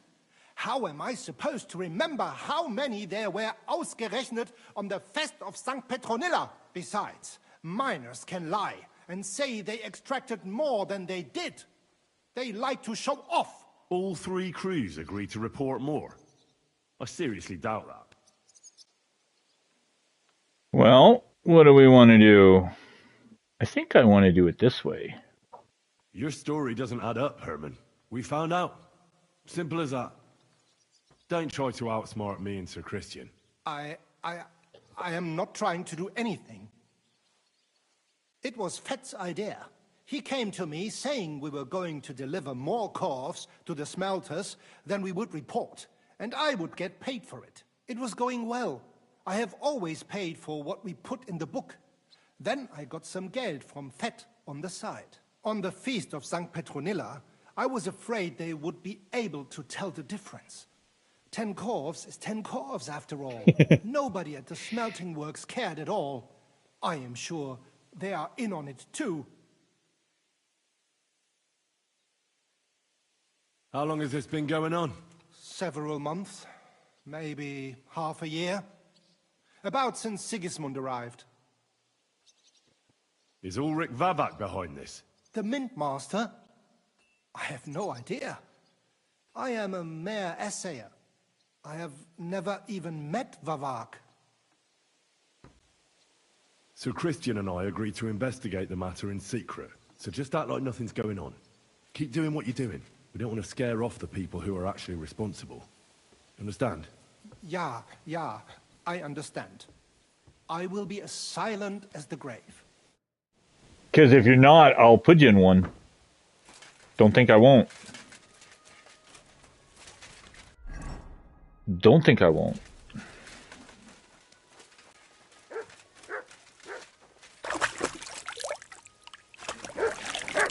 Shit, I might even just sick the dog on you. Let him have fun.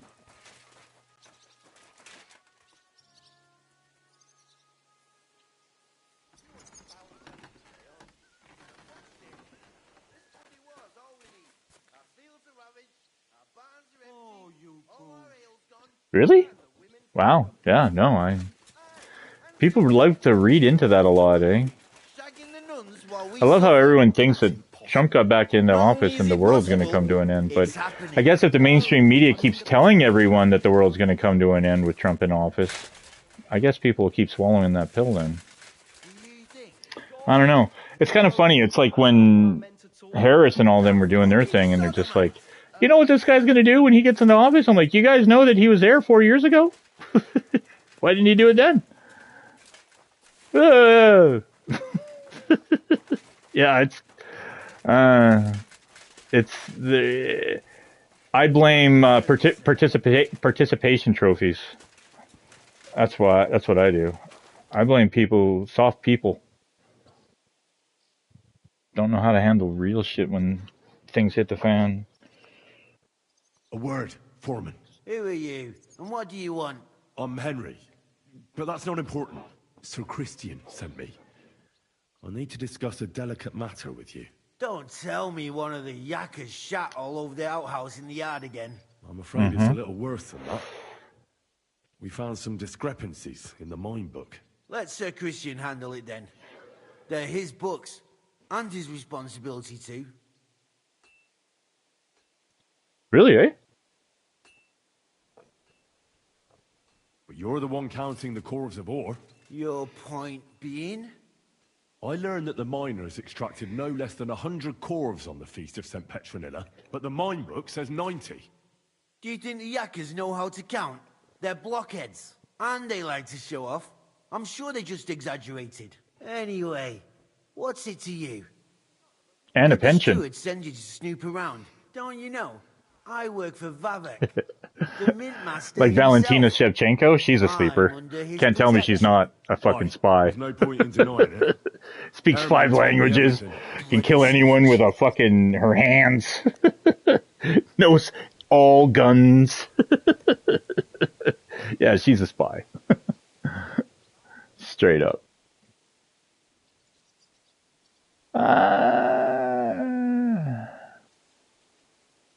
You have nothing to fear.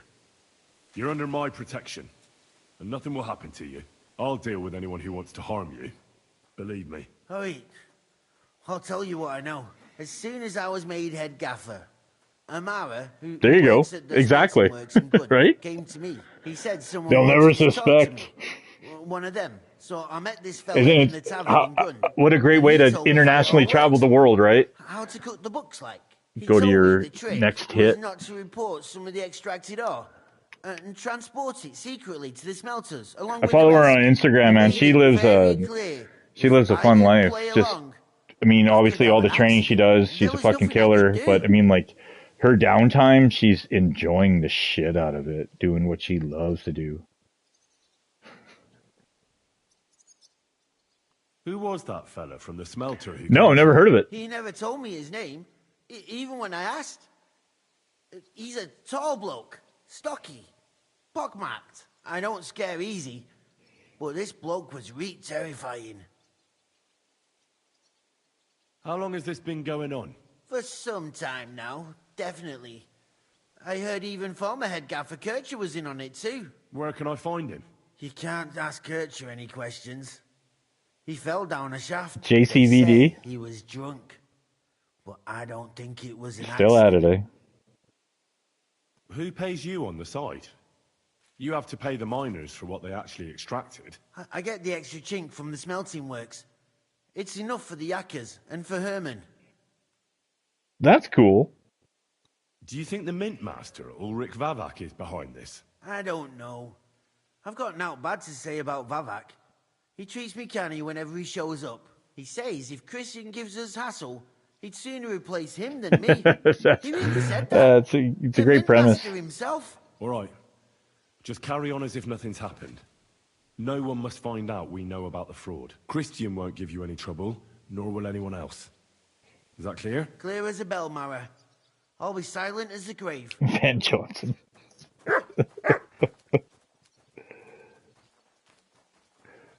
Yeah, I'll have to check it out. I was just watching a retrospective video essay on Peep Show. Fuck. It just made me want to fucking binge watch that for the umpteenth time again. Fucking love. That's probably... It's crazy to think that like one of my favorite sitcoms of all time is like this British sitcom that has like less than 60 episodes. Yeah, dude. Mitchell and Webb, both of them. Even like, and then when I started discovering that they did like a radio show together, they did another sketch show together. They did a Netflix series that was like a weird yeah, it's a weird. I don't know what the hell it was. It was like something. I don't even remember. It was like something about invading countries or some shit. But it was like dry British humor. You know, I'll watch anything with those guys in it. Fucking Sir Sir Derby Chicken, or Derby Chicken a la King, or whatever the fuck it is. Yeah, the soapbox was good too, for sure. And any time that he was even on QI himself, right? Like how fucking he's too clever for his own good, man. Yeah, Mitchell's great. I miss that show like daily.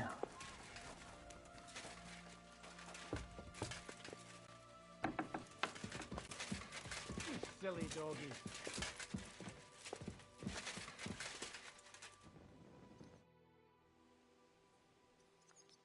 I talked to Fett and Herman. And? Did they confess? They did. I mean, I made them. It's just as we thought. The trail leads to the smelting works. Did you tell them to keep quiet and act as if nothing's happening? I did. Let's see what we've got so far. Those 10 unreported calves leave for the smelting works from here. If silver's going missing, that's where it must be happening. You'll have to go and look around and talk to the owner, Buresh. I reckon that'll be tricky, though. How so? Buresh is a very cautious and clever man. I reckon he won't be happy to have someone snooping around his property. But he's the only one who can give you permission to walk round the smelting works without the guards bothering you. Something like your letter of safe conduct. How can I persuade him to give me one? Like I said, it won't be easy. Nevertheless, I found a way you could gain his trust, at least a little. You'll pretend to be a nobleman interested in buying some smelting works, who'd like to get a closer look at his operation. A nobleman this time, then? But be careful. Buresh won't be as easily fooled as the simple pitman here. You'll have to dress like a real nobleman.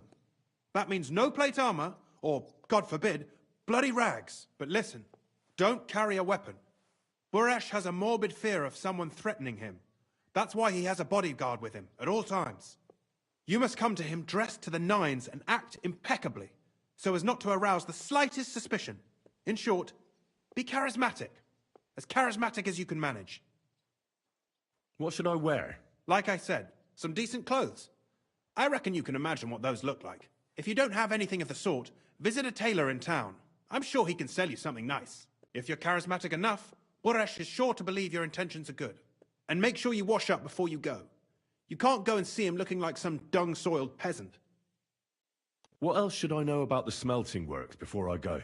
In the smelting works, ore from the mines is crushed, ground, and then smelted. They extract silver along with all sorts of other materials from it. Then they give part of the silver to the king for the minting of groschen and sell off the rest, along with the other materials, to craftsmen. What should I know about this Buresh before I talk to him? He's the slyest fox of them all. He comes from somewhere in Moravia, and he moved to Kuttenberg a few years ago. He started to prosper soon after, and not even Sigismund's arrival stopped him. He quickly joined his side. Now he's doing better and better. But whether that means he's involved in something shady, who knows? I got it. I'm ready to go. Here, I've written you a letter of introduction to take with you and give to Buresh. I reckon he won't be thrilled, but he won't turn you down. Ask him discreetly, in passing, how many corves he took from our mines on the feast of Saint Petronella. If my guess is correct, it should be 90. It still doesn't prove anything, but at least it'll give us a clue. You could get something out of the workers. One of them is bound to know something. When you're in the smelting works, keep your eyes peeled. I'm sure something is going on there. Good luck, Henry.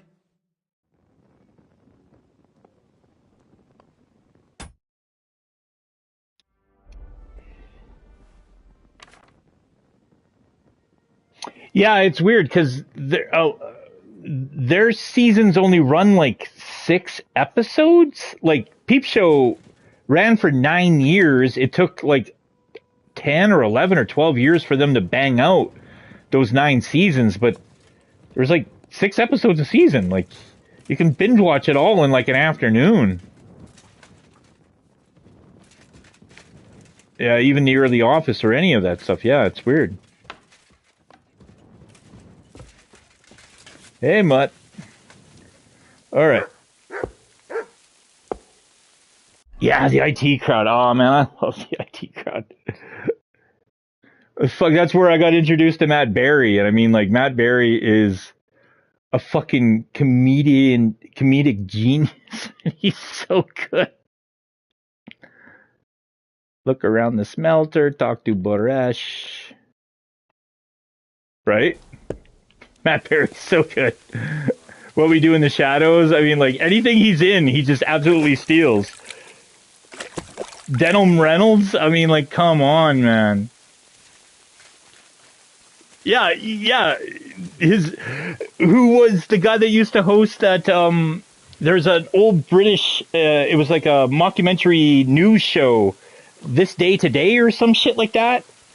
Who was the first Reynolds, the first boss on the IT, the guy that jumps out the window? Peter O'Hanrahan.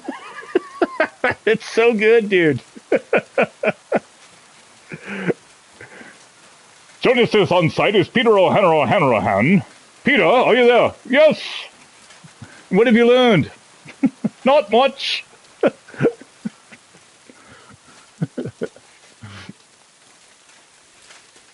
Yeah, right? Yeah.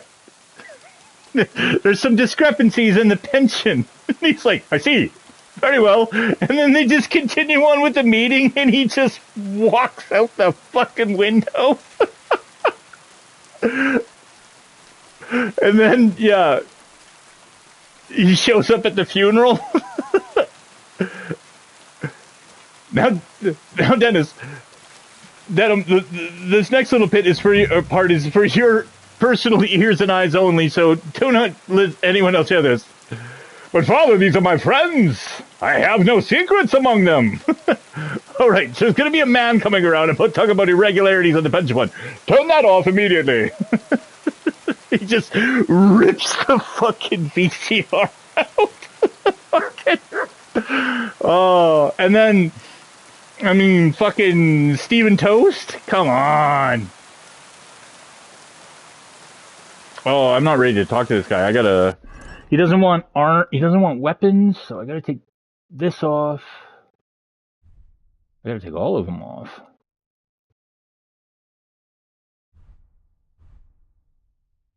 Oh, fuck. Fuck off.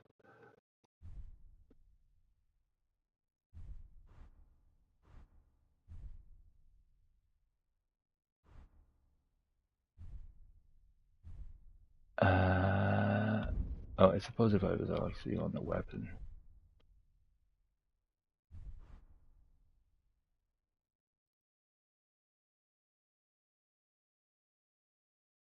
Father! I remember I was hanging out with a friend of mine on his Twitch stream, and we were just sharing, we were just putting links in chat, comedy bits. And the one I shared was just a scene from the IT crowd when Reynolds is in the room with what's his name? Richard Ioti's character. And he's got those damn electric sixpence on. And all the religious people are doing a tour of the fucking building. And they walk, Moss. And they walk into the fucking office, into the IT room, and Moss is on his fucking hands and knees in front of he's got his back to the crowd, and it looks like he's giving him a blowjob, and they just walk in there, and he just turns around and just thumbs at them. Fuck off! Yeah, it's fucking pure comedy gold, man. Yeah, people are like sending all these like 10-minute long videos, all these fucking, oh no, it gets funny. And I just send them this 10-second little clip. I'm like, yeah, in and out. That's comedy right there, baby. That's how it's done. Okay, so my charisma's still at 30. That's good. It's going to drop here as soon as I start taking off this plate armor.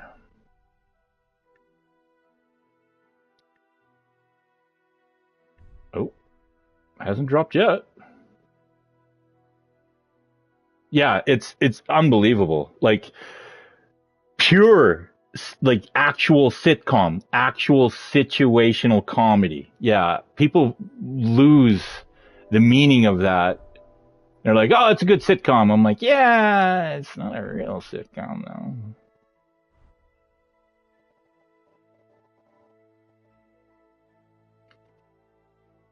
Yeah, yeah. Like the setup and the payoff is it's like it's comedy 101, right? Like comedy 101. When they went to that theater and he was pretending to be in a wheelchair for Christ's sakes to use the bathroom, and he's got to go with it, right? He has no choice. He has to fully commit to it.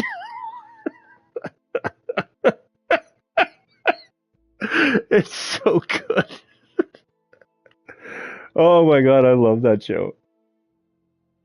And then like when they introduce what's his name, the vampire in the fucking server room, he's been there the whole time. They just like 3 seasons in or whatever the fuck, he finally just shows up. Because she walks in there, just scares the shit out of him. But yeah, Matt Berry absolutely stole the show. Like everything, every show that man has ever been in. Garth Meneghery's Dark Place or Dark Palace or whatever. Like as weird as that show is, it's still unbelievably funny, man. Yeah. I used to say, oh, it's so fucking good. Yeah, I just now I need to just watch the IT crowd again. Yeah, Garth Marenghi's or however the hell you pronounce it. It's such a weird. It's a weird comedy. It's not like your traditional straight up sit down sitcom, as it were, but because it's all like they dub it. Some people consider it like one of the like I don't know, because I wouldn't say it's anti-comedy because it's not like Tim and Eric and shit like that or cringe comedy that's really popular now, like that I think you should leave stuff or Impractical Jokers, cringe comedy where like you're just uncomfortableness. You watch Impractical Jokers and I'm like, I get like that show gives me anxiety. The shit that those guys put themselves through. I'm like, how do you even manage? Okay, well, our charisma. Okay, this is great. So our charisma is still stacked. We're not wearing. Oh, we still have this on.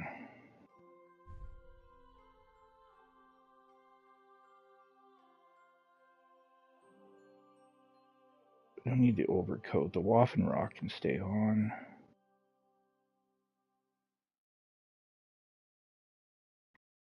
Yeah, we should be good.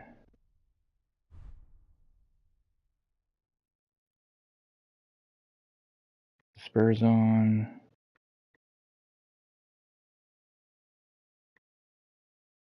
Yeah, we should be good. And I do have my weapons off, right? Oh, this can come off. Don't want to scare him in any way. Dude, yeah, his music actually blows my mind. Like he just has a new album. He just put out a new album right now. And it's so like it's such a like cuz he takes his music so serious. Even in Toast of London, like almost every episode ends in song, right? Like it's a weird show. It's a great show.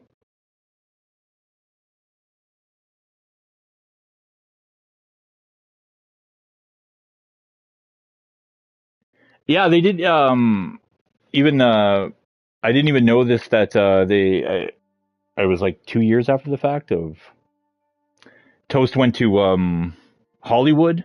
They did like it's got John Hamm in it and all this stuff. He falls in love with John Hamm. He's got charisma. He's got that charisma. Even his agent on Toast of London, Janet Pluff or Ploof, whatever the fuck her name was. She was one of the actresses that were on that 90s all females sketch show, Smack the Pony, if you remember that. That's on YouTube. If you ever watch Smack the Pony, that was fucking comedy gold. Those girls were great. It was like an all-female British Kids in the Hall, basically. The best way to describe it. Of course, Kids in the Hall are fucking, you know, the ledge. Greetings, Master Burish. I'm Henry of Scallis. Nice clothes. You've got good taste. Thank you, Goodman. Likewise, Christian of Pisek sent me. I'm supposed to give you this letter with Jane Clough. Skallets, you say? That's where the royal mines are. Am I right? You are. Unfortunately, the mining has ceased since King Sigismund's attack. That truly is unfortunate. Christian writes that your family is interested in running a smelter. But I'm not selling it.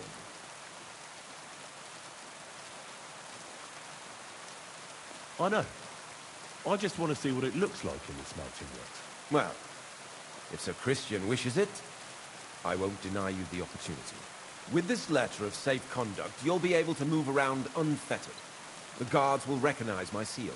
But I don't want you disturbing the workers with any unnecessary questions.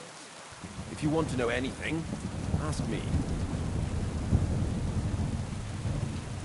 Well, we got the safe conduct. That was easy. Can you tell me what happens with the mined ore in the smelting works? We weigh in the delivered ore and crush it so that it can be sorted for roasting. Roasting mainly separates sulfur from the ore, which is why the place smells like hell itself. Then the roasted material is smelted in the furnace and the slag is separated from the matte. The smelting process is repeated until we're left with pure metal.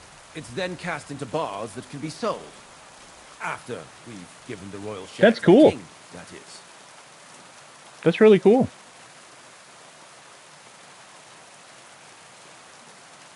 They had that, I can't remember where I watched it, if it was on Amazon or Netflix or somewhere, but there was because Kids in the Hall came back for that season 2 years ago now, maybe 3 years ago now. They did a documentary on, how they got their start, and it's fascinating to how it just all came together, like just literally like those moments, just magic or lightning in a bottle. Everything just lining up, coming together, fates aligning, basically. And something like Kids in the Hall could never happen today, right? Like, those guys would be independent individuals trying to do their own thing, maybe audition for, like, SNL or something like that, and maybe get on and maybe work together. I know that, like, Mark went on to go on SNL, but didn't really do much while he was there. How many corves of ore do you process here per day? We don't measure in corves here. I have several ore merchants working for me. They buy ore from various mines. When they deliver it here, we don't measure it by the corve. Kids were ahead of their time, man. By the quintal. Kids was so ahead of their time. On so many fronts. Incredible. Love those guys. I didn't appreciate them when they were on. Like, I really got into them right when the show was ending. I didn't even know it. Like, I finally got into it, and then, like, they were wrapping up, and I'm like, oh, fuck. Well, that sucks. And then, like, of course, this is well before the internet. There was no fucking, videos, or if you had episodes, you catch it late at night on CBC if you're lucky. How much silver does that make? But now that, of course, depends on the it's everywhere. Of the ore we process. It's all there. 20 quintals of ore usually yield about a pound of raw silver. That then yields a harivna of pure silver. We can make between 100 and 200 harivnas of pure silver per That's awesome. day. 200? 100 and 200. Yeah, red, green. Dude, I was thinking of red, green. I think was it yesterday? Can any silver go missing? I miss red, green. That's a fun show. Weighed and recorded. That was such a fun show. It's counted and checked. Besides, molten silver is rather hard to steal. Once it's cast into bars, we keep them safe under lock and key.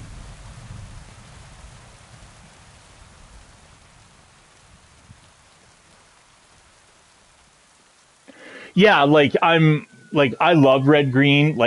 If it's on, I'll probably watch something else. But it's like, if I was in like a hotel room and I get into my hotel and I'm sitting there in the room and I'm flipping through channels and red green was on, I'd watch it. I'd watch the shit out of it. But yeah, YouTube's great for that shit, man, right? Because there's like little clips and compilations. They're all there. It's great. How many corves were delivered from Horsham, say, on the Feast of St. Petronilla? Why from Horsham, of all places? I visited the mine there. They told me they'd extracted quite a large amount. You're lucky. I have an excellent memory. It was a lot indeed.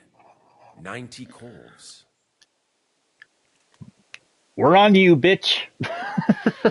And I'm out of here. God be with you, Goodman. Don't forget, there are limits to my permission. And above all, mind you don't have an accident. Smelters are dangerous places. Oh, I think they're on to us.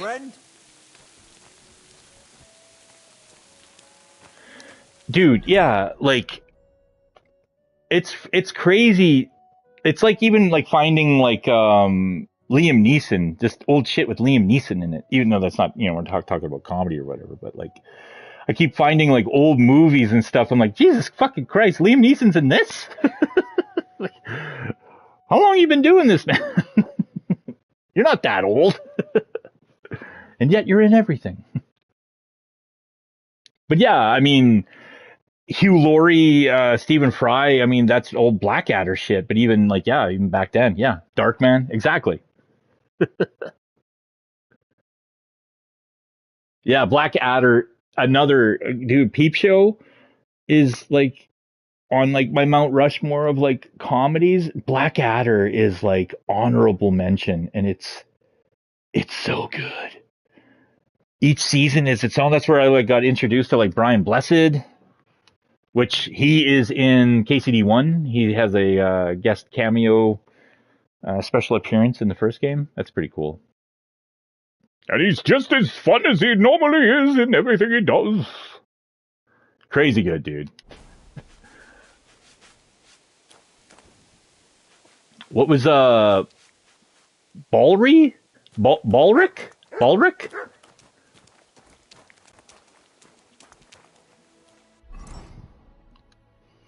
Yeah, all these great shows that like came and went while I was like just a child. I didn't know existed. We had like cable growing up, but it wasn't like like all the channels or whatever, like basic cable, I guess. But we had the PBS channel had constantly was airing old British comedies like Are You Being Served and Fawlty Towers, stuff like that.